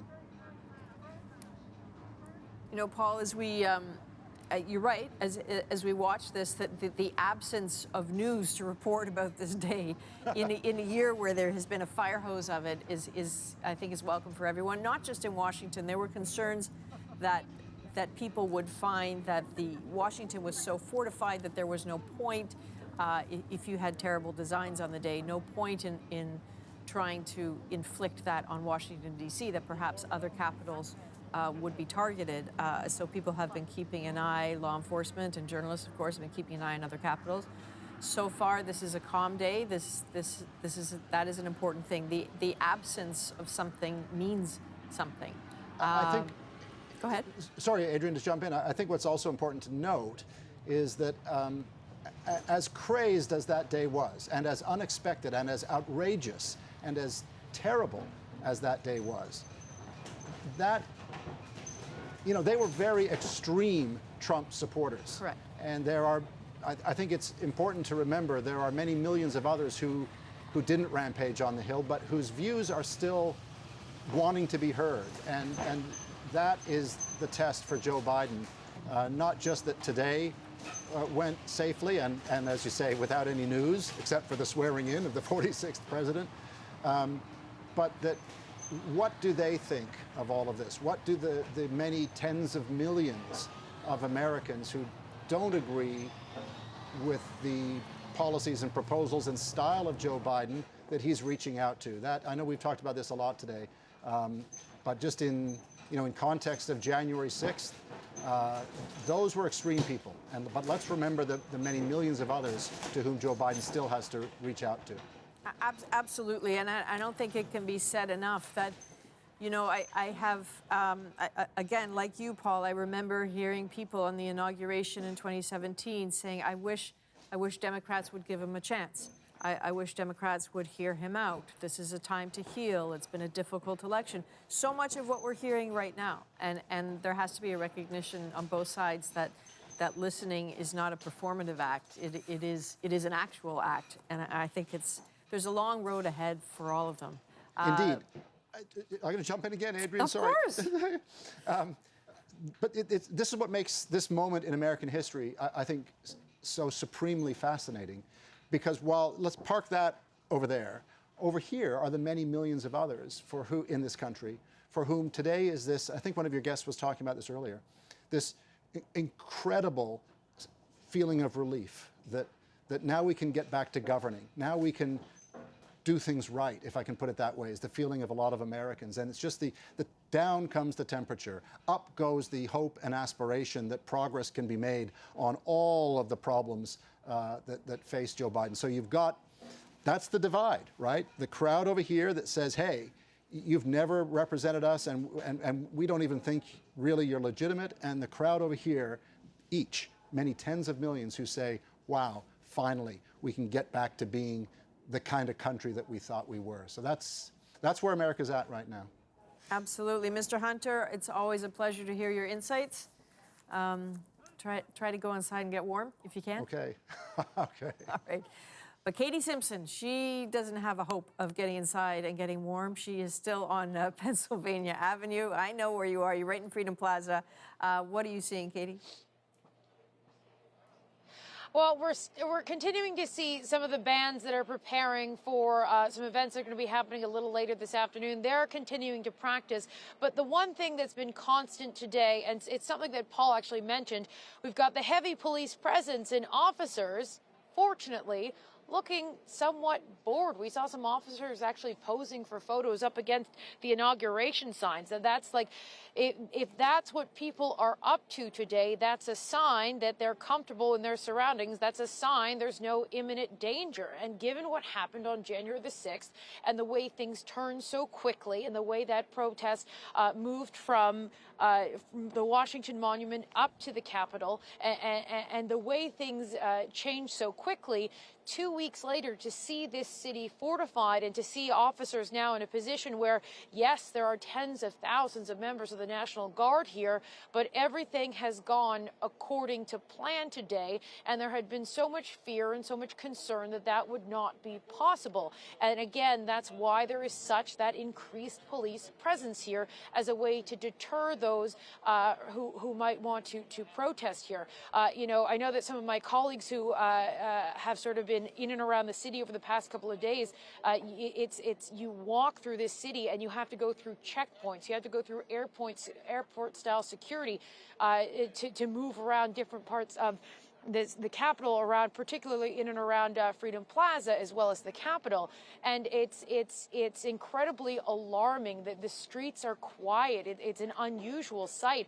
And as we talk so much about the division that exists in America, the tens of millions who voted for Joe Biden who feel a sense of relief, the tens of millions who voted for Donald Trump and may be disappointed, and the segment in that who do believe the election was stolen, the concerns around that, when you see all of the streets that are empty, there's no moment for them for people to come together and maybe have a conversation, have those moments where they can hear each other out. So hasn't been an opportunity to do that, Adrian, and that's something that people in this country are going to need to do if there are going to be those moments of healing.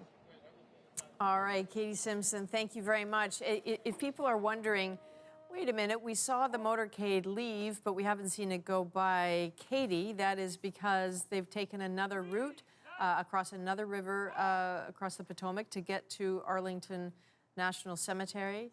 That is where Joe Biden and Vice President Harris are on their way to right now with their spouses. They will be joined by Presidents Bush, President Clinton, President Obama, and their spouses.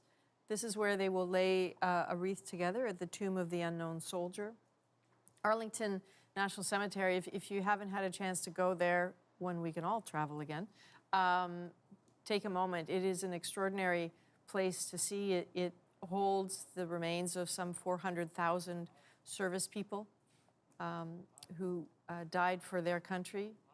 That's a number that's not lost on anyone in the United States today. That's a number of people who've also been lost to COVID during this pandemic. The cemetery is closed to the public today, of course, as so much is. Thomas Dagla is on one of the few streets in Washington, D.C. where there are people moving about. He's at Black Lives Matter Plaza. Thomas? Yeah, Adrian, people have come from across the United States, pockets of people here and there in downtown D.C. Among them, I've come across Jessica Leon, who's come from Tennessee with her family. They're all decked out in Biden-Harris memorabilia for this special day. They got the flag, they got the masks, the toques. Jessica, for you, it was a very special vote. First time you voted in the United States after being here for 19 years, your first year with citizenship. And it was deeply personal, your vote against Trump and for Biden. Can you tell us about that? Yes, well, I got my citizenship in August, so I was just right on time to register to vote in November. So it was really, really excited to be able to vote. And when I voted for Biden and he won, then I say I have to be here. And you were telling me that for your family, this means a lot for the Trump era on immigration issues in particular to be over. What would you like to see from Biden on that point? On that part, I want Biden, or he's been saying that he's going to have an immigration reform and probably get some citizenship for DACA. So that's what I'm hoping for. My sisters are from having DACA, so I hope they can get a citizenship. And in 4 years' time, when this term is over, and whether we know or not whether Biden is running again, how would you like to see America change by then, 4 years' time from now? I want us to be united again. You know, I don't want to see racism anymore. You know, a lot of people show how racist they are when Trump was in office.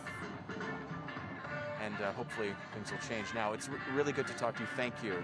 And enjoy your time here in Washington. They've traveled all the way from Tennessee. Good to see you folks. Adrian, as you can see, lots of stories, things that have driven people to be here in person to support Biden on this big day. All right, Thomas, thank you. It's so interesting listening to her speak because it speaks to the expectations that are on this president. That's the story of someone who has dreamers in their family, who for the last several years have been afraid of being, you know, seeing their parents get deported, being hauled out. This is a problem that happened under Obama. It certainly happened under Trump as well, and it's been a big challenge. And they have expectations. They have heard Joe Biden's words. They are waiting to see his deeds. What you're looking at on the right of your screen is one of the pictures of the motorcade that is heading to Arlington National Cemetery. Every now and then, as this pool feed switches over, you might see some images from within the convoy itself. It's a striking thing to see just how big that convoy is. It carries the heartbeat of the United States right now. Certainly its leadership, incredibly important. So that is the tomb of the unknown soldier, I believe, at Arlington National Cemetery. And as we watch these pictures, let's take a moment to look back and listen back at the words of President Joe Biden in his inaugural address today. We still have far to go. We'll press forward with speed and urgency, for we have much to do in this winter of peril and significant possibilities. Much to repair, much to restore, much to heal, much to build, and much to gain. Few people in our nation's history have been more challenged or found a time more challenging or difficult than the time we're in now. Once-in-a-century virus that silently stalks the country. It's taken as many lives in 1 year as America lost in all of World War II. Millions of jobs have been lost. Hundreds of thousands of businesses closed. A cry for racial justice, some 400 years in the making, moves us. The dream of justice for all will be deferred no longer. That is a very big promise to make, that the dream of justice for all will be deferred no longer. As we watch this, heading into Arlington National Cemetery, again, and after listening to Joe Biden there, I'm curious, we've been trying to reach out to people who've been watching it all day. We heard earlier from Janelle Amasa, who'd been watching with some people, certainly Kamala Harris's swearing in, how emotional it was. You've heard people say how emotional it was. You've also heard them say how big their expectations are. And, you know, in speaking with Kelly Torrance earlier, a Canadian who is a conservative, you also heard that fine, willing to hear what Biden says about reaching across the aisle, but again, words are important, deeds are more important. So as this ceremony begins at Arlington National Cemetery, let's take a moment and then let's go have a listen to Janella once more.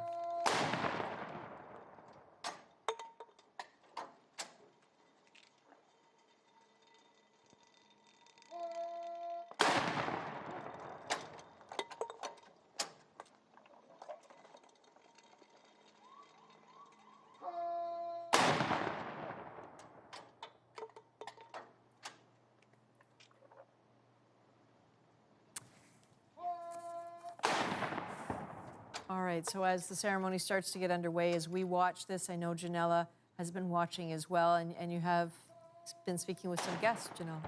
Yes, Adrian, an emotional day as people watched Kamala Harris get sworn in as the Vice President of the United States, holding the second highest office in that country and making history with a number of firsts. The first woman to hold that position, the first woman of color, a Black woman, a South Asian woman to hold that position.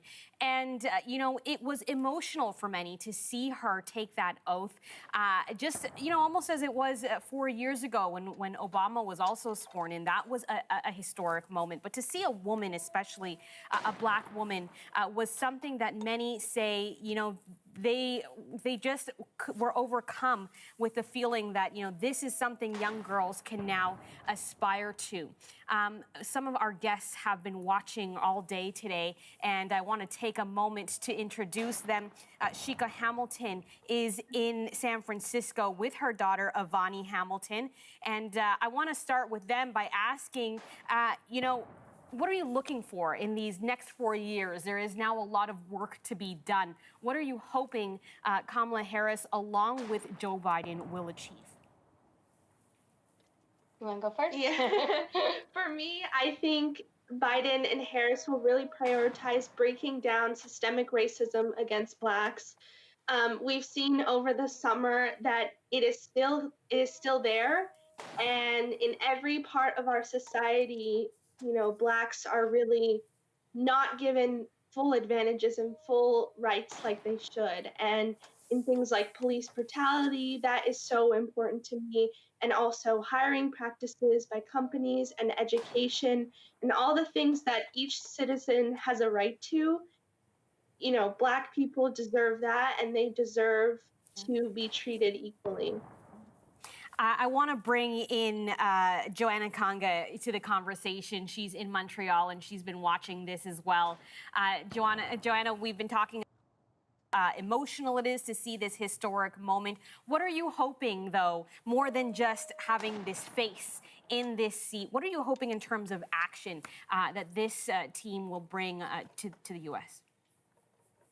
Well, knowing both of their resume and knowing both of their abilities and what they've been able to show us in the past 30, 20 years, what I'm waiting for this administration to do is keep the work going in terms of healthcare, keep working towards providing healthcare to all Americans.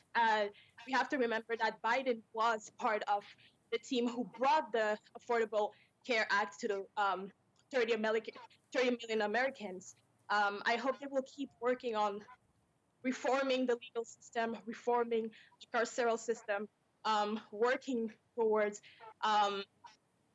better exchange with the population and the police, work on police brutality and gun violence, and keep the peace and unity and bring back the respect that we had for the Oval Office. Thanks so much, Joanna. A historic for everyone watching, especially communities of color, and for women to see the first woman, the first Black woman, first South Asian woman take the second highest seat in office. But as we say, she's got her work cut out for her, a lot that they have inherited. And, you know, we're going to be seeing how the Biden administration, along with Harris, will be dealing with many issues: healthcare, racial inequality, lots to tackle in the coming years. But today, a historic day to celebrate. Adrian.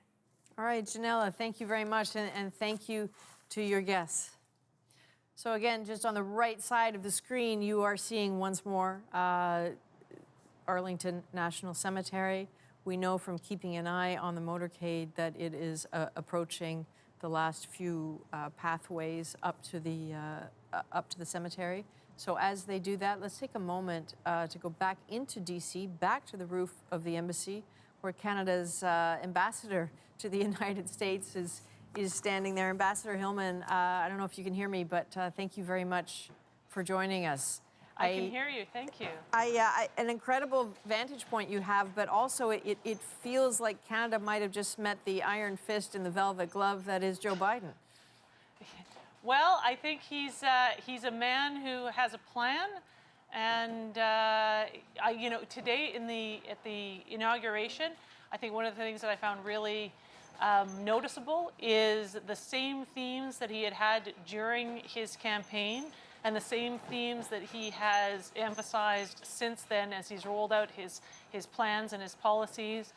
They were the same themes that he raised in all of in his speech, and I think he's a very predictable, orderly kind of guy. I think he's going to do what he says. That seems to be what we've noticed over the past number of months. So depending on your perspective, that's either a good thing or not a good thing. And when we talk about Keystone XL, what's your sense of how final a call that is? I think the president has made his decision, and that is, you know, we respect that.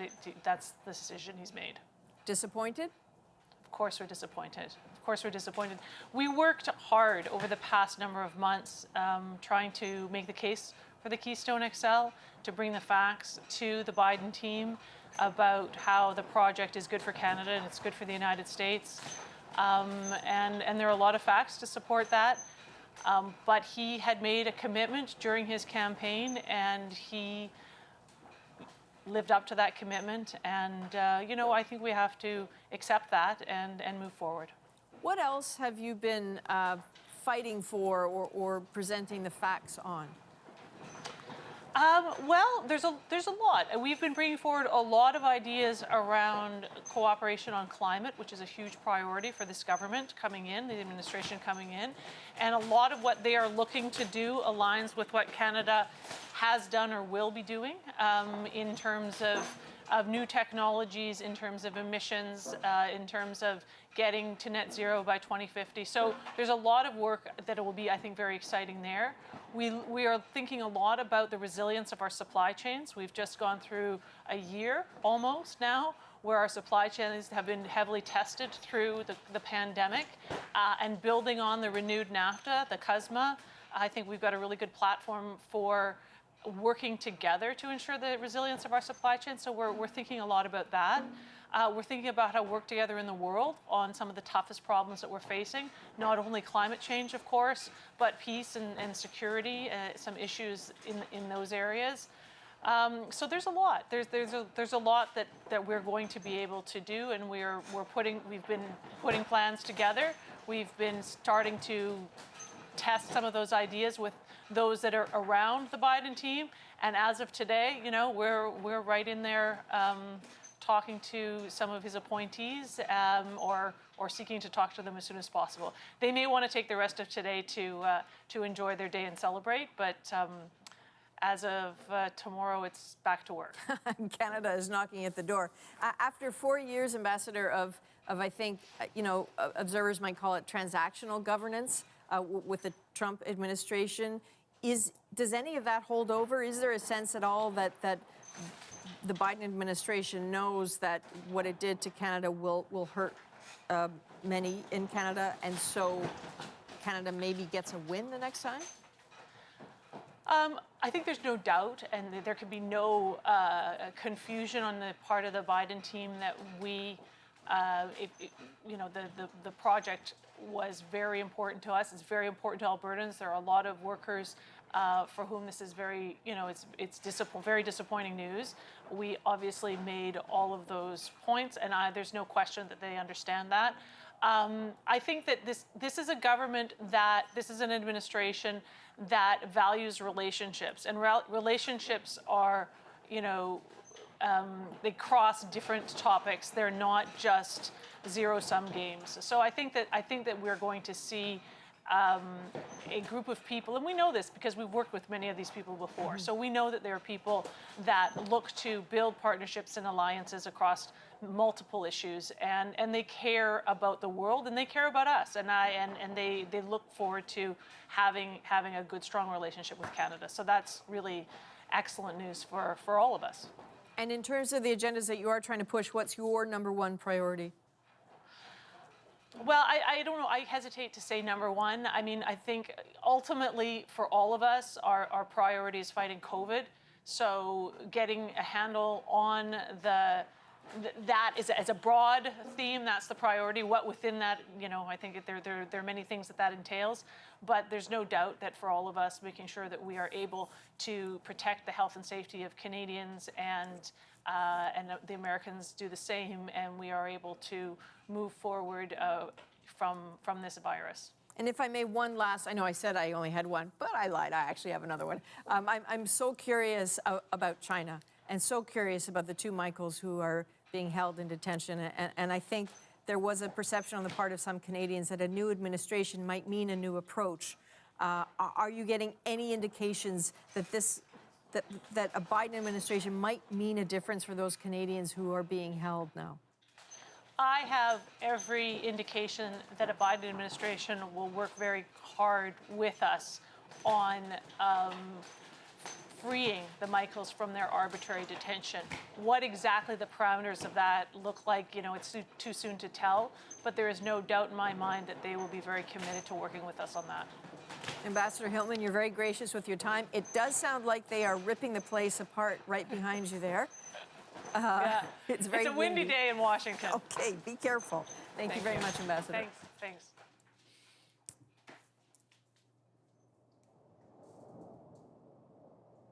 We're just going to listen in here. As you can see, the President's Club, as it were, has arrived at Arlington National Cemetery. The Obamas, the Bushes, the Clintons, they are just waiting for President Biden, Vice President Harris, and then the ceremony will begin. Let's just have a little listen.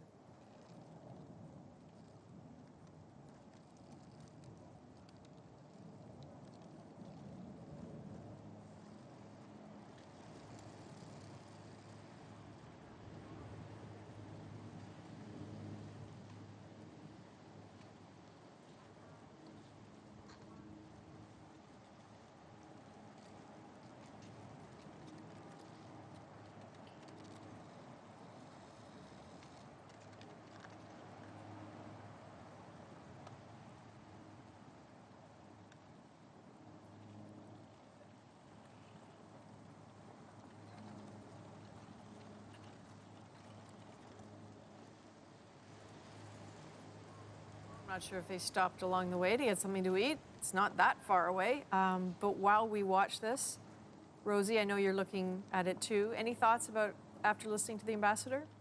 Yeah, absolutely. I would say that that the ambassador sounds resigned in a way that she didn't even as little as 2 days ago. I'm not sure what has changed, whether there was a conversation, whether the federal government simply realized that there was nothing more to be said.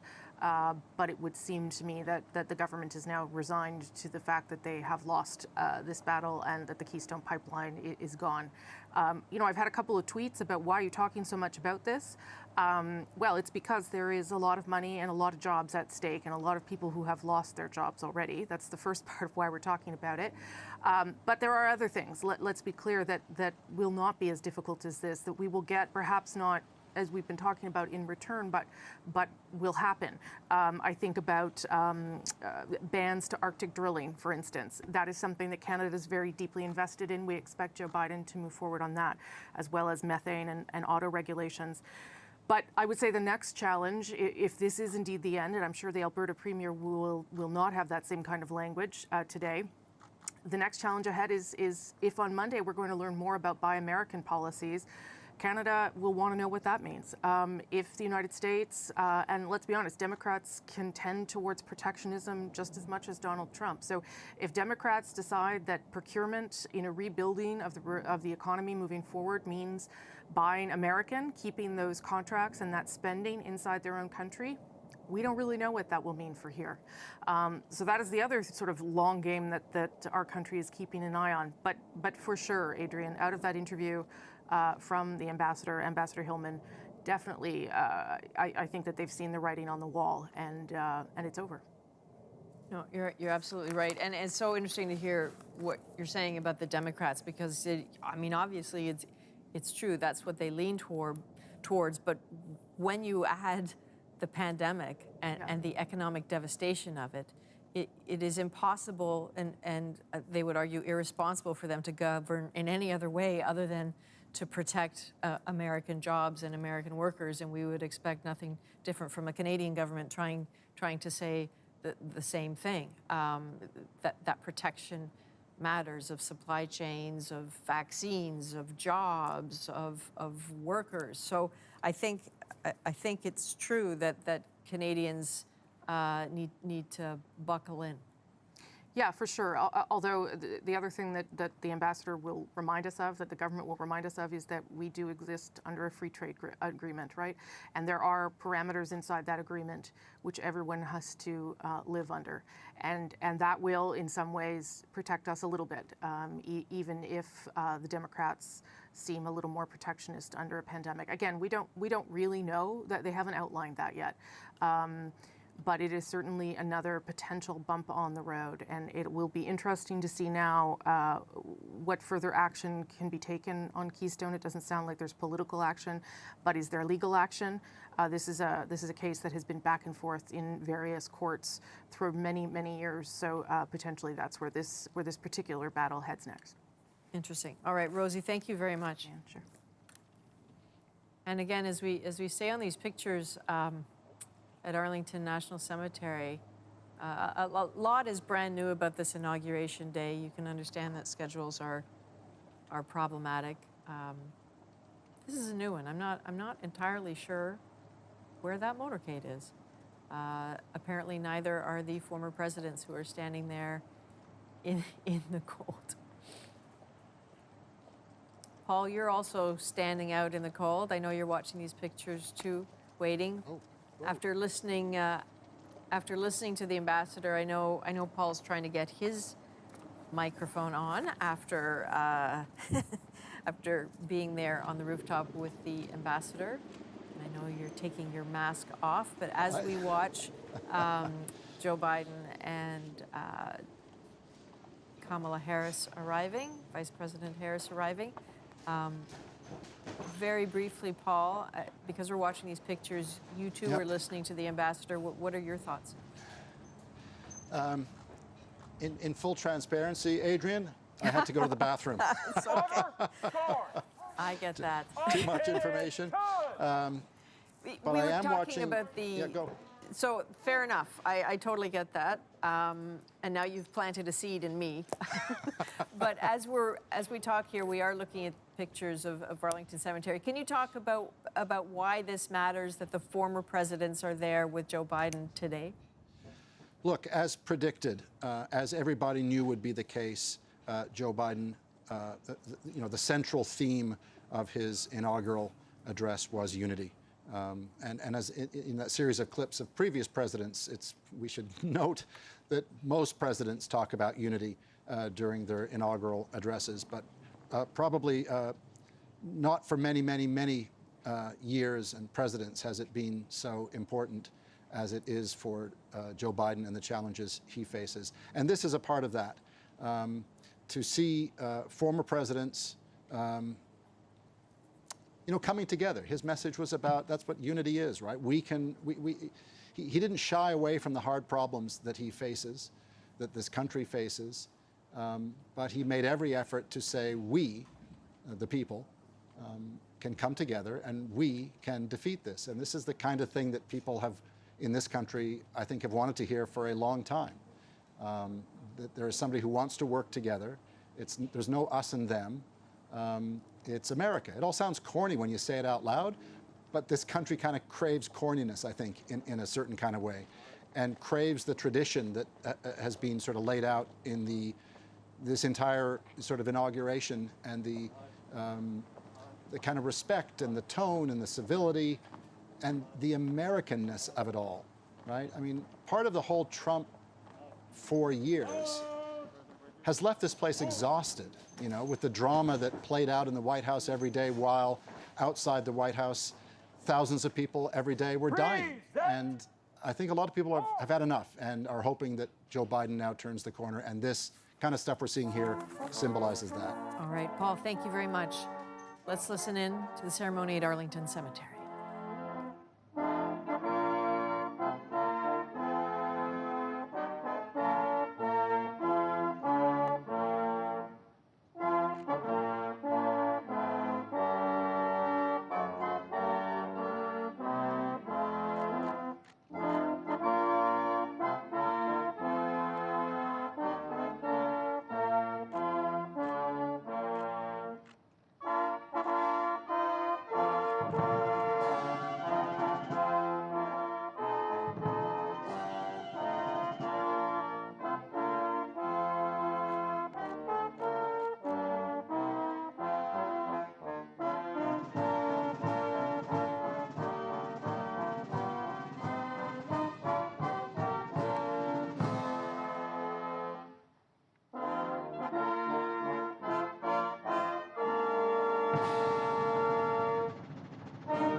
Order!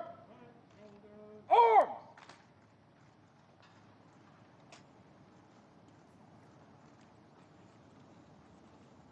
President, Vice President, please come back to the spot.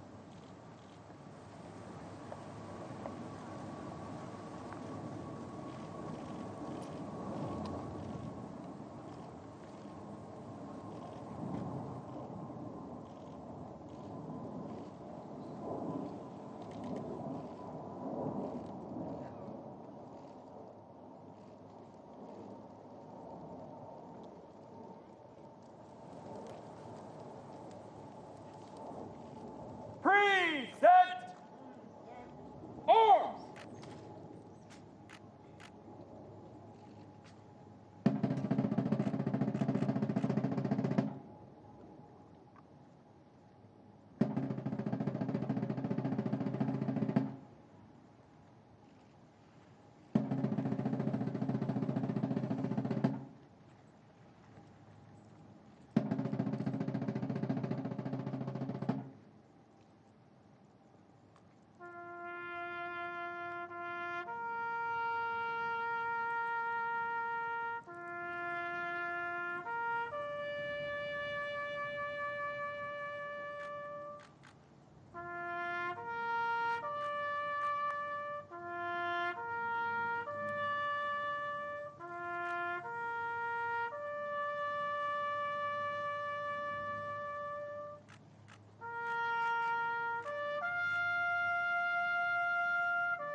Order!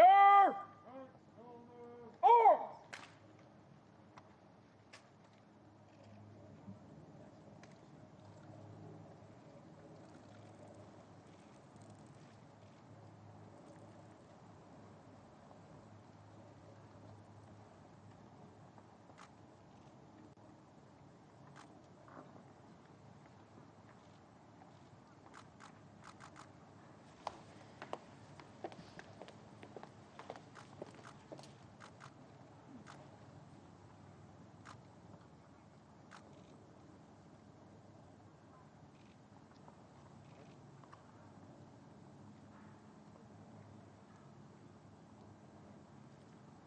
President, I would ask you to please return my place. Vice President,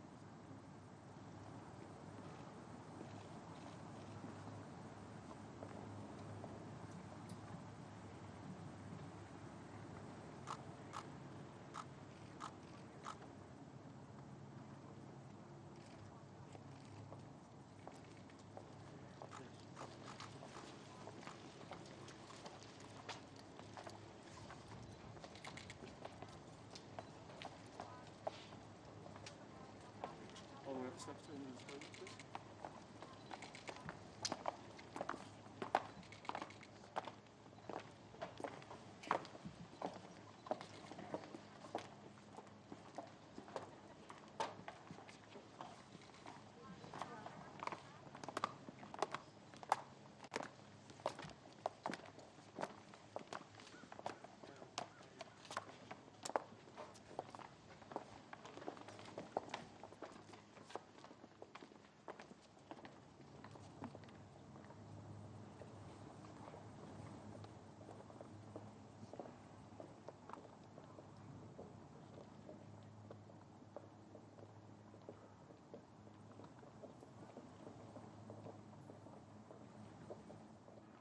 So that is the end of the Arlington service. You can imagine 4 commanders-in-chief standing there, who bear the awesome responsibility of sending men and women to war, 400,000 of whom are buried at Arlington National Cemetery. That's a country that understands sacrifice and loss. Those are people who understand it too. Certainly, you have to know in their private thoughts. People like Joe Biden are thinking of a lot of the people they lost. In his case, his son, who was a veteran as well. Advance the colors. So as we sort of close out the part of this, I wouldn't mind going back to have a quick thought from our panelists briefly, Aisha and Kelly Jane. Aisha, this is a pretty somber moment to end sort of the official part of this program. What's in your head right now? Well, I'm thinking so much about what patriotism is. You know, the Trump administration and Donald Trump, as much as he claimed to be a patriot, he really wanted to use our military as his own personal force, and simultaneously did a lot of denigrating of our armed forces, denigrating of our fallen soldiers, of our heroes, like Senator John McCain and so many others, and had this real tumultuous, I think, relationship with the armed services of the United States, and no sensibilities whatsoever around veterans. And it felt a little bit like a cognitive dissonance, because at the same time, his supporters, you know, ran around claiming the flag and claiming, you know, military might and patriotism in a way that just seemed really conflicting. And so to watch President Biden, Vice President Kamala Harris, again, you know, the restoration of dignity is probably the theme of the day and will be the theme of this administration. But to watch them really, truly honor the soldiers that have protected our shores and the fallen soldiers and our veterans, and to really understand that military doesn't necessarily mean might in democratic, in our relations around the world and in our diplomatic relations, and that we need to honor that differently than perhaps the previous administration. I think that there's so much of a full circle happening right now about who we are and what it means to be American, and what it means that, you know, we raise our flag, and how we respect that in a way that we perhaps haven't in some time. Okay, Aisha, thank you. And Kelly Jane, I was thinking about something that you said earlier about, and I know you work for on the editorial board of the New York Post, and I've read their editorial today talking about, yes, Joe Biden's words about reaching out to people are important, but I hope he fulfills them, seemed to be the tone of the editorial. And I'm wondering, is that how you feel? And do you see a responsibility on the part of people who didn't vote for Joe Biden today to do something more than say, I hope he fulfills that? Yeah, I do agree with those words, Adrienne. And all I'm going to say is, I was busy typing in between appearing on CBC today. We welcome Joe Biden's call for bipartisanship. And as I said earlier, he sounded impassioned when he said that in his soul, he is fighting for unity in America. And I think he means that. He's going to have a lot of challenges, of course, within his party and with the Republicans. And I do think every American should do what they can to make that happen, whether it's the elected officials in office working together to help Americans who have been devastated by the pandemic, or whether it's, us in our daily lives going about how meeting with our friends and family and how we speak to them, how we respect them. I have to say I don't agree with everything President Trump has done by any stretch, but he is one of the few presidents, maybe the only president in recent years, who can say he didn't start a war. And I'm sure that Joe Biden is taking the world challenges just as seriously as he is taking the ones at home. China, of course, is an adversary. Russia just arrested Alexei Navalny. Both countries wanted to interfere in America's elections. Biden has a lot of challenges, both at home and abroad. And I do think we should do all we can to make his work a little easier. This is a new start, a fresh start. Biden himself said, let's start anew, let's listen to each other. And I hope that people on both sides of the aisle take those words to heart. There's certainly been a lot of ugliness in the last number of years, with neither party wanting to give the other a win many times, and the American people suffering. As we saw, they didn't want to agree to any COVID relief before the election, worried that it would be giving the other party a win. Nancy Pelosi even sort of came right out and said that after the election. They really need to keep their eyes on the prize, and that's the people who voted them in. No matter who they voted for, those people deserve to have their elected officials doing their job, which is to make life easier for them. All right, both of you, Kelly Jane and Aisha, thank you for your thoughts today, as always. One quick final thought to our friend in Ottawa, Rosie. Thank you. Well, in many ways, predictability is the name of the game for the Canadian government going forward. Isn't it nice to see someone who says they're going to do something and does it even if you don't like what they're doing? And I think that return to some semblance of normalcy, and dare I say it, some sense of dullness even, is welcome by Canada if needed. The United States is a friend of ours, so certainly we can have conversations when we disagree with things, but being able to pick up the phone and have that conversation without personal attacks ensuing will inevitably make it easier to govern for this government or any other future government. There will be challenges, we can see that already, but we've got someone now in administration now that has a history of knowing how to govern, is a professional politician, for lack of a better word, and that's going to just make things much easier for Canadians hoping to engage with that administration. Okay, Rosie, excellent. Thank you very, very much. Okay. And while we can, one last thought to you, Mr. Hunter in Washington. You know, you talk about 400,000 people buried at Arlington Cemetery, Adrian. Well, of course, that's the same number of Americans who've died from COVID. That's Joe Biden's problem now. He basically gets one day, less than that, I suppose, to be congratulated for a speech talking about unity and solving America's myriad steep challenges. Well, this is that day. Tomorrow, it's his problem. It's his problem now. But the hard part begins when he steps foot inside the White House. It's all on him. Racial injustices, COVID, the political divide. That's Biden's challenge, and it starts now. Absolutely, Paul. Thank you very much. The expectations are huge. He will be held to account by not only the people who voted for him, but the people who expect much from him. It's been a privilege to be here with you today. It always is to watch history with you. What an interesting day. So quiet. You know, for a place that is so often so noisy, to see it quiet is interesting. Let's see if that foretells calm to come. Our coverage will continue on CBC News Network right after this, and tonight, of course, on the National, starting at 8:30 Eastern.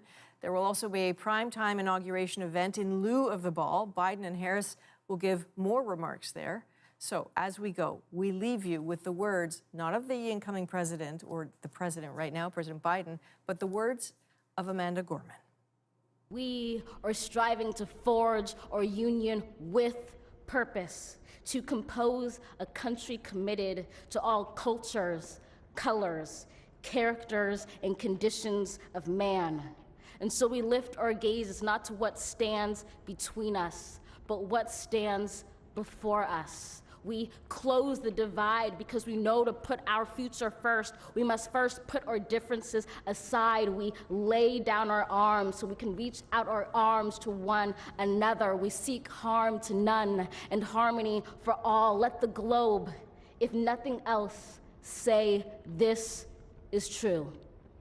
That even as we grieved, we grew, that even as we hurt, we hoped, that even as we tired, we tried, that we'll forever be tied together, victorious, not because we will never again know defeat, but because we will never again sow division.